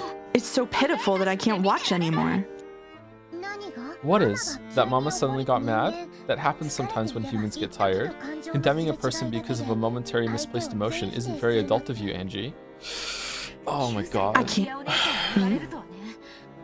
This scene is a lot. Holy shit. Okay. I mean, it's very good, but holy shit. there's a lot going on. I can't stop thinking about the fact of like, I don't have any way of knowing that we have an accurate idea of what Maria and Rosa's relationship is actually like, now that I'm thinking about it.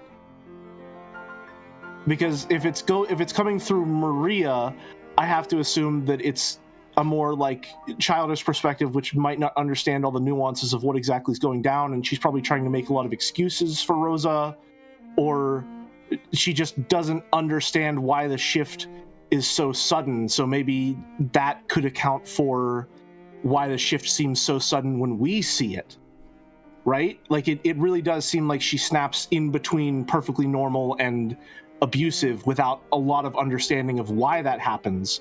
And is that because we're seeing it from Maria's perspective, or we're seeing it from Anja's perspective and her interpretation, which is a lot less charitable because of what she's gone through, or is it actually what just happened? Someone in chat is asking what the mirror just say. Maria is so abused that the abuse has become so commonplace and normal for her that she is now making excuses on behalf of her abuser in order to make her abuser feel better. Is what's going on. Like she's so deep into like this, and also she's 9, so she doesn't know any better either. Yeah. Right? Like she's it is unbelievably fucked up. Like yeah. Damn, man. Anyway, let's continue. I can't believe I'm hearing this from a 9-year-old. But that's not the problem. That ticket stub you picked up was clearly strange.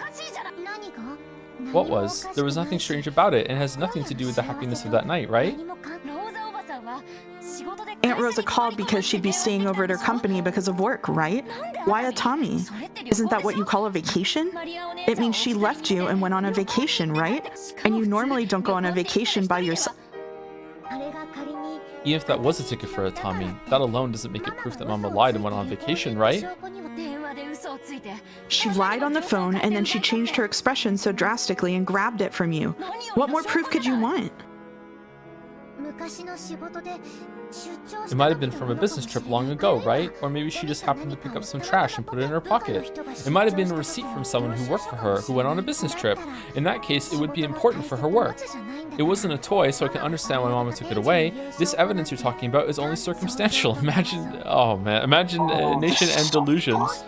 It's the parallels with the Velvet Room murder things as well in this background at the same time too. Fucking hell. It's the fact that she's saying this all with the most delightful smile on her face too is fucking evil in the best possible way. I don't know why you're interpreting it in a way that makes our relationship worse. I'm the one who doesn't understand why you're interpreting it in a way that's so convenient for Aunt Rosa. As I thought, you're a pitiable child, Angie. Even though there are so many fragments lying about you that could make you happy, you can't find them. Instead, you only look at unhappy fragments and continue to get hurt. That's why you're scared of being hurt, and only start looking for happiness after you check to make sure there's nothing around you that could hurt you. When I talk with you, One-chan, it gets hard to tell which one of us isn't making sense. You know what? There are lots of happy and unhappy fragments, and they fill the world up, so people who can't find happiness right beside them won't be able to find it no matter how hard they look. Like Tiltil and Mytil searching for the blue bird. Okay, VLR flashbacks just flooding my body right now.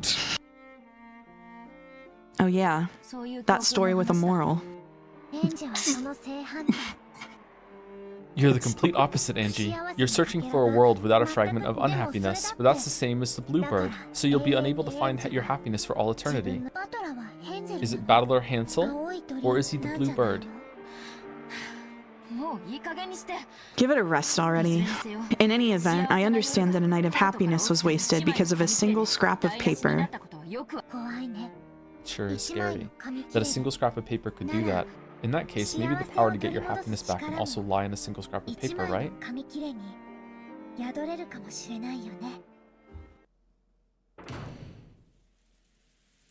Just when she'd finally been able to communicate with Maria after so long.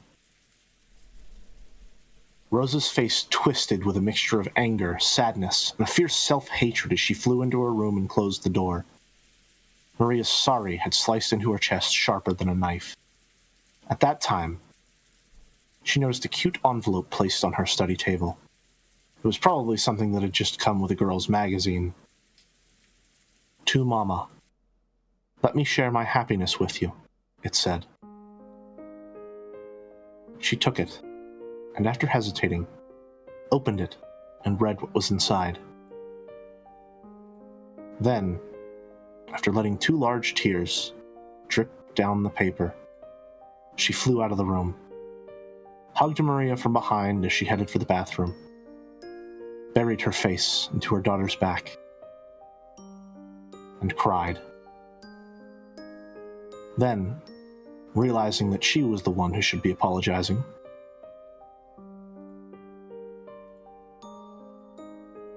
she apologized.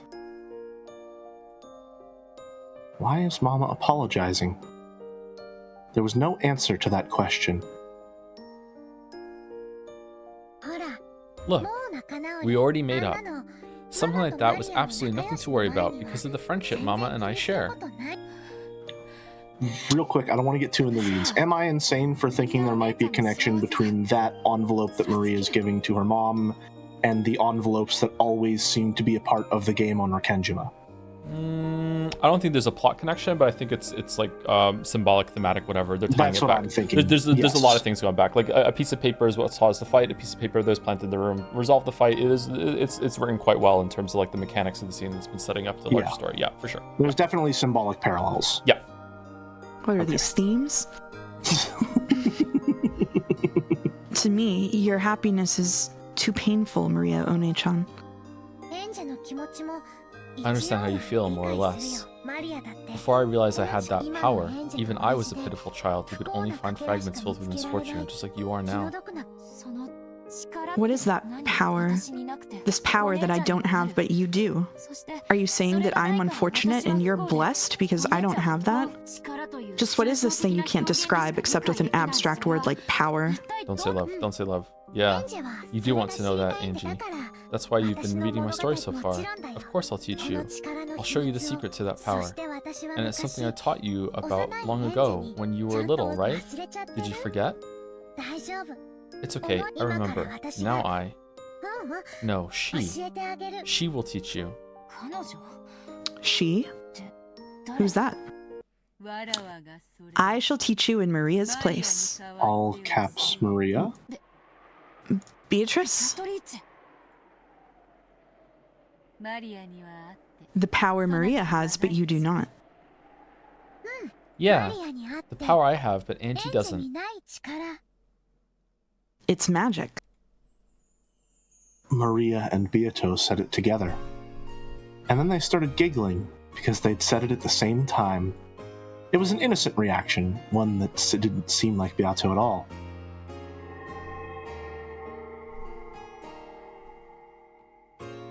Black tea was arranged on a table in a peaceful garden, and Beato, Maria, and Sakataro were sitting on Maria's lap. And Sakataro, who was sitting on Maria's lap, not all 3 of them at the same time, were having fun chatting. Oh, I see. He's called Sakutaro. So this is your best friend. Uryu, nice to meet you. I'm Sakataro. Ooh, Sakataro's shy, so he's nervous. It's okay, Beatrice is also a great friend of mine. Uryu, are Maria's friends my friends? Yeah. Uryu, then am I Beatrice's friend too? Yeah. Uryu! Maria, does something like this happen frequently for you in your everyday life? Ooh? What? Is breathing a spirit of magic into inorganic matter and giving it life like this commonplace in your everyday life? Ooh, Sakataro isn't inorganic matter. He's a lion cub. Uryu! A stuffed animal makes for an excellent vessel. It's not uncommon for spirits to be made to reside in them when they're spoken to by innocent children with no toxin. According to Beatrice, every time a child plays with dolls, The dolls actually gain a will and converse with them, sometimes even moving by their own will, entering fucking 999 territory explanation. However, because of their innocence, the power imbued into such a vessel is weak. If they get struck with even a tiny bit of toxin from a human's common sense, which says that there's no way a doll can talk or move, they instantly revert to being non-speaking dolls. However, this Sakutaro stuffed animal of yours is different. Ooh, Sakutaro is a stuffed animal, but he isn't one. Uryu! I'm a lion cub! Uryu! Sakutaro is a lion cub, but he's still a kid, so he can't roar sometimes. Ururu. Husky sounds. Uryu! Gatsby cameo. Gazing at Maria, who is playing around with Sakutaro by the table loaded with tea, Beatrice let out a sigh of admiration. How incredible. The Sakutaro with a cloth and cotton vessel as a shell has completely materialized into the human world. He has his own personality, talks with the summoner freely, and even moves by his own will. And even more surprising is that Maria did not summon him using the name of a person from another world, but created him out of the Sea of Zero. After that, Maria boasted that Beato that Sakutaro wasn't her only friend, and that she had many more of them back at home. It seemed that there were other similar stuffed animals and dolls who could talk and move of their own will like Sakutaro. It was something natural for Maria. It was natural for stuffed animals to talk, move, and become her friends of their own will. When she saw that Maria accepted this as something natural, as a witch, Beatrice felt a respect bordering on awe. Maria, without a doubt, that power of yours is magic. It's magic? I'm still a witch apprentice, so I can't use magic yet, right? No, it is magic. Because you cannot use it consciously, you're still an apprentice. But even so, what magical power it is! The materialization of your friend Sakutaro is excellent proof of that. Materialization? Indeed. In your case, it may even be fitting to call it creation.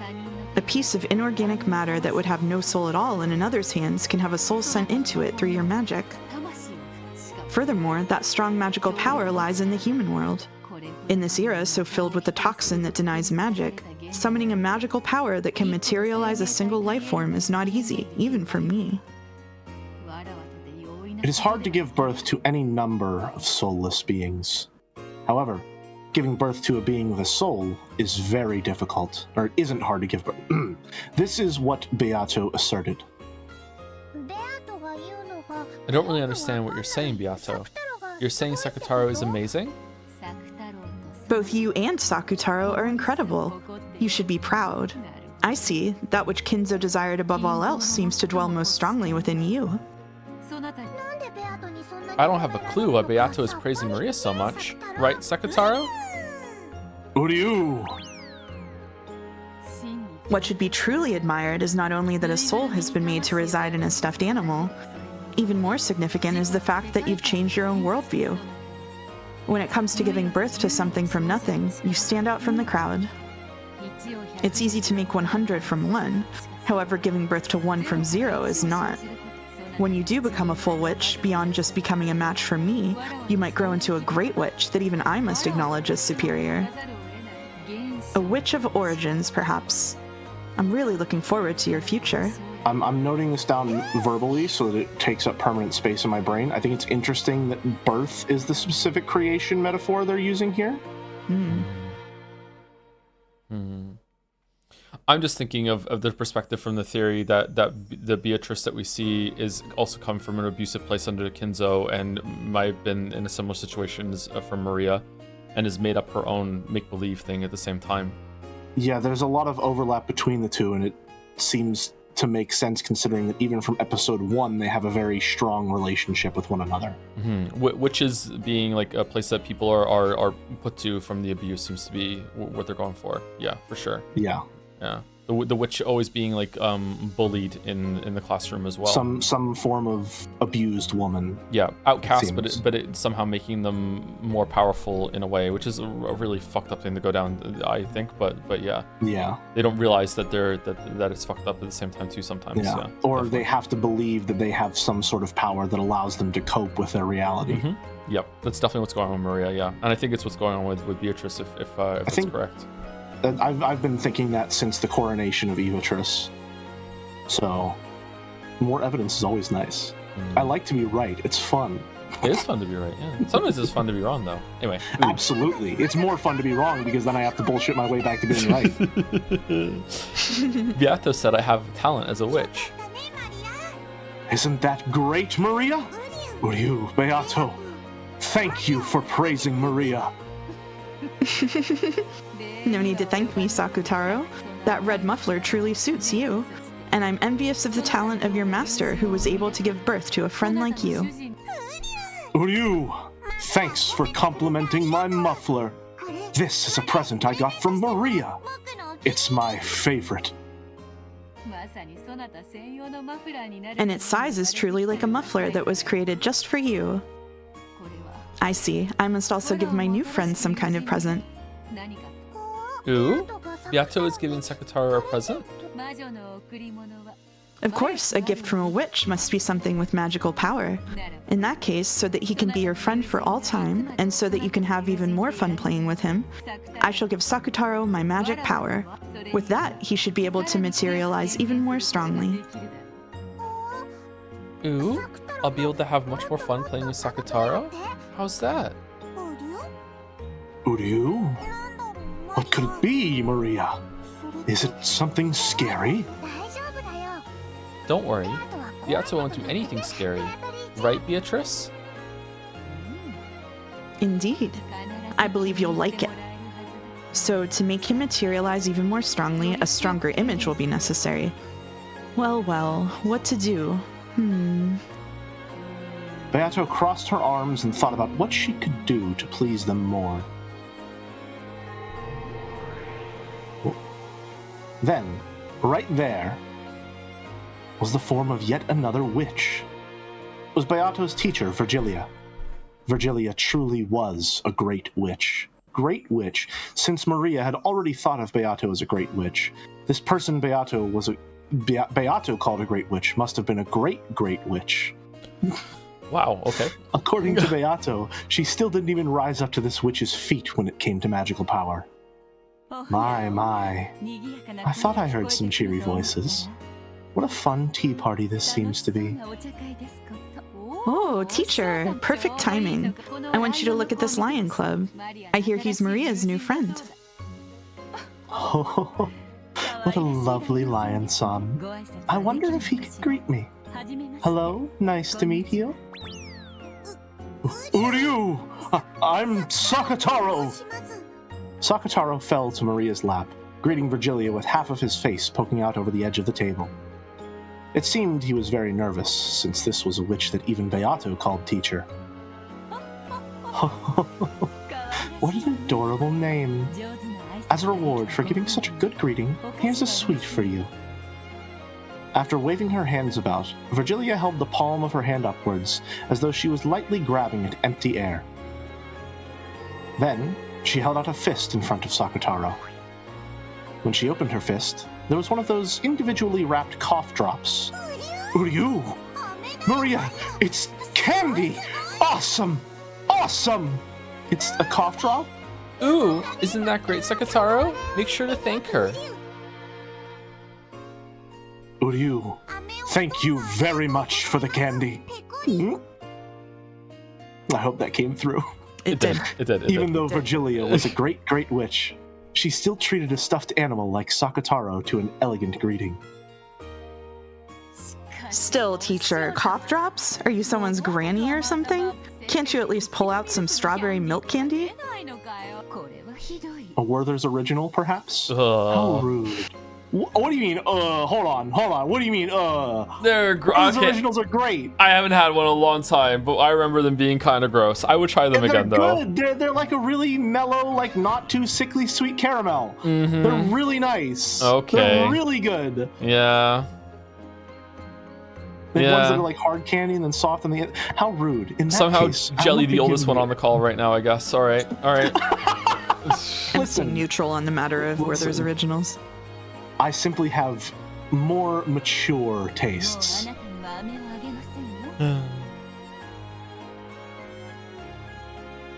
In that case, I won't be giving you any more. Sorry.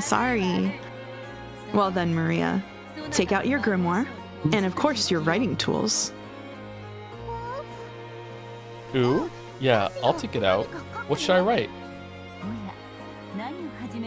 Oh? What are you starting? I will use a magic I learned from you, teacher. Magic to make a resident of another world materialize into a vessel. I think that by applying that, we may be able to further strengthen the power that makes this friend of Maria's materialize. I wanted to give that as a gift to Maria and her friend. I see. For a being that has already materialized, it shouldn't be that difficult. That would become a wonderful gift. Well then, I shall help too, if only a little.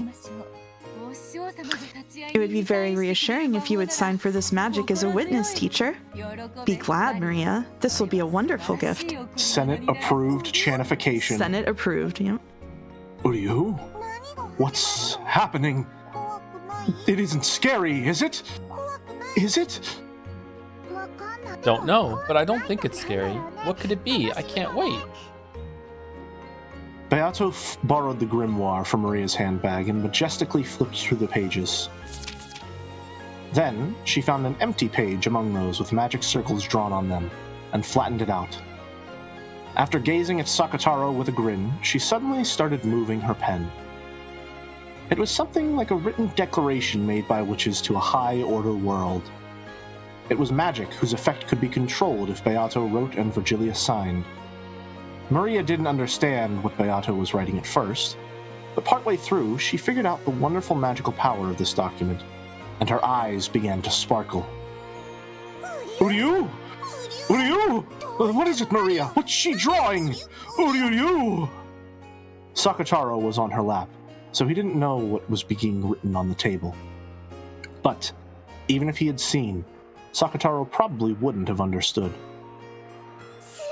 Awesome, Sakataro. Wait a bit. Almost done. It's amazing, Beato. Amazing.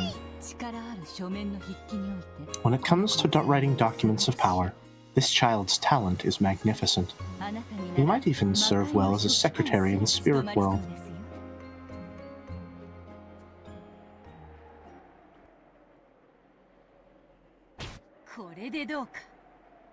How's this?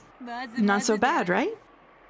After finishing her writing with an intense amount of concentration, Beato looked over the document again from a distance. It seemed she was fairly satisfied with her work. And Maria, who was also peeking in at it, let out a cry of wonder. Awesome, Beato. Cute. Ooh. By the name of the Golden Witch Beatrice, I now acknowledge Sakataro, Maria's child. It really is chanification. Teacher, if you would sign as a witness? Yes. By my name, I witness and acknowledge this oath. It is done. Virgilia signed, completing the written declaration. It was a document with the power to proclaim to the beings of the higher world that Sakataro had most certainly materialized in the human world. Sakataro, who had been born from Maria, was nominated by the two witches, Beatrice and Virgilia. And just now, his existence had been acknowledged by the higher world. That itself was the great magic of materialization. According to Beato, it was apparently quite fortunate that Virgilia was there. After all, depending on the number and quality of witches that signed proclamations to the higher world, the power that resided in them could change drastically. Virgilia in particular had many friends in that higher plane, so her signature gave the proclamation a power with which Beato couldn't even compare. By this proclamation, I accept you, Sakutaro, as an individual with his own ego, and I welcome you as a friend in accordance with the contract of marriage sorcier.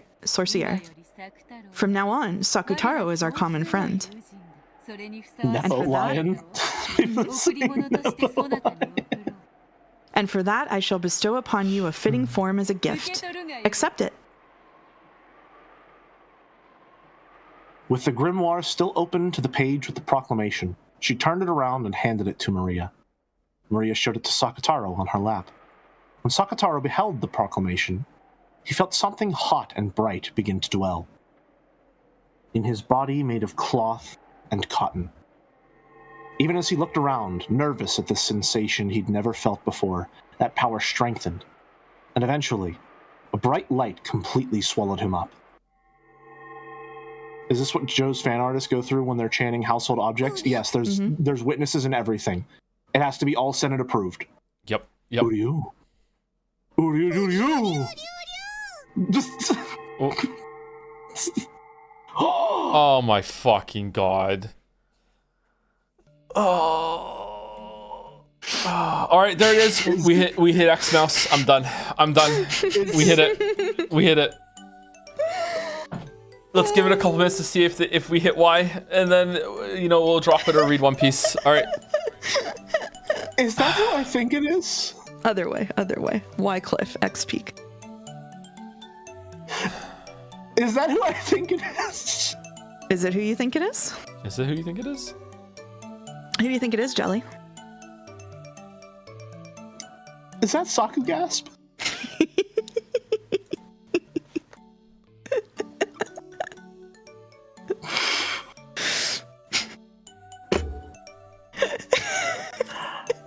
Are they in here?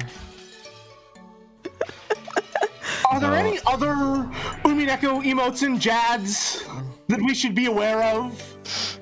Well, that would be spoilers, Jelly. You can get strung up for spoilers like that in Umi Fulden. They've been losing their shit over this one for weeks. Oh my god. Have they really? Yeah. They were like, when has Joe ever, somebody looked up your post history to see if you'd ever used the Saku Gasp emote. We're like, did he know? Does he know? Does he look at it often enough to know? Yeah. And I gave him that voice? Yeah. You did? That's...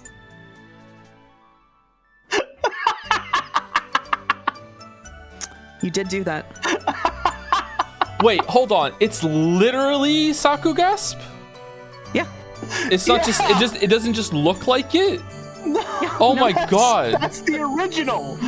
I know. I've had to find the original emote to make versions of it. I'm upset. The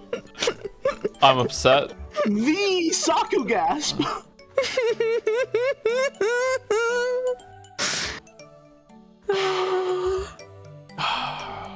Okay, so at what point do I find out that I'm from Umineko? Yeah, like, what the fuck? Yeah. Where does it end? Where does it end? Umineko's world, we're all just living in it. Ryukishi did this. Bravo, Ryukishi, bravo. You've done it again. Who uploaded Sakugasp? Who? Who uploaded Sakugasp? This has to be like 7 years ago at this point, man. Like, come on. I am finding out. Hold on. People are saying it's Leo.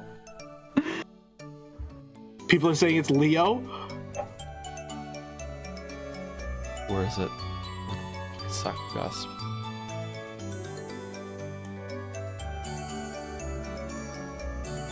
I can't see because we're on streamer mode. Shit. Okay, you want to just look for the earliest use of Sakugasp? Is that what you want to do? Leo. It was Leo. Leo is the first one to ever post it. Leo is the first one to ever post it. Now this is important. Is this an emote that exists outside of Jads? It is based on fan art, so the fan art exists outside of Jads for sure. But is it an emote outside of Jads?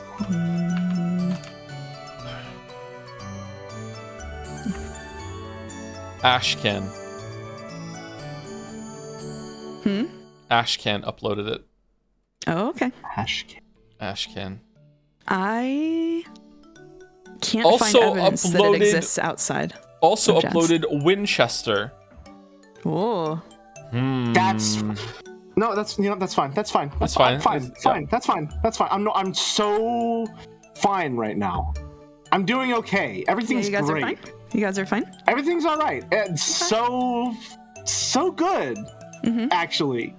My worldview is very stable. Leo I'll have you made know. the emote.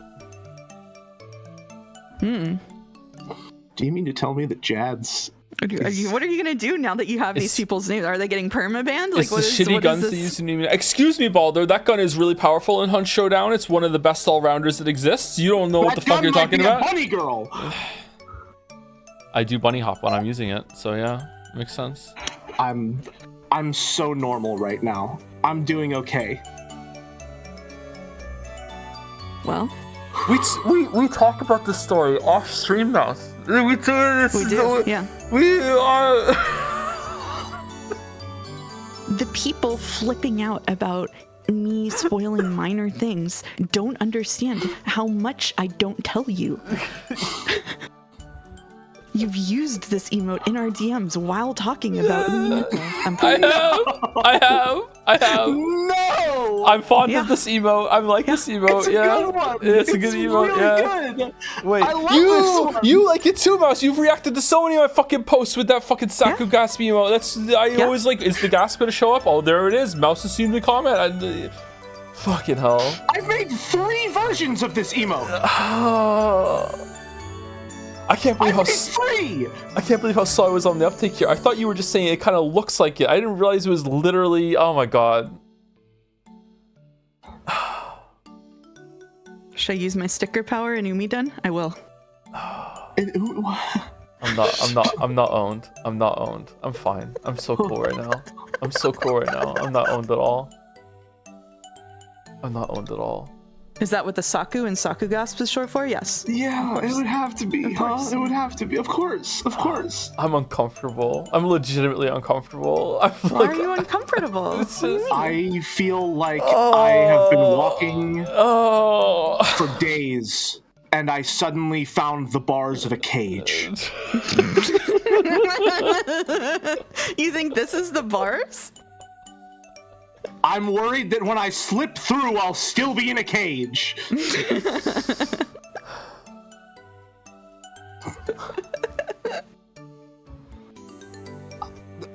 We were talking earlier about Ryukishi's really good at like guiding your thoughts to exactly where they need to be before he makes a big reveal and has the characters talk about it. How much of my fucking life have you been leading me by the nose, huh? No, How much? You and me are together because of this fucking story, okay? Like, you don't understand. I feel so uncomfortable and owned right now how much has been circling. Like, what the fuck? How okay, we gotta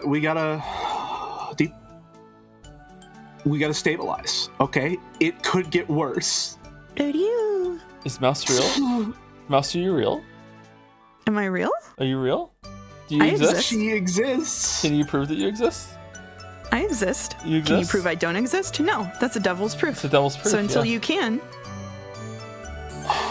I just know that it's like a very small handful, about 5 or 6 people in chat right now. They're just like arms crossed. Like, could they just fucking move on already? I want to see what they're. All right.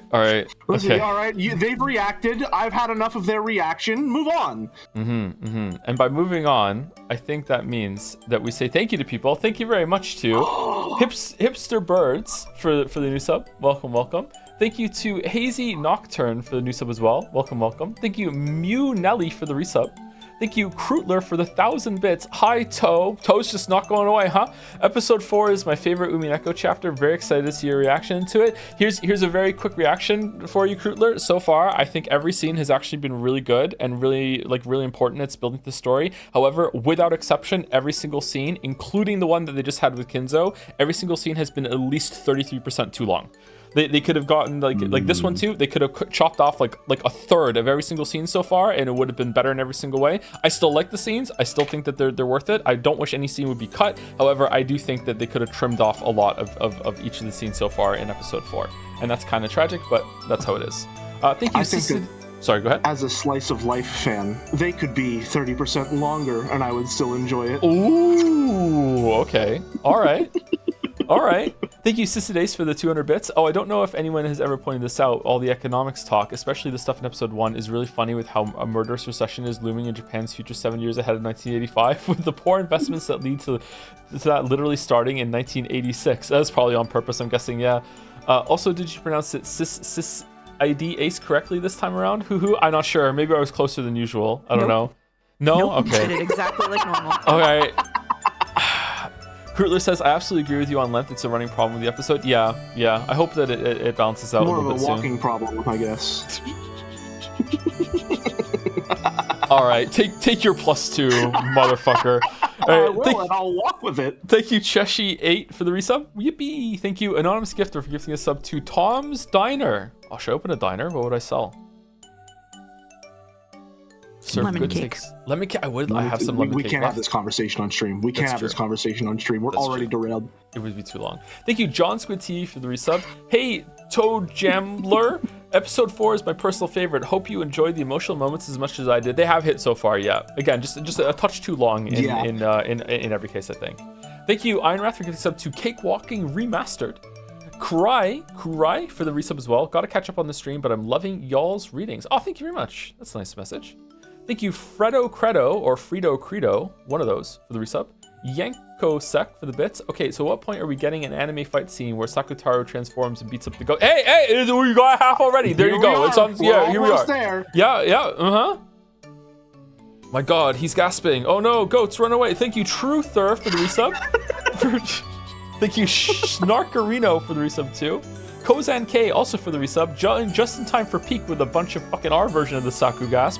Thank you, Pincerata, for the bits. I quite literally pulled over. I asked Merrick to make their own version of fucking that, so we wouldn't have whatever the original was based on the stream. So it wouldn't. Oh my fucking God. Even the joy that persists from Persona 3 fans is based on Umineko. Oh, fucking hell. Fucking hell. I remember having that conversation with Merrick. Did Vixit make that one, though, before Merrick got around to it? I can't remember if Vixit made that one. I think Vixit did make that one, didn't they? Or is that Merrick?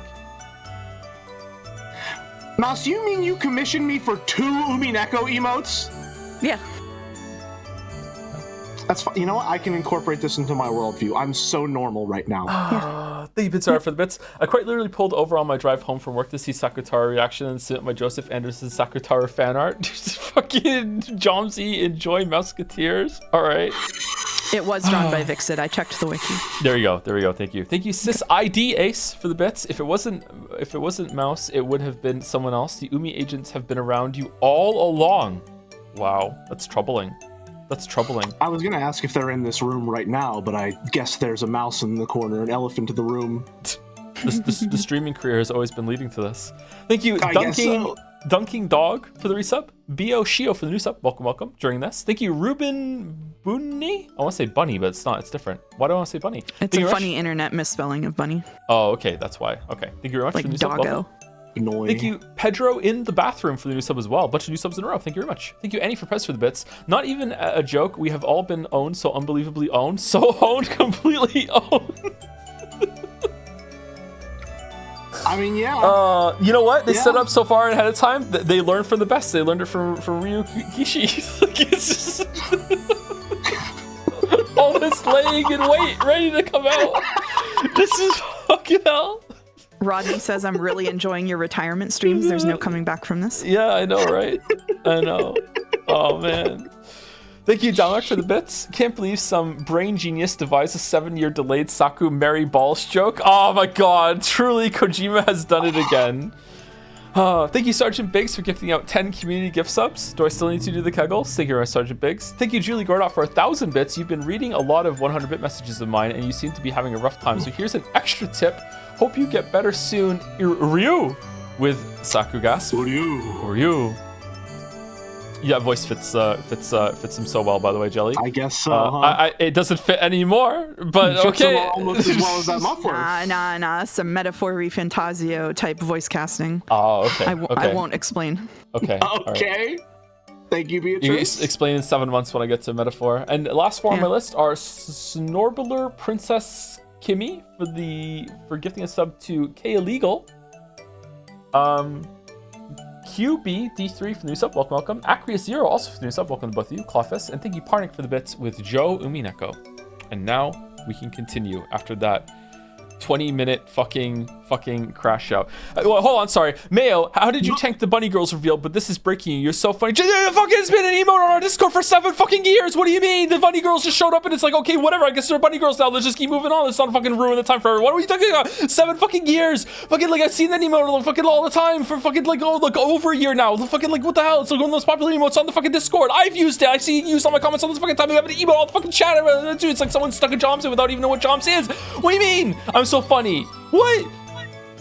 This emote has existed in jabs for longer than I consider myself to be a person.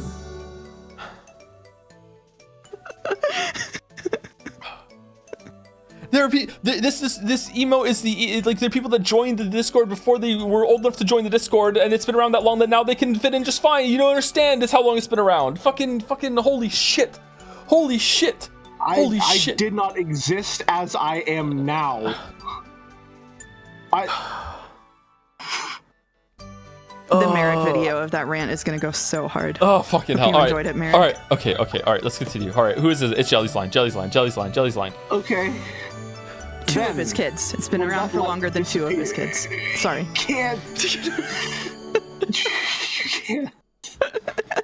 Go ahead. You can't just say things like that. Go ahead. Maria's friend Sakataro held a new form and existed, as he always has. Ooh. You're cute, Sakataro. Really cute. Who do you? Does it really look good on me? It isn't embarrassing. It's a very lovely form, Sakataro-chan. I'm getting angry every single time I see Saku in the fucking text box. I figured the muffler was his charm point, and the ears. This is actually what designing a Chan is like. Animal ears sure are nice, truly cute. Let me nibble them later. Merrick, did you know? Is chanification just this the entire way? Is that how deep this goes? Okay, all right. Let's lock in. We're locking in. We're close to the end of the chapter, and then you can take a... We're locking in. We're locking in. We're locking in. All right. Okay. We're locking in. We're fine. Okay. Sitting up straight, because I'm not by. We're just gonna one-shot this all the way to the end of the chapter now. Okay. Here we go. Okay. Just reading. Here we go. Okay. Thank you, Beatrice. Thank you very much for the wonderful present. There is no need for thanks. This is out of respect for your wonderful magic and your friend. And now that you've reached this level, it would not be odd for you to graduate from being an apprentice at any time. From now on, I shall instruct you on even more new and fun magic. From this point forward, you may call yourself Maria, an apprentice witch of origins. A witch of origins? Indeed.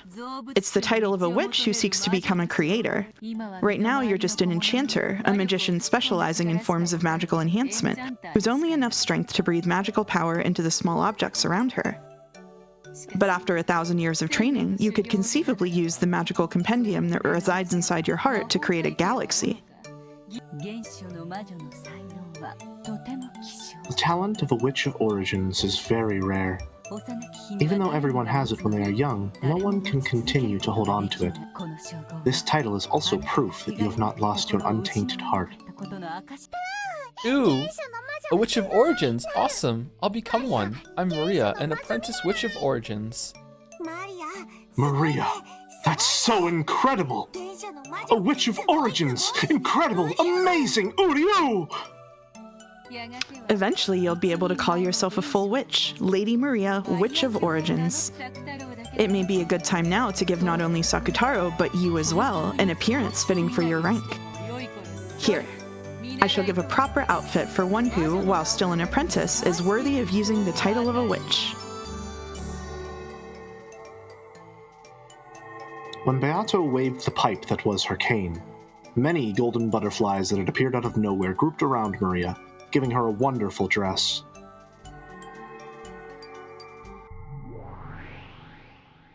It certainly was fitting for the girl who would eventually take the name of the Witch of Origins, combining both cuteness and dignity. Aw, amazing. Awesome, awesome, awesome, awesome. Cute, cute. I want to show these clothes to Mama too. Can I? The full dress of a witch must not be shown indiscriminately. Its value increases if you're stingy with it. Then the Great Witch, the Witch's Apprentice, and their new friend, Sakutaro, enjoyed a lively tea party. See? Look how happy I am, and look how fun this is. Please, don't be afraid of being happy. Becoming happy isn't the same thing as accepting your current misfortune. It means creating a new happiness out of your current misfortune. That is the magic of origins. I didn't want to acknowledge my current world. I couldn't bear to accept such an isolated and painful world. That's why, even though I was entranced by your world, Maria One-chan, I couldn't cross the final line. I'll teach you about my magic of origins. No, I taught you before, right? And you used it before. Did you forget? You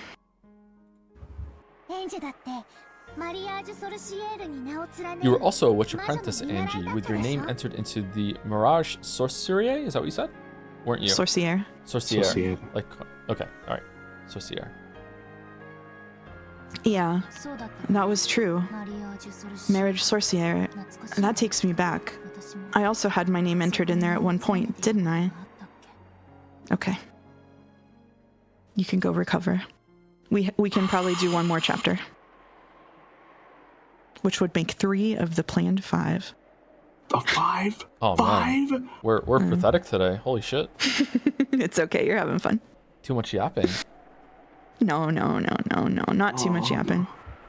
The comments on the Nojavad are gonna be vicious. No. I'm gonna be thinking about that for at least. Look at the screen. Look at the Wait, screen. hold on. So The world is 12 years later. October 20. Okay. Oh shit. Oh, okay. All right. Okay. Holy fuck. Okay. Oh shit. Oh my god. Oh fuck. Okay. Don't forget. October 1998. 12 years later. 12 years later. 1998. My heart rate just spiked up to 125. Holy fuck. No. It's 1998. Don't get numbers confused. If we forget, they'll never let us forget. Yes, I will never forget the perfect. Yep. All right, okay. 12 years later, October 1998. Amazing call mouse almost had to restart. I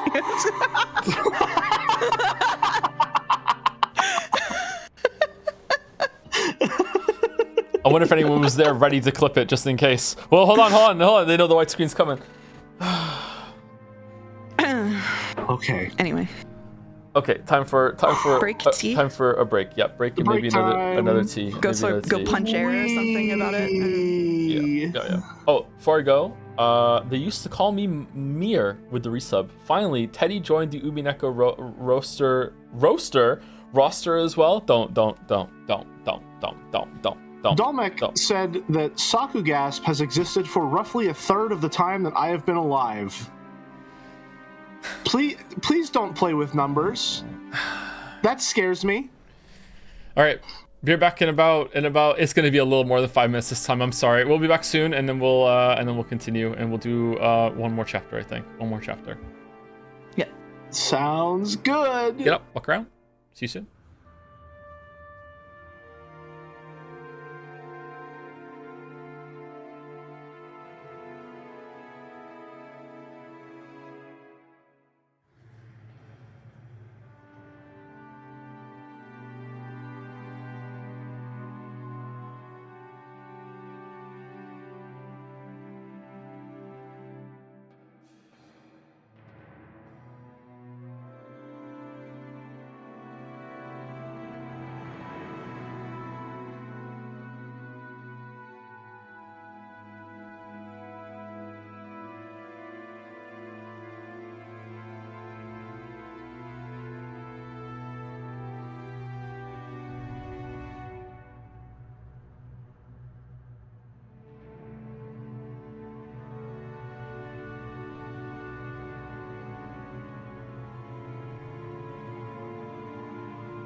Hello, chat. Hi.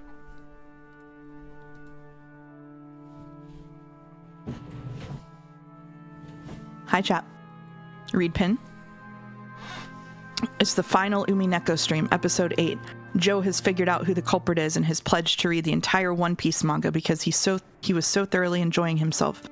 Suddenly, Mouse's voice changes. She tears off the wig. It was Ryukishi all along. Zen Zen Dameda, Tosufu Anderson-san. You have fallen for the greatest long con in history. Todd Howard has done it again. Seems likely.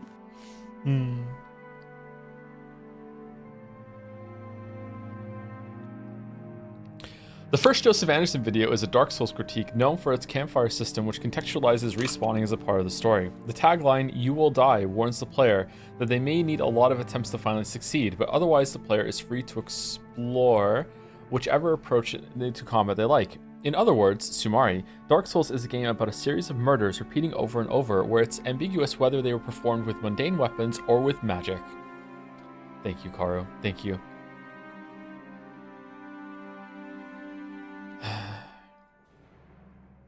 How you feeling? Me? Yeah? Oh, I'm feeling great. I'm feeling great. You feeling great? So great. So That's great. good. Mm-hmm.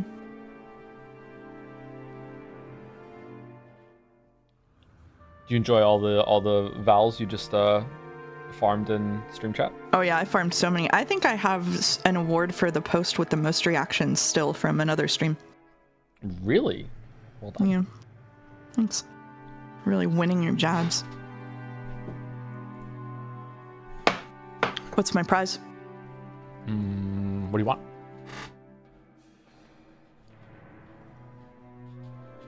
I want us to stream a co-op game that you fucking hate.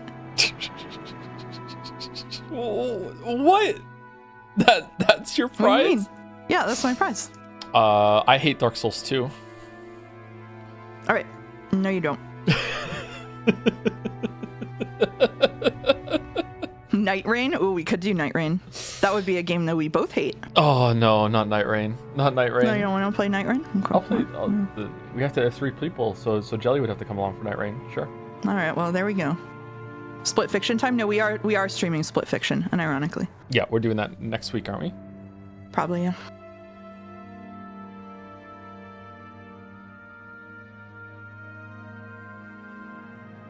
Lock it in? It is locked in. She's not here. Isn't there a Hello Neighbor My stream. co-op game? Oh no. Oh no.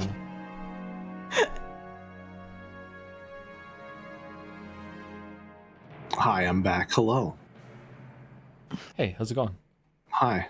Just made a real quick protein shake so I could really get myself in the Sakatara mindset. Yep. Now you're a culture fit in the call. Oh, man. Yeah, Jelly, you hold do it want to together. play Hello Neighbor co-op. No, that's okay. That's all right. I'm not that desperate for collaboration. There are a lot of other options before a Hello Neighbor co-op. Do you all prefer a Mouse and Jelly Joe Witch or a Joe and Jelly Mouse Witch for fan art purposes? I feel like Mouse Witch would be more on brand because of the pun. Mouse, which would be that the wordplay is nicer on that one. Yeah. Mouse Switch, maybe. How did I fucking know you'd pull this up? How did I know you would pull this up on stream? Umi watchers have no idea what non-Umi watchers go through. What are my favorite Joe's VODs? Oh, that's easy. It's gotta be Umineko starring battler Ushiromi. I can't say his name. Seriously, you never watch Umineko VODs? It's so peak, pure cinema. Battler is my favorite protagonist ever. Oh, are we discussing Joe's microwave? I wonder what kind of microwave Battler would use. Like, come on. Oh, I snorted. No. Well,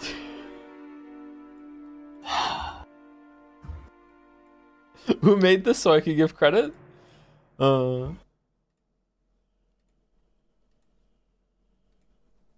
was it in stream chat? Where did this come from? It was in there. Reddit. Yeah. Oh, it's I from Reddit. Okay. Big Pianist 3587 posted it. Well, thank you, big pianist.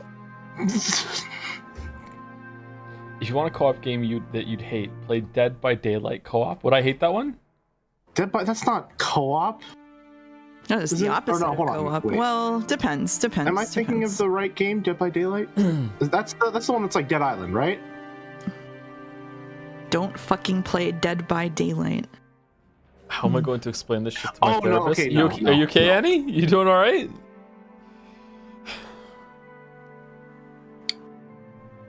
Yeah, okay, no, Dead by Daylight that's not co-op. That's not like co-op. Let's agree on some terms here, right, folks? This is including the two folks that can verbally respond. Co-op does not mean a multiplayer game. Co-op means like this is a story that you can play through with other people. No, co-op means a game where you are working together in whatever context. Would you call Halo multiplayer co-op? Well, I don't know anything about Halo. Joe, would you call that co-op? No, again, no. It is different if it's PvP. If it's a multiplayer competitive game, that is a different thing than a co-op game where you are PvE. Okay, so the PvP versus PvE distinction is integral, you would say. Yes. Overcooked on stream would be evil and wonderful. Yes, DBD is PvP. That's why I say it's not co-op. Yeah. Okay. I can fully... I think I can pretty much unanimously agree with those terms. I agree. I agree. Destiny 2 Raid? Overcooked, please. Funny you say that. Funny you say that. Very funny. You say that. Is Minecraft co-op? I'm not going to define a game genre any further than I already have. Don't bait me. Don't bait me. I think co-op needs to be like a very specific experience for me to not just call it multiplayer. Like, I would say Destiny is a multiplayer game. I would not call it a co-op game. Overcooked is definitely co-op. Overcooked Yes, is 100% co-op. That's yes. We were kicking Overcooked's ass. We were good. We were good. Okay, listen, we've got one chapter left. It's like an hour long. Okay, all right. I believe in our ability to do it. Joe, you have the first line. Do you want to read the feed before you do it? Okay? Yes. Yes, Mouskateers. Yes. Yeah, give me a second. No. The people came here to watch an Umineko stream. I'm just suggesting we give them Umineko, okay? I'm an advocate for the viewers. Are you not entertained? I'm a voice of the people.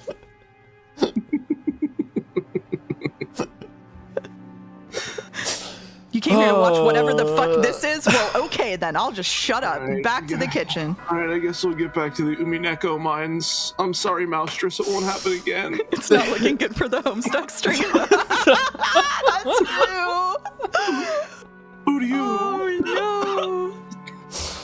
Thank you, Cat is not fat for the resub with thank you, Toe and a Saku Gasp. Thank you, Hypothetical Walrus for the resub. 50 months of watching, a truly auspicious time to find out the entirety of Jads was nothing more than a vehicle to subliminally indoctrinate Umineko.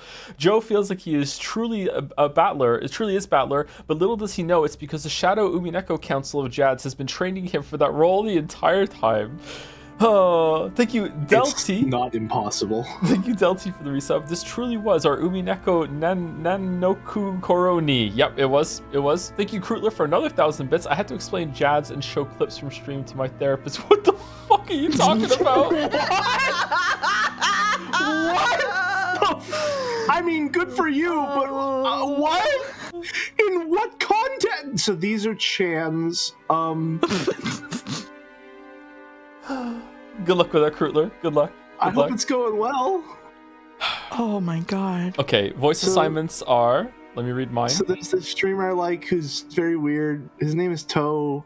He makes this joke where he says together when someone in the game he plays says together. Together. All right, ready? Who's starting us here? Actually, is it who's talking? You. It's me? you. Okay. It's you. Yeah. Yes, It's you. I will never forget that. It happened in April of 1987. I received a certain strange request from a friend. There was a large collection of books, the former possessions of a very rich man, that were being sold at auction, and it was thought that some of them might have been extremely valuable to the study of archaeology and folklore, as well as in an occult sense. So his friend wanted to witness their worth confidentially. Sorry. Go. That was 87, half a year after the crime on Rikkenjima. Correct. It was explained that those books had escaped the disaster ever at Rikkenjima. The owner of the island, Miss Ushiromiya Eva, had put them up for auction.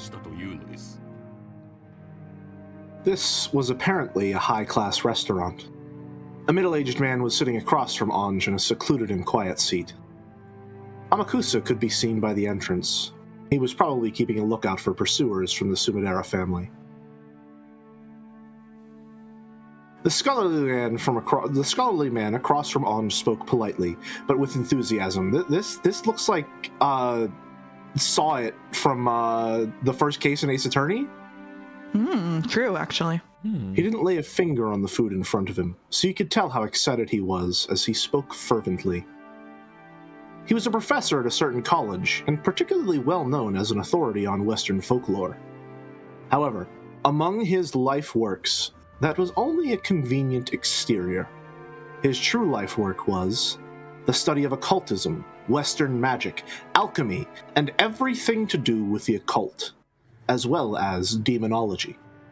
In short, Sumari, he was the person in the best position to understand the details of Kinzo's research. Professor Utsuki? A little difficult to pronounce, isn't it? It is. First, what I learned by appraising those books was that Miss Ushiromiya Eva had absolutely no education in the study of folklore, and that the original owner of the books, Ushiromiya Kinzo, was certainly one of the top 5 authorities on demonology in Japan. April 1987. I thought it was 1998. A major city antique shop obtained a large quantity of ancient documents that were thought to have a high historical value. They were entrusted with them by Ushiromiya Eva, who wanted them to be sold at auction. At the time, it was thought that Eva would succeed the Ushiromiya family and have all the wealth to herself, as the only survivor. However, at that point, not even half a year had passed since the accident, and the others had not been missing long enough to be presumed dead, even under extraordinary circumstances. Because of that, Eva had supposedly been in a very tight spot financially, unable even to collect on her family's life insurance. It seems she tried to sell everything of value, and even the books kept in the place where she'd escaped from harm. Even the books kept in the place she'd escaped from harm in. Kuadorian? There we go. Were used for this purpose. These old books, which would eventually be called the Ushiromiya Library, were later gathered from antique shops by authorities in the field so that they could be appraised, and those authorities were astounded. At least speaking from the perspective of occultism, the impact of that discovery on the world was comparable to the discovery of the Dead Sea Scrolls. What? This is because contained within the Ushiromiya Library were many extremely vital documents that had never been found, though their existence had been known for more than a millennium. The many dreams of the occult, such as those represented by alchemy, always stirred an intense fascination in dilettantes. It is whispered that many magic books of great historical value, currently unknown to the public, might be in the secret possession of extremely wealthy lovers of the occult. Items such as Leonardo da Vinci's notebooks, which are particularly popular among dilettantes, are said to be prime examples of this. Dilettante is a lovely word. It is said that approximately 5,000 pages of these notebooks currently exists, and that over 10,000 have been lost. But some researchers believe that a large part of this lost portion may be monopolized by certain enthusiasts and members of the extremely rich. It is said that because of this, even now, dilettantes who can't help but seek these spare no expense to search around for quietly hoarded away and unannounced books. There's probably no doubting that Ushiromiya Kinzo was himself one of those dilettantes. No one knows what Kinzo went through to obtain those, But there can be no mistake that he used his vast wealth freely, buying them off of other rich people with the same hobby as him. Though those books, which were so valuable that enthusiasts could never satisfy their desire to hoard them away, were discovered in large numbers at the end of the 20th century. And their release to the public had given the entire world a massive shock. Because of this case, the name Rakinjima became known across the world. The world was also shocked to learn that, in all likelihood, a large number of even more valuable undiscovered books were lost during the accident on Rakinjima. Because of this, the names of Rakinjima and the Ushiromiya Library will remain in our memories for all time. Our memories. That hour probably meant the occult neck of the woods with the same hobby as Kinzo. Because of that incident, the name of Rakenjima had taken on a vital meaning in the world of the occult. There certainly had been a lot of reporting about the accident on Rakenjima itself, but not on an international level. However, this one part had spread across the world, taking the image of Rakenjima as a small island in the Izu archipelago, and painting it over as a demonic island where riddles, suspicion, mystery, and the occult met. Very mist-like. In other words, Sumari. Until Kinzo's library was leaked to the public by Eva, Rakenjima had been merely a nameless island that no one could remember, and certainly not the island of a witch. However, when knowledge of the Ushiromiya library spread all over the planet, Rakenjima's image immediately took on an occult twist.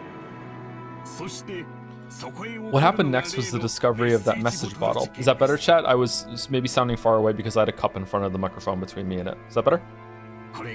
Yeah, it is. That's what turned that island into a witch's island. So, again, Maria sent that message in the bottle, and she's Witch of Origins, starting the whole thing off, maybe?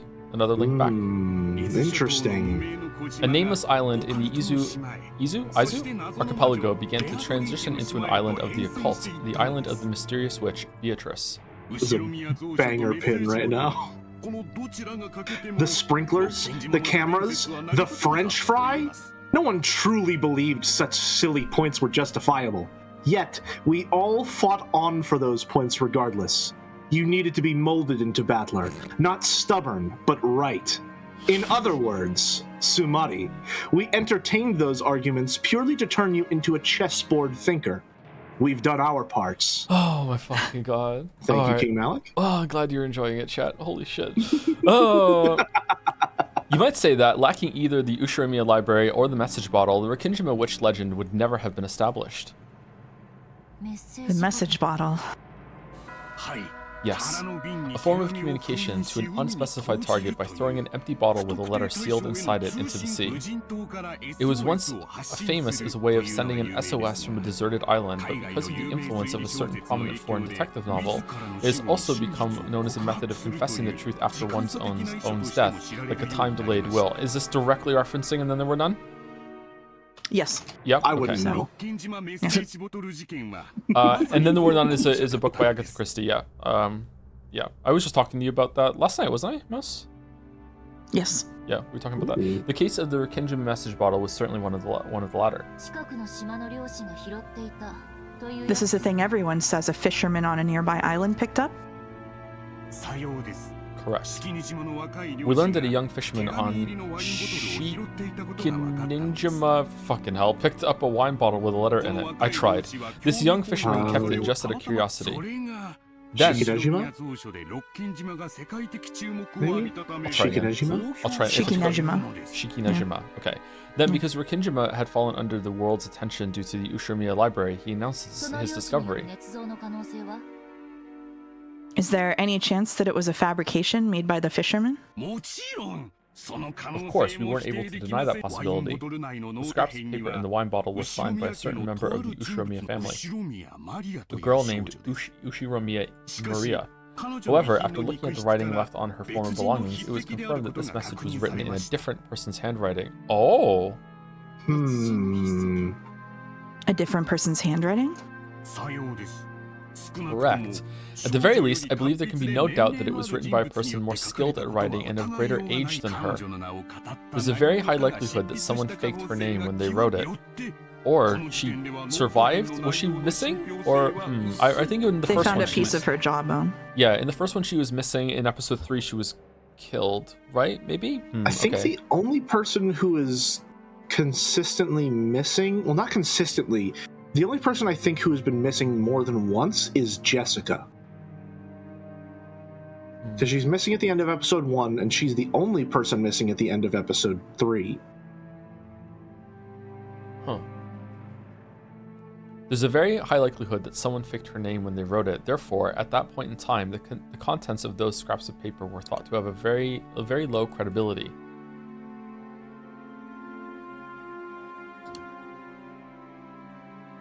However, later on, it was discovered that a similar message bottle had been recovered from the nearby ocean on the day of the accident by the police in their search for lost articles, and this caused a sensation.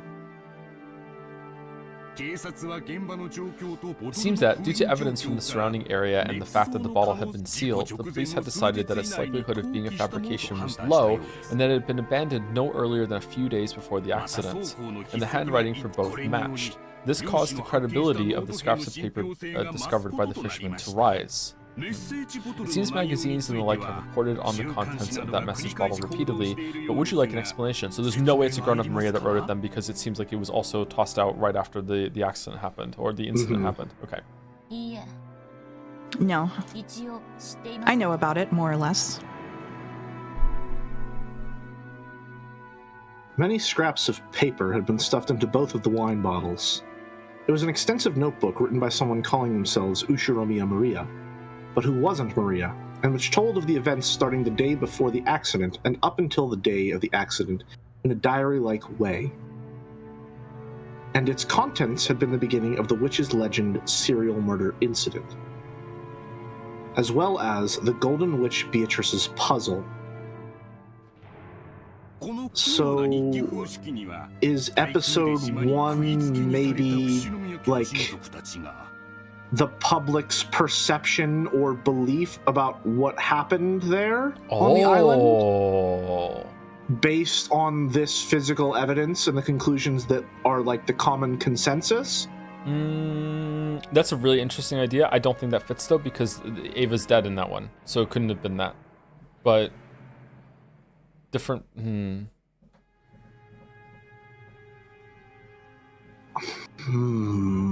Or maybe it's no. I don't know. The only Ava being dead is really the biggest part that I can't seem to merge with any of my theories regarding who might be like a true point of view character. Because so far she's only survived in episode 3. And if we're to believe that Anja's our new point of view character, she obviously was raised, well, you know, in some form by Ava. So Ava would have to survive. I mean, like, we don't know who the killer was in episode 1 and 2. Like, Ava could have been like a fake death in those two. I don't see her doing that, though, but possible. Okay, it's an interesting idea, but I don't know what the rules are just yet. Yeah, It could be like a kernel of truth in each of them, bits and pieces, right? That's what I'm thinking, that it might be someone going through all of the information and trying to reconstruct it and seeing if that theory is sound and if they are satisfied with it, and if not, next episode. Could be that. It could be that, yeah. Okay. In essence, if they can't explain it without magic, they try again. Or Sumari, rather, in other words. If they can't explain it without magic, they try again.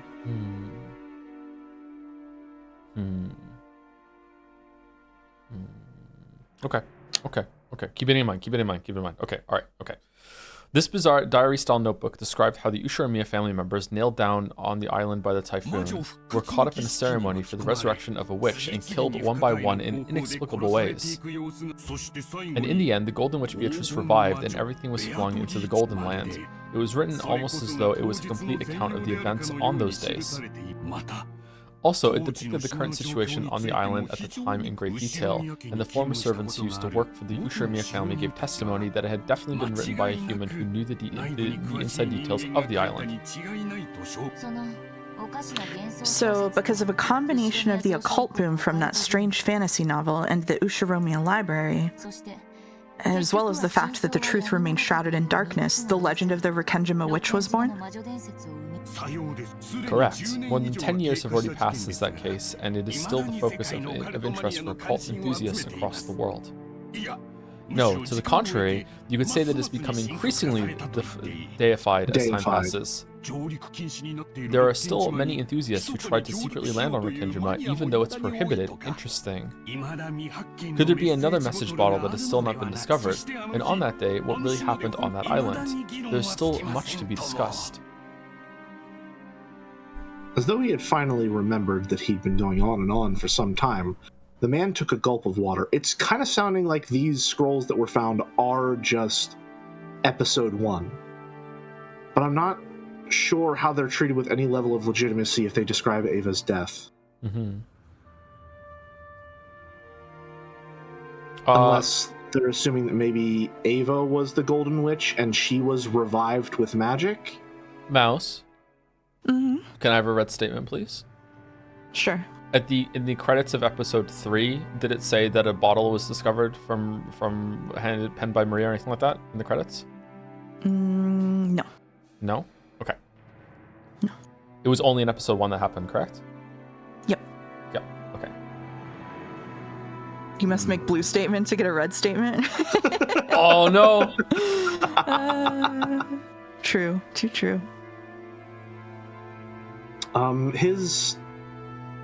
What is that? I've never seen that word before. Like, something in me is saying potage? It's potage. Potage? Okay, that sounded like the wrong pronunciation I would get made fun of by chat for saying. So it's probably potage in French, but gotcha. Yeah, no, that's true. This potage was getting cold. I still have no idea what it is, but it Jelly was right. Yes, it's right in French, but it gets pronounced that way in English too. Thank you. Now I'll say it wrong on purpose. His potage was getting cold, but it seemed that the man's hunger had already been blown away.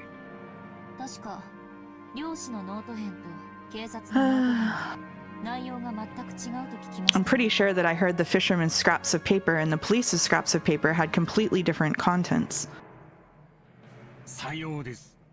Correct. Due to that, interest in the Rikenjima mystery increased even further. Inside both bottles were diary-style notebooks on which was written an account from the day before the accident until the day of the accident. However, while both of their contents described the same 2-day period, they were completely different. It was as though one was the truth and one was a lie, or perhaps both were lies. In any event, the beginnings and endings alone matched each other. In the beginning, the 18 people, including the relatives, are sealed up on the island by the typhoon, and in the ending, everyone dies, the Golden Witch is revived, and everything is flung into the Golden Land.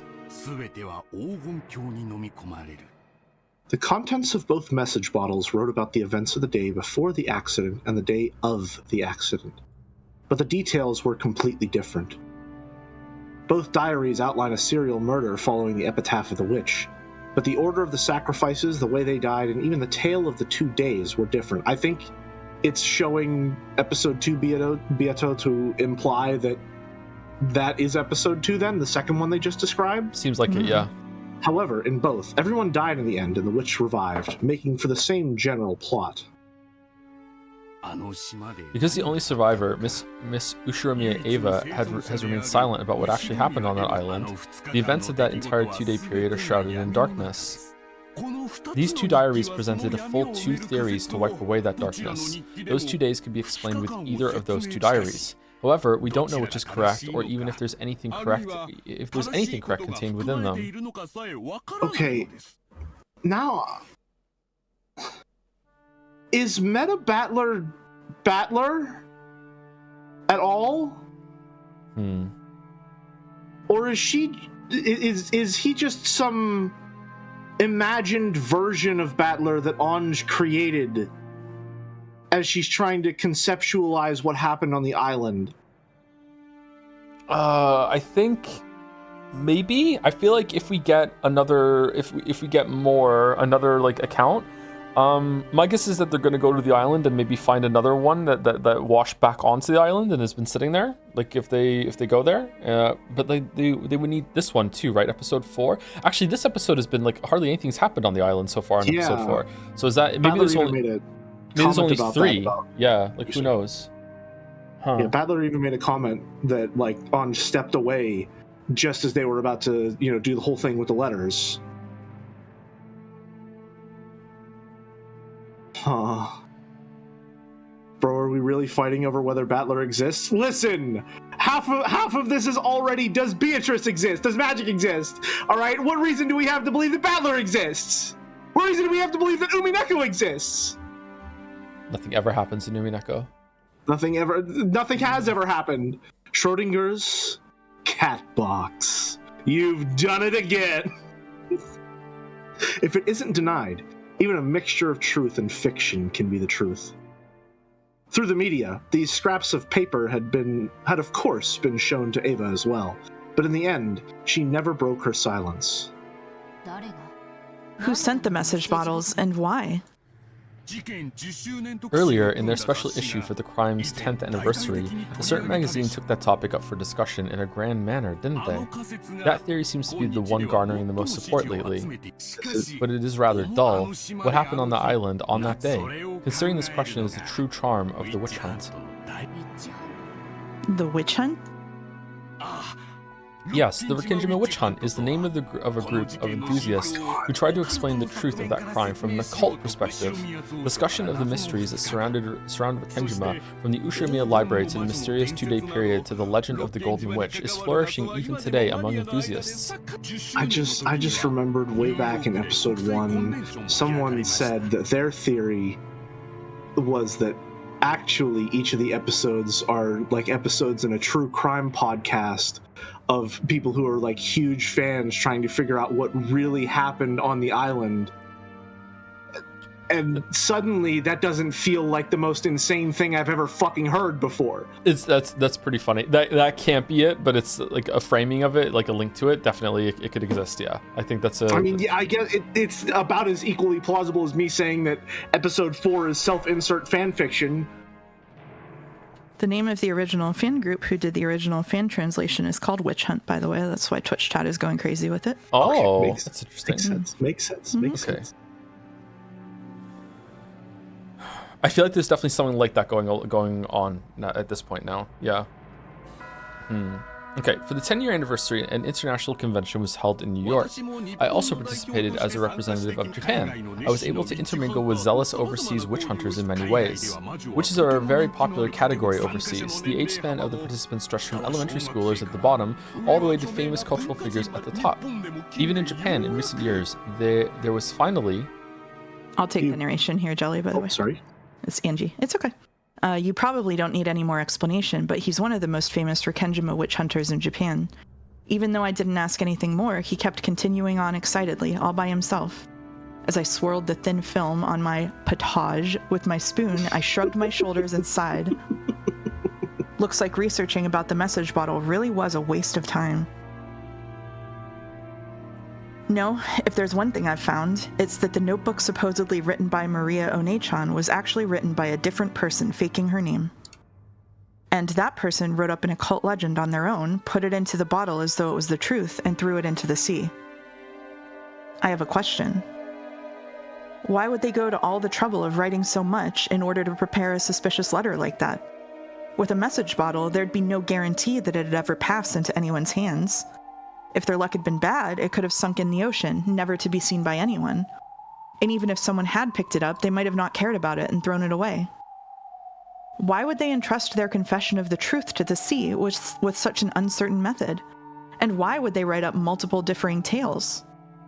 If there had been one message bottle, claiming that its story was the truth might be reckless, but not impossible. However, because there were two, that made both of them doubtful. If someone was plotting to make out those 2 days to be the work of a witch, then they really did go one step too far. And because there were 2, it suggests that an undiscovered third one, or possibly even more, might exist. In other words, too muddy, the 2 differing contents makes both of them harder and harder to swallow. But despite that, the contents of both matched in that they told of a witch in a tale. So is that the main point the writer wanted to get across to us? It seems to me that the only possible explanation is that someone who wanted to give rise to an illusion of a witch carried out this crime for their own enjoyment. However, the 17 people other than Aunt Ava lost their lives, and a vast wealth, or maybe even 10 tons of gold, had moved around secretly in the darkness. It doesn't feel right, for a confession occurring after all that, to bring up this illusion of the witch. Even if we ignore the magazine's theories, it's very doubtful that the message bottle really was a diary. After all, the amount of writing was massive. It's hard to imagine that someone actually caught up in the middle of a serial murder like that would be able to calmly write it down. In that case, it's probably more realistic that this diary was written slowly over a long period of time, up until the day prior to the accident. In which case, would it mean that everything on Rikkenjima was a planned crime with everything prepared for over a long stretch of time? The fact that Aunt Ava left this world without saying anything is infuriating. She definitely said it on her deathbed. She definitely said that her reason for not telling me the truth was because it was her best way of harassing me. Yeah, by now, it's painfully obvious. Of all the things Aunt Ava did to harass me, this was probably the last and the greatest. But thinking of it this way, it's pretty doubtful that Aunt Ava is the true culprit. Of course, that's not because the handwriting on the message bottle was different from Aunt Ava's or anything like that. It's because in both tales that were discovered, Aunt Ava was included among the victims. How does it happen every single time?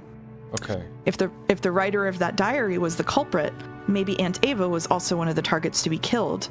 Maybe Aunt Ava survived because something went wrong. Because I hated Aunt Ava, I came to believe that she had to be the culprit. But the existence of the message bottle makes me suspect that the mastermind is a far more profound and unknown person than her.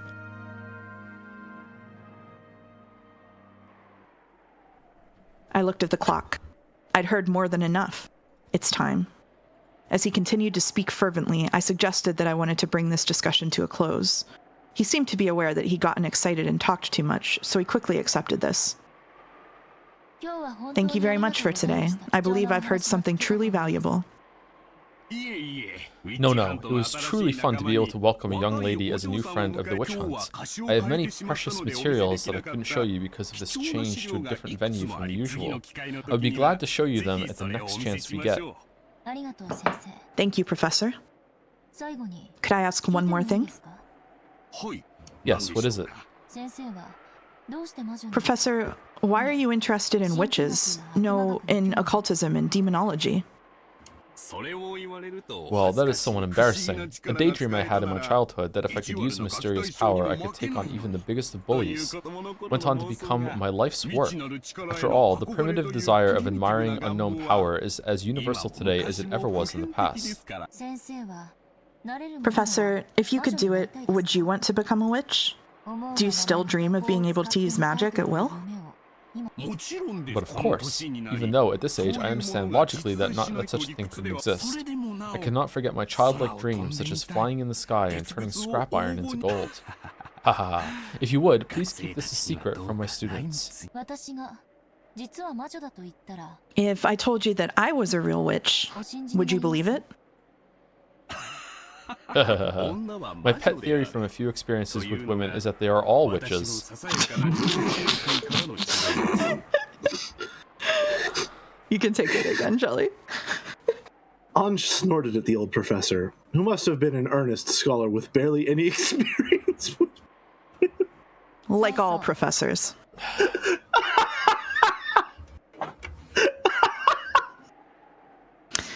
Yeah. And one final question. Professor, have you seen the original message bottle itself? I have indeed. In that case, do you know that handwriting well? Of course. I'm not a specialist in that area, but at least when it comes to the handwriting of the message bottle, I am proud to be the most knowledgeable in Japan. At that point, Anj set a book on the desk with a thud. And this is? I've never seen it before. He prided himself on his thorough knowledge of all literature related to Rikkenjima, and he looked bewildered at this binding that he hadn't seen before. Ignoring him, Anj silently flipped through the pages, opened to one of them, and showed him. On that page was a handwritten paragraph beginning with, "To my beloved witch apprentice." And at the end, there was a signature in katakana that said, Beatrice. This is really good. This This is is very good. The instant he glanced at it, his face went pale.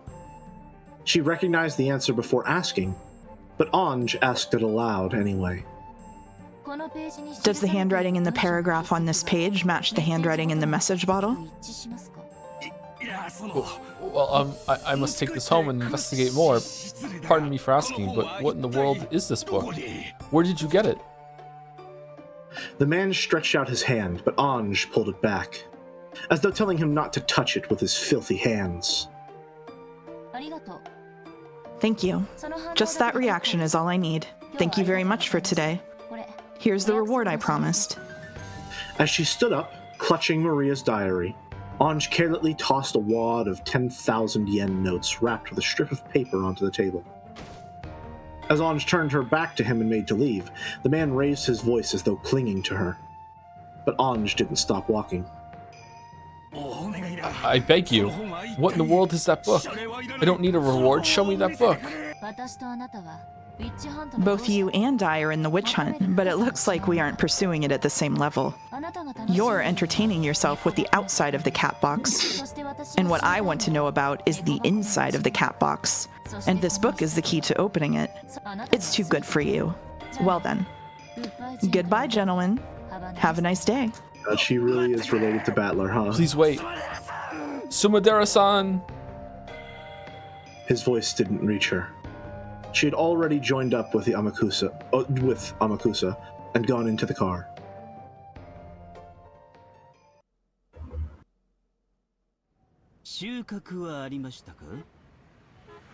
Who Did has you Amakusa? find anything? It's me. That's Joe, yeah. Did That's you Joe. find anything? No, it's not me, it's Joe. Only at the very end. I was right. The one who wrote the message bottles was Beatrice herself. Cool. So you've concluded that the witch actually exists? Who knows? Mind if I sleep? I'll bet that talkative professor gets lost in his own little world and lectures and makes a lot of kids fall asleep. So the paper is just fan fiction of her like writing how the ceremony's gonna be? And she just like fantasized about it over and over and over and over again? And those are the different versions? God, how many could there be then?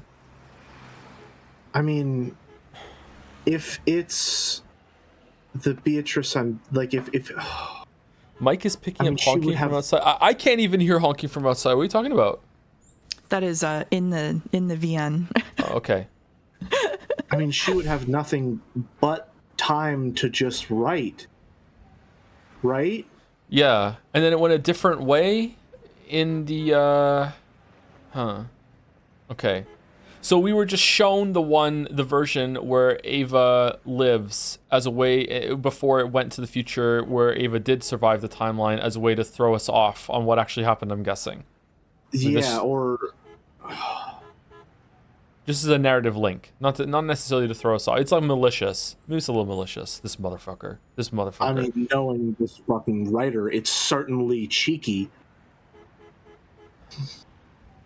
I'm so lost. Okay, so Jelly and I are working on the theory that Beatrice, air quotes, exists and is a person that was raised by Kinzo to be a replacement for Beatrice and was kept as a captive. And he already tried to do this at least once before, but that ended up being that she ended up dying because Rosa led her to a cliff and she fell off the cliff like I did on every single Weeb game before now. So then he got another version of Beatrice that he raised in captivity in order to be a replacement for Beatrice or for some other reason, who knows, right?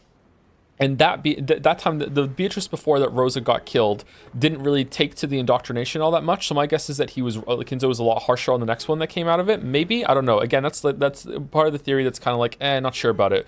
However, it seems that it's somewhat in the right area at least. So there's been someone that's living on the island in the Kuadori or whatever, the other mansion on the other side of the island. I can't remember the name of it. Sorry, Mess, do you remember the name of it? Kuadorian? Kuadorian? Oh, it was close. All right, Kuadorian on the mansion on the other side of the island, and they've been there for, I don't know, like 18, 20 years before 1986 happened. So somewhere around like 1966, somewhere in the late 60s, early 70s, like someone was brought to the island and is like a captive on there, and has been raised to be, for all intents and purposes, a replacement for Beatrice. Has probably been told that she's a witch and she's growing up, all this other shit. So at some point, it seems like she started writing a fantasy of what the resurrection ceremony was going to be like, and she's written multiple versions of how that day is going to go when she does it, like planning her, like, I don't know, like ascension, revenge. I don't know what the context of that is, and it seems like method of like control over her life in any way, shape, or form. Yeah, like yeah, and I don't know, like, if she had help in some way, or if like Kinzo was encouraging her to do that in some way. I don't know, but it seems like there was multiple versions of how that time was going to go down in 1986 in October, and so far two of the episodes that we've seen have just been versions that she wrote down planning what she was going to do, and now there's like, maybe there's a third one or fourth one, maybe there's like fucking dozens or hundreds, who knows, and we've just seen three of them, and now, but two of them have been confirmed on pieces of paper. So like the theory that Jelly and I are working on right now, if Jelly agrees with me, is that these are just unreliable versions of how she thought the two nights were going to go, not necessarily how they went.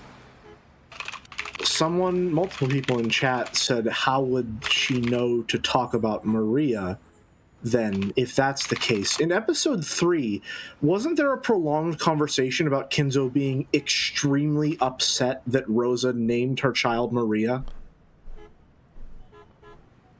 Yeah, I think there was, yeah. Epic is, what are we talking about? Epic on getting owned. What are we talking about? What's going on? Epic has been owned? What's going on in chat? Anyway, doesn't matter. It also seems that like Beatrice met Maria at some point, and that's when the Saku gasp thing happened. The link that we just saw, right? Because like Maria wrote Beatrice wrote in Maria's diary, right? So that's how she would know to write about Maria, I think. Well, right, but we're saying, run that back. So Beatrice and Maria have definitely met, probably more than once. Like Maria seems to, every single time Maria goes to the island, it seems like she finds Beatrice and talks with her, right? Okay. And which Beatrice is this? How many Beatrices are we dealing with, do you think? I think there's only one Beatrice. Okay, when you say there's only one, do you mean that there's only ever been one? No. Okay. I would say that's what I'm trying to say. How many have there been? I think there's been at least 3. I think that's where I'm at too. Original Beatrice, that was Kinzo's mistress, maybe, or benefactor in some way, right? Yes, then there's locked in the mansion and presumably killed herself. And then there's Beatrice, that was the first replacement that Rosa got killed on the cliff. And then there's third Beatrice, which is the Beatrice that I think has done the murders and has been fantasizing it for maybe even for years. Before it happens, and has written all these things on the piece of paper. That's where my mind is at the moment. Yeah. Someone says, Maria is 9-year-old. How would something written in the 70s contain her? That's where I think Kinzo being upset that Rosa named her child Maria might connect. I think I don't know why or how, but if I'm trying to connect those two pieces of information in a way that makes sense right now, it's possible that all of this might be part of Kinzo's plan in some way. But I don't know. Right now, we're very much taking the shotgun approach and seeing what sort of constellations we can make in the bullet holes. Isn't that what you're supposed to do? Do we know for sure that Kinzo even wrote the epitaph, and when did he write it? Do we know that the epitaph is real? I think the epitaph is real. I think it is. Kinzo ordered that the epitaph be put on the portrait. And it wasn't there. Oh, it wasn't there 6 years before. Battler didn't know about the epitaph, so it's been right because when he was his first time going back to the island in 6 years in episode 1, and it was his first time reading the epitaph, wasn't it? It was Battler's first time, yeah. It happened in the 6 years he was gone from the island. Okay, so Interesting. the absolute earliest that the epitaph could have been present, like on display at least, is 1980. 6 years before 1986. Maybe, depending on like quibbling over the months and the last time he was there, maybe you could say 1979, right? That's the last, that's when the epitaph was put on there.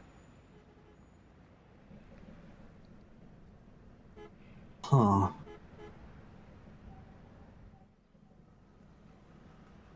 Oh, that's weird. Okay, So that's the one thing I'm not really good about is like the chronological placement of all of these pieces of information. That's the one thing I struggle most with when it comes to stuff like this. Huh. Okay, let's continue. All right. Please, go ahead. Parts of it for an hour now. Take a rest.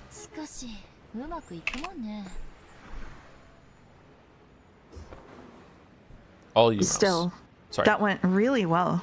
That guy believed I was a Sumidera until the very end. The Sumidera family had set up a web beforehand around any people Anj might try to contact.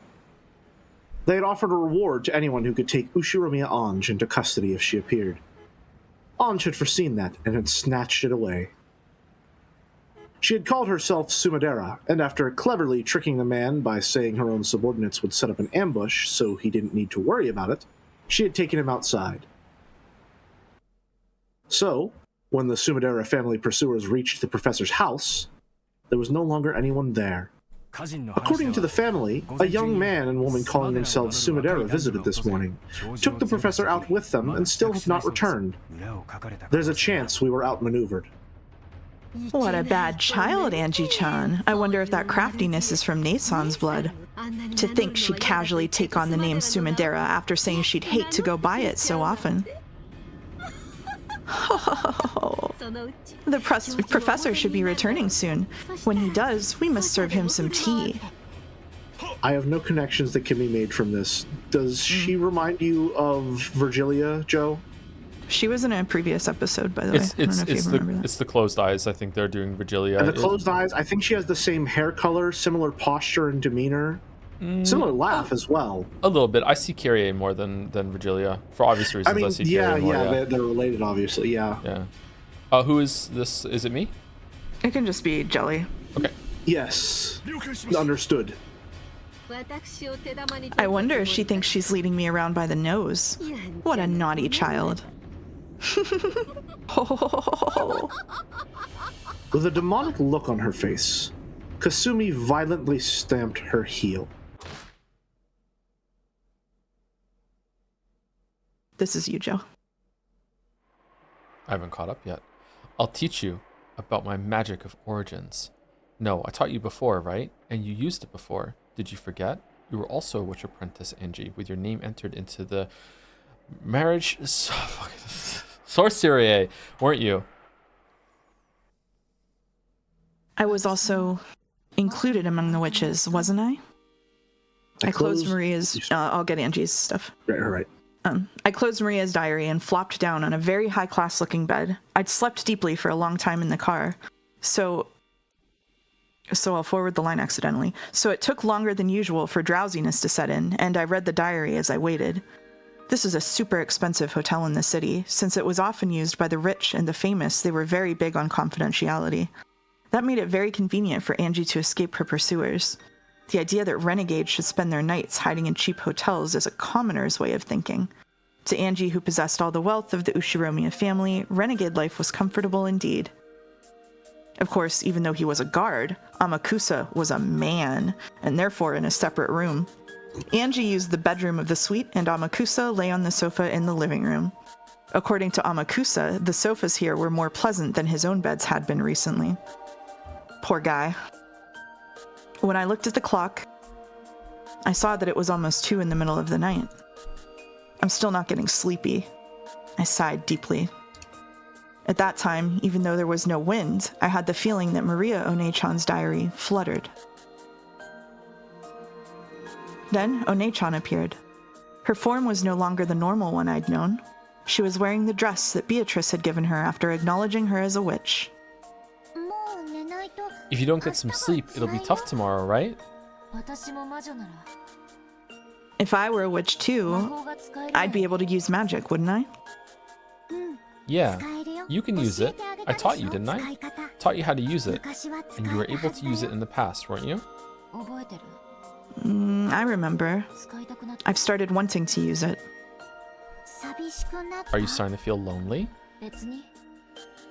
Not really. It's not like having a different pillow every night is that tough. The first step to magic can be loneliness or boredom, even small reasons like that.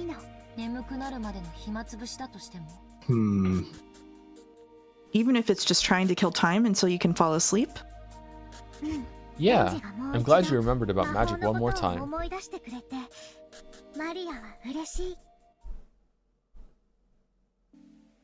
It's been quite a long time since I last used magic.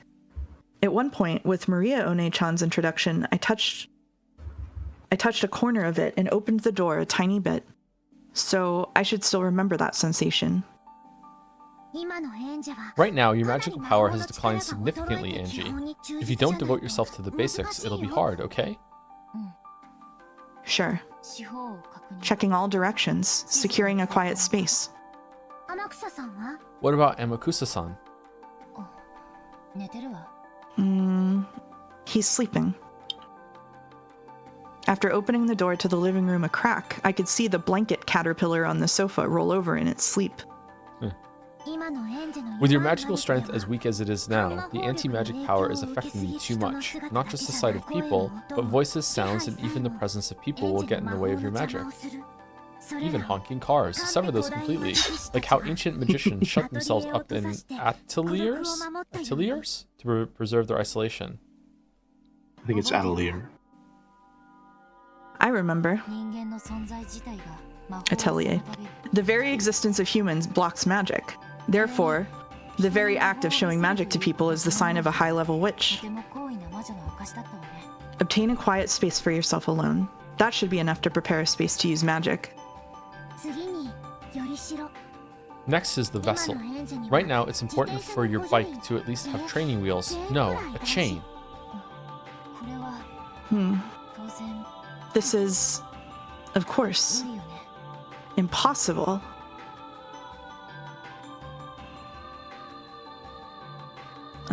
Angie rubbed her own head. She wore hair accessories there with pink gems attached.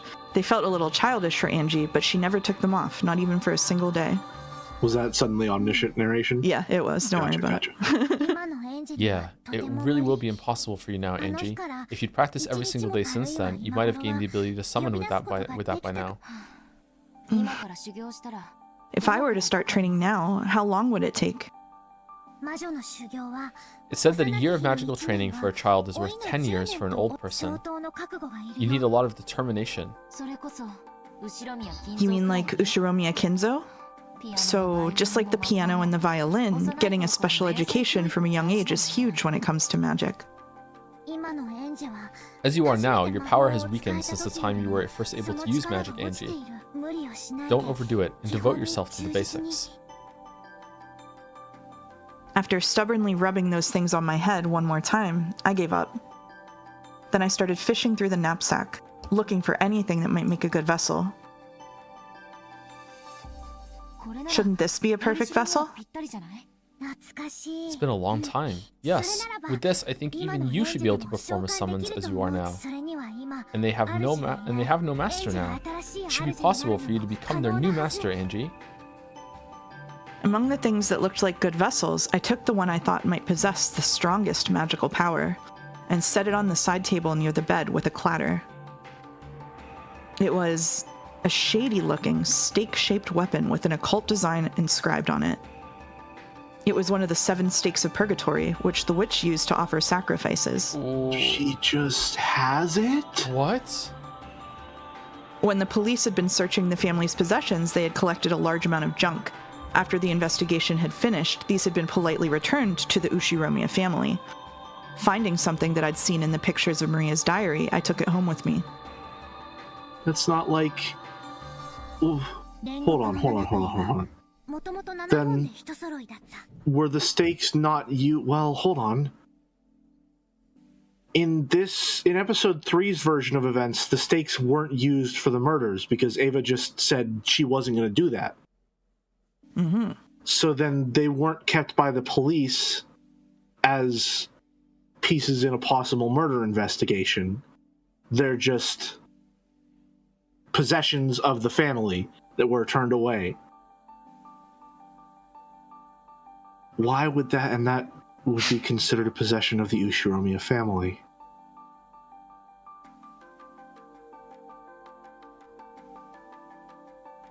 Are all the plans she wrote just like the same thing that Battler does, but in the opposite direction? When Battler says, "Yeah, but this murder could have been committed by a human in this way," are the pieces of paper like her preemptive counter to that? Yeah, but also I just could have killed them in this other way instead, though, and you have to prove that one too. Like it's just going in the opposite direction, like infinity in both directions. I mean, it could be like, you know, when you're writing an essay, you want to at least account for the argument and prepare a counter argument in the essay itself, right? I wonder if the stakes are ever really physically used. If they're just a part of the fiction. Okay. I don't know how long is left, but we do have to be done somewhat soon. So let's just lock in and get the chapter Gotcha. finished. All right. Let's do it. Not too long. Like not too long, like 20, 30 minutes maybe tops. Perfect. Originally there were 7 stakes of purgatory. How pitiful. Now she's the only one left. You can take the narration from here, Jelly. One-chan smiled, looking lonely. I pulled another book out of the knapsack. This was also old-fashioned, and you can tell it was an occult book just by looking. But its contents were plain. It was one of Maria One-chan's elaborate notebooks. This wasn't a diary. This was a grimoire which she had written as a witch. The 7 stakes of purgatory are Beatrice's furniture, created by her and employed only for her sake. But since Beatrice is also a witch of mariage sorcière, I'm gonna assume, they could be employed by Maria, a witch of the same allegiance. For that reason, the method of summoning the 7 stakes of purgatory and how to handle them was written about in great detail in Maria One-chan's grimoire. And, as another person with their name registered in that alliance, I was also permitted to employ them. Which of the 7 sisters is this stake? Your characteristics are written about well in my grimoire. The sisters of the 7 stakes really hate it when you get their names wrong. Remember their names well before summoning them. A packed page told of the 7 stakes of purgatory. It described the 7 sisters in great detail. Yes, I think I memorized almost this entire page once in the past. The more I read it, the more I started to remember. By the pictures and characteristics written on the grimoire, I could tell that the stake in my hand was Mammon's stake. In the past, I hadn't had any stakes, so I'd summoned them without any vessel. So this was the first time I'd clearly seen any of the 7 stakes, let alone Mammon. Mammon, the 5th sister, controls the deadly sin of greed. An incredible kid. Greed also controls aspirations, the desire to improve oneself, and the strength to live. It definitely doesn't mean only bad things. She's rude, but she's a girl who tries really hard. I see. You could say that without desire, there's no reason to live. For a while, I heightened my concentration and digested the information that was written about Mammon. The more the summoner knows about the target that's being summoned, the better. Knowledge is connected to magical power. I began to fill my head with knowledge about Mammon, raising a necessary amount of magical power for a summoning. Grimoires can be a bit interesting. This might be a much better read than some lame novel. It really takes me back. For a grimoire, it is demanded not only that you understand the letters, but that you fill up the world of the space between the lines, giving birth to a world from the pictures and creating things in various ways. The power to give birth to something, for someone who has that, such as you, a grimoire should be more interesting than any book. I've always known that you'd be able to understand that. Again, birth is a creation metaphor for witches. That should be enough knowledge of Mammon for now. Yes. I've remembered it, more or less. I'll give it a try. Take care. In case the worst happens, here is my talisman. The Treaty of the Alliance won't protect you right now. That mammon is a bit of a quick trigger, and she may still bear a grudge. Be careful. Yes, I'll wear it. The 7 stakes of purgatory, as furniture used to make sacrifices for a ceremony, were treated as inferior even to weapons, as beings inferior even to weapons. But that was only when compared to other demons. To humans, furniture is something to be feared. I fished through the knapsack again, took out a bracelet charm with a scorpion medal that I'd gotten from Maria Onechan long ago, and put it on my arm. So the scorpion charm from episodes 1 and 2 is real. In the past, I hadn't needed something like this, but I need insurance. It's okay, that has already been fitted with the required amount of magical defense. As long as you wear that, you'll definitely be fine. Maria Onechan's magic power, which had been specially put into this charm, had been enough to earn even Beatrice's admiration. While it may have looked like something cheap to a human who couldn't understand magic, its magical worth was incalculable.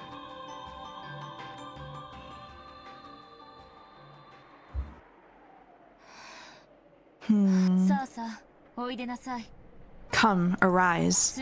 Forgive the sin. One of the 7 stakes of purgatory, mammon of greed.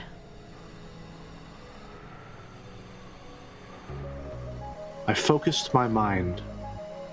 I made the magic-repelling toxin that filled my body 0. Music's going off?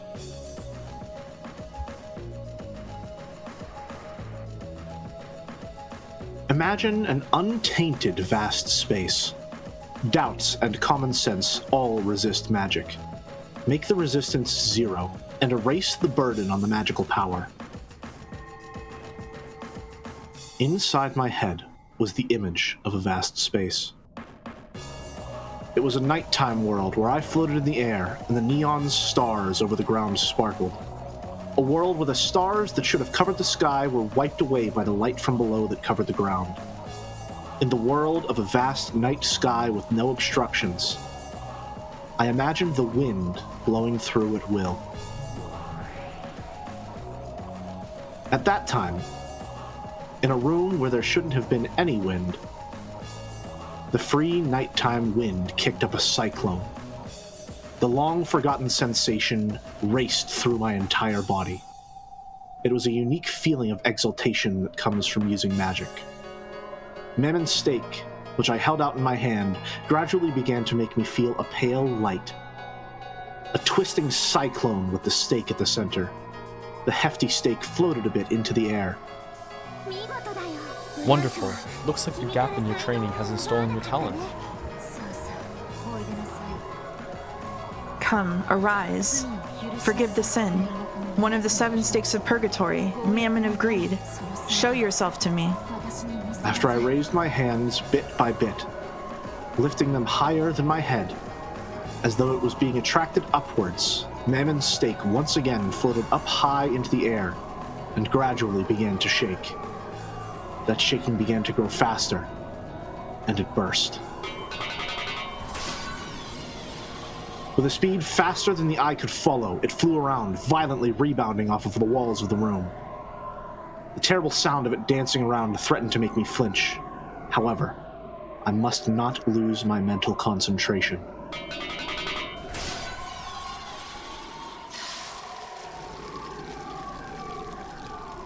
Then, the stake, which had been flying around at incredible speed, finally stopped and faced me. It was in the air, just a few centimeters away from my forehead, and held back by a defensive barrier created by the scorpion charm. It had tried to break the defensive barrier, eating into it with an incredible power, but Maria Onechan's barrier wouldn't be broken so easily. It's you, Joe. It's no use. I can't break it. Let's jump, sir. Sorry about that. It's okay. The stake muttered hatefully. Oh, this is Angie. It was probably safe to say that the scorpion charm saved me. Without that, my attempt at killing time until I got sleepy would have killed my time for all eternity. Yeah, just summon the snake. Just kill some time before bed. Yeah, Who's bored? I mean, listen, Beato is also doing every single episode just because she's bored. So, when Memmon's stake realized that it was unable to gouge me, it gave up and grew docile, changing its form to that of a stake, from that of a stake into a human, in the same old outfit that I'd never be able to walk around outside in. Although, you could say it suited her in a demonic sort of way. Okay, I know we're trying to keep speculation down right now because we want to get finished with the chapter. I do not like that magic summoning bullshit is happening outside of the island game board at the moment. I don't know where this is going. I'm scared. I don't like it. Joe, listen, do you believe that magic is real? No, I don't. So then there has to be some explanation for what's going on. Right? She's asleep and dreaming. She just fell asleep. Lamayo. She just did it. Maybe not so much sleeping, but the power of imagination is a wondrous thing. I wonder if we're gonna learn about how she knows them. Actually, let's find out. Is that Angie-sama? But that magical powers pretty shabby. Are you really Angie-sama? It's been a long time, Mammon. Have you been well? And here I was convinced that furniture that's already fulfilled its function just gets left to rust away in a closet. So, what kind of sideshow is this? You aren't going to say that you're my owner, are you? Yes, Angie is your master. Lady Maria, how unsightly of me. Was that barrier just now yours? Yes, I thought that as she is now, Angie might have just gotten finished off by you. I lent her a talisman. Deja vu. If Lady Maria says Angie-sama is my master, I cannot refuse. Angie-sama, please, your orders. If it's me you need, are you going to perform a new ceremony? With new sacrifices? Of course, that's only if you're willing to handle me yourself and get your own hands dirty. That role isn't something I'm asking for anymore. All you have to do is talk to me like you used to.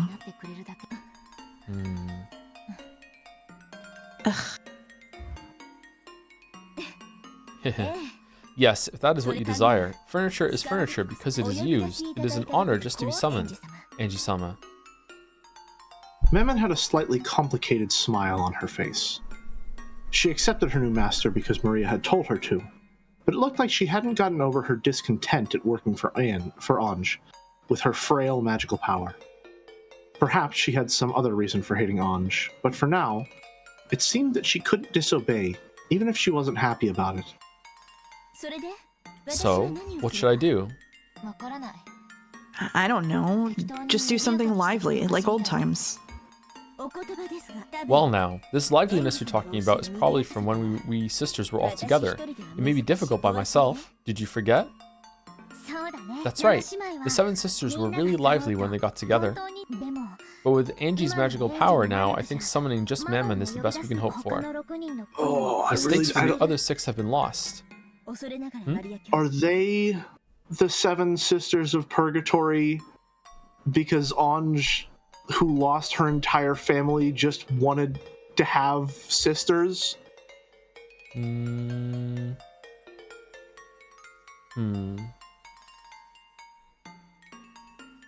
did she do that though? With guided by Maria? I feel like there's a whole phase of Angie's life that we haven't fucking seen. Well, I don't think she ever actually knew Maria. I think whenever she's talking to Maria, she had only Maria's diary and has sort of created this fictional Maria in her mind who has always been with her throughout her life. And so when she was younger and believed in it more fully, she read Maria's diary and perhaps the grimoire too, and summoned the stakes in much the same way that Maria has summoned Sakutaro. I think they did physically meet at one point, but it probably not for a significant enough amount of time. And then it's afterwards. How old is it? It wasn't Angie like 6, I think right? Angie was she was 6 during the events of her Kenjima. Yeah. Okay. My apologies, Lady Maria, but maybe it would be possible to summon the 7 sisters via my own stake. If I am to be used, I'd hope Angie-sama has at least that much power, right? Memon grinned. Apparently, she wanted me to summon the other sisters without a vessel. I see. Since she's unable to satisfy herself with being summoned alone, she's asking for the other sisters to be summoned as well. I get it, Greed. Yes, she was like this back then, wasn't she? To furniture, the times during which they are used are bliss. No matter how badly they are exploited, being used is furniture's joy. On the contrary, regardless of how nice you are to them, not being given a job is more painful than anything in their eyes. Mammon spoke in a challenging way, but she wanted me to summon the other sisters somehow and rescue them from a world of nothingness. If that's the case, all she's got to do is say so. These demon people can never just say what they mean. Angie, don't overdo it. You'll need plenty of rehabilitation just from summoning Mammon. Oh, I'll need to rehabilitate after just one? Well, I'm just killing time anyway. Okay, Mammon, I've gotten this far. I'll call as many as I can. Really? Not bad, Angie-sama. Okay, quickly. Apparently, even though she'd asked, Mammon hadn't really expected Anj to do this. She hopped around, badgering Anj to summon the other sisters. Summoning Mammon alone consumed a considerable amount of physical and magical power. It'll probably be pretty tough to do 6 more. I'm awed by the magical power of those who can summon sisters like this at will with a snap of their fingers, and who therefore reached a level where they can be called witches. Mammon, don't make Angie overdo it. She still isn't at her best. What? Angie-sama said she summoned everyone. Actually, I only said I'd call as many as I could. I guess that's greed for you. Don't overdo it, Angie. You should rest for today. You're tired enough. It's okay. I'm just killing time anyway. Let me get tired enough that I can just fall over asleep. This time, there's no vessel. I'll have to strengthen the image from my knowledge of the grimoire, and materialize them with just that. I held my hands out into the air, replaying in my head the sensation from when I'd summoned Mammon. I'm acquainted with all of the 7 sisters, right? I've got to remember that time long ago, when I talked with them. Once again, the power of magic began to fill me up. It let off a faint and yet distinct pale light from both of my hands. Angie-sama, hold on, good luck. Hey, Lady Maria, Angie-sama is definitely gonna summon everyone, right? The 7 sisters will get to be reunited again, right? Right? Yeah, definitely. But there's no guarantee that it'll happen tonight. Angie-sama can do it. Please, Angie-sama. Start with the youngest sister, Asmodeus, the 7th sister. Got it. I'll call them in order, starting from the youngest. A strand of hot sweat dripped down from my forehead. This really is going to be one hell of a burden to carry.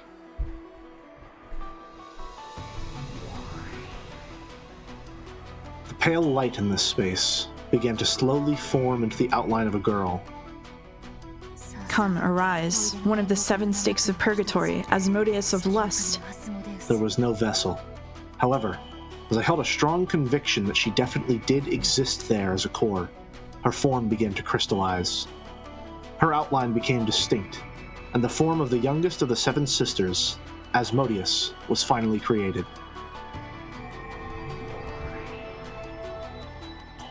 Asmodeus of lust right here. Where is this? Am I alive? Asmo, I'm so glad. Mammon Nason, where in the world is this? Who summoned me? Angie-sama did. Angie-sama said she'd revive all of us. No, I didn't. Angie-sama, thank you. Do bells next, please. Beelzebub, the 6th sister, who I forgot to assign a voice, so Joe, you can play her. Beelzebub of gluttony, come, arise. At this rate, I wonder how many I'll be able to summon. If I can't focus, this is probably it. Of course it's Beelzebub of gluttony. That's why we have Joe playing her. Gluttony's gonna be my favorite, yeah.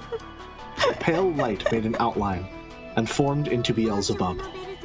Beelzebub of gluttony, right here. Bells. Angie-sama, you're amazing, incredible. Mammon and Asmodeus jumped onto Beelzebub, celebrating their reunion. I'd summoned 3 people at once. My head was throbbing. Gotta summon the next one, without stopping for a break. This is what Chan brain rot does to a person? Gotta keep going. Come, arise, one of the 7 stakes, Belphegor of Sloth. Belphegor of Sloth, right here. To think that I would be needed again. Belphane. I'm hungry. I mean, I'm so glad to see you again. To think that the 7 sisters would be able to meet again. Angie-sama, thank you so much. Keep it up and do Satan Nay next. And Leviah Nay and Lucy Nay. Yeah, I get it. So please, try not to be so loud. Doing 4 people at the same time is pretty tough. POV. Nope. Be strong, Jelly. Be strong, Nope. Jelly. Be strong. Angie, don't overdo it any more than this. You did a good job summoning even 4 of them after such a long time. Joe, what do you mean be strong? I have 4 daughters. The cognitive dissonance I experience on the daily is right in line with this. Stop it, Mammon. Right now, Angie-sama is being pressured with the burden of summoning us. Angie-sama, I beg that you do not strain yourself too much. That was me. You stole my steak. Oh, I'm sorry. No way. Yes way. Angie-sama promised. She said we'd all play together again. No, Right? Angie-sama? You said everyone would meet again. You promised that we can meet again right away. That's right. I promised. I didn't promise anything about when, but I certainly did promise. So keep that promise. If you don't, I'll never forgive you for forgetting it until today, Angie-sama. Come, arise, one of the 7 stakes of purgatory, Satan of Wrath. my mind is getting hazy, but I'll call. Even though I'd forgotten about those days. Even though I'd never thought of that time as anything but sad and lonely. Because the short time I spent with them was fun, without a doubt. Satan of Wrath right here. What the hell are you people doing? Don't you realize how much it's burdening Angie-sama just to let us have an idle chat? Satan, who had apparently figured out the situation immediately after being summoned, cried out in a loud voice, telling her sisters off. That loud voice made my consciousness hazy again. We're furniture who have been granted rest by Beatrice and whose duty has been finished. Not only are you not honored at being given another chance to be of some use, but you're putting a burden on our new master, you disgrace to all furniture. Erase yourselves right away. Yes, it's like Satan says. I'll erase myself. You all erase yourselves too. In this moment, that's the best way for us to be of use to Anj-sama. No way. Not until everyone's summoned. Is this me? Yeah, same here. I'm hungry. I mean, I hate to leave again so soon after being reunited with you all. Don't be so selfish. Come on, erase yourself, quickly. Come on, Asmo. Disappear right now. Satan is bullying me. It's not fair if you always bully the youngest one. That's why we bully the oldest one. Yes, they really are lively. It doesn't bore me. That's enough. You've surpassed your limits for now, Angie. You're right. With 5 of them summoned, and messing around as they pleased, the load was far too heavy for me. With the meager magical power I had at that moment, this is it. As my consciousness went hazy, I fell over onto the bed. The beds always felt this soft. It seemed like the sisters were still squabbling together as much as they liked. For a way to kill time until drowsiness gets me, this is enough. Feeling something warm and nostalgic in the sisters' liveliness, I sank into a world of deep sleep. At the entrance to my dream world, I felt Maria One-chan and Sakataro waiting to receive me.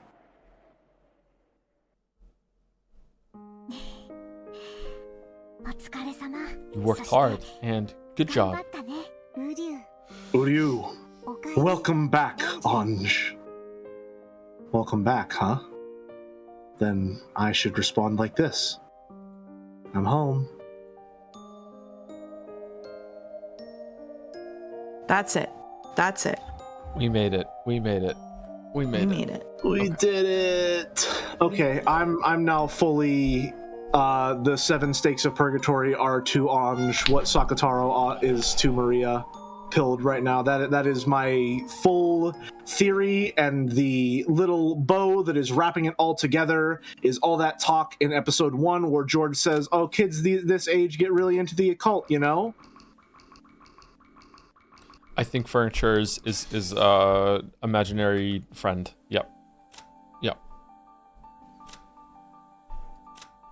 I think that all that Anj had after everything was just relics and knickknacks that were found on Rekenjima, and she had to make do with that in order to survive mentally.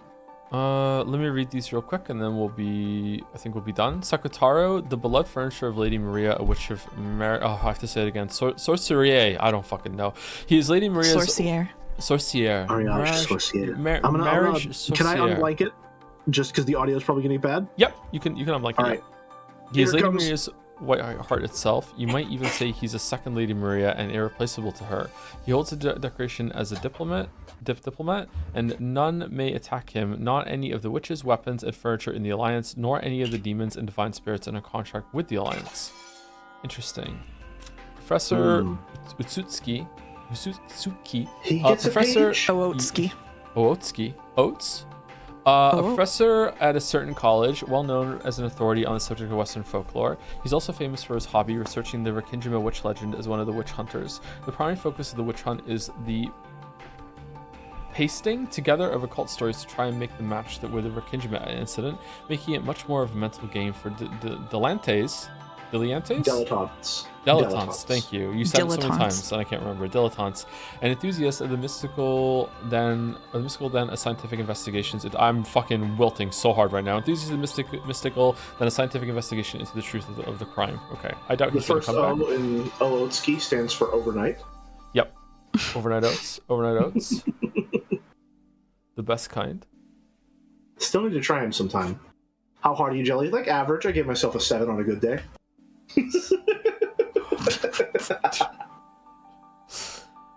Thank you, Solius World, for the resub with the message, "Hi, Mouse." Hi. Hey. Thank you, Do you Naya. want me to read these if you're wilting? Sure, you can read them. Yeah, that'd be Okay. fun. Hey Naya, thanks for the bits. I went on Google and searched words that only English majors would know and would like to see if Jelly and whoever can recognize apoplectic. Nope. Just nope. What Heard about of you, it. Joe? Don't know what the definition is, but I have heard of it Okay. once at one point. Bibelot, No. Nope. flummox, Yes. Flummox is to confuse. Yep. hornswoggle, Hornswoggle, I believe, is also Yeah. to confuse. Is it or so, like, no, that's to cheat? trick.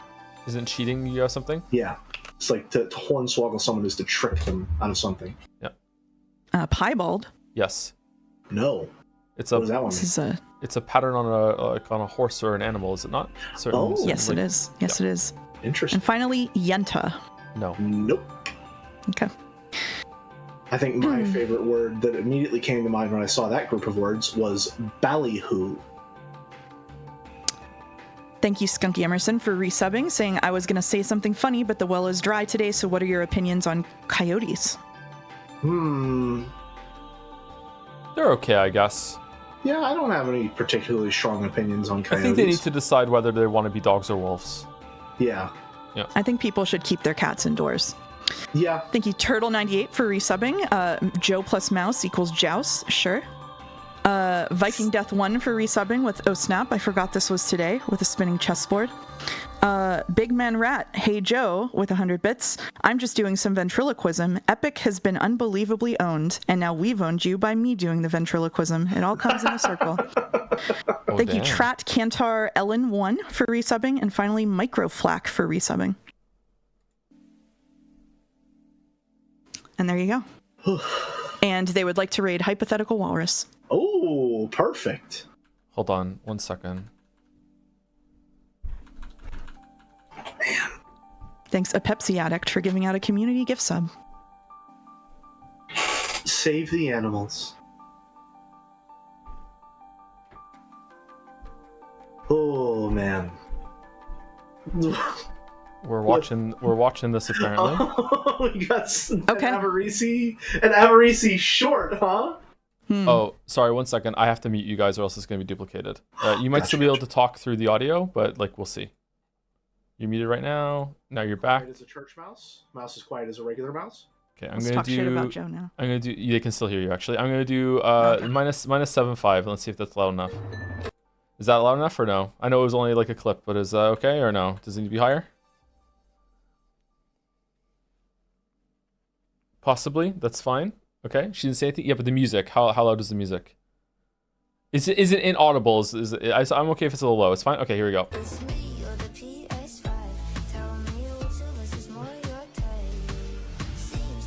20-minute fucking crash out. Hold on, sorry. How did you tank the Bunny Girls reveal? But this is breaking you. You're so funny. Fucking has been an emote on our Discord for 7 fucking years. What do you mean? The Bunny Girls just showed up and it's like, okay, whatever. I guess they're Bunny Girls now. Let's just keep moving on. Let's not fucking ruin the time for. What are we talking about? 7 fucking years. Fucking like I've seen that emote fucking all the time for fucking like over a year now. Fucking like what the hell? It's like one of those popular emotes on the fucking Discord. I've used it. I've seen you. Some comments all the fucking time. We have an emote on the fucking chat. It's like someone stuck a Johnson. I don't even know what Johnson is. What do you mean?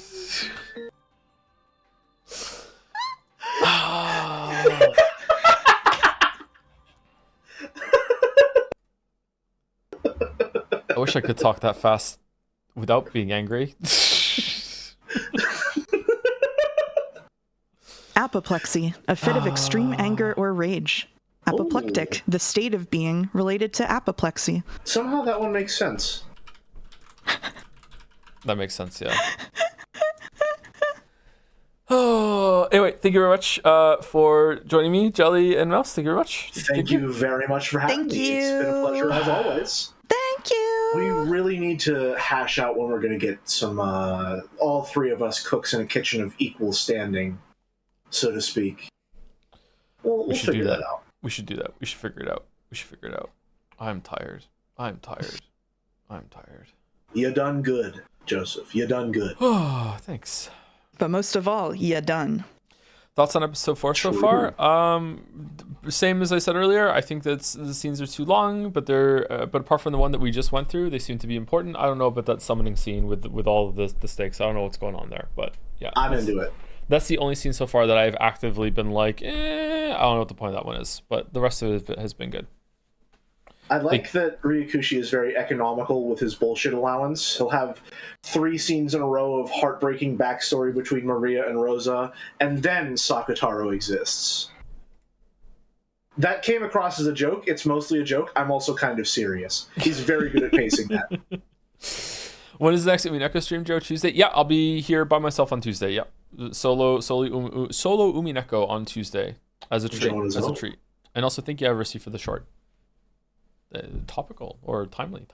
Anyway, enjoy your raid with Hypothetical Walrus. I'll see you soon. 3, 2, 1. Bye. I think the raid has been sent. Did it crash? Yeah, it went through. Looks good. Cool. They can still hear us, by the way, but I'll say goodbye to anyone else who stuck around. Didn't do the raid. See you later. Have a good weekend. See you, Bye-bye. folks.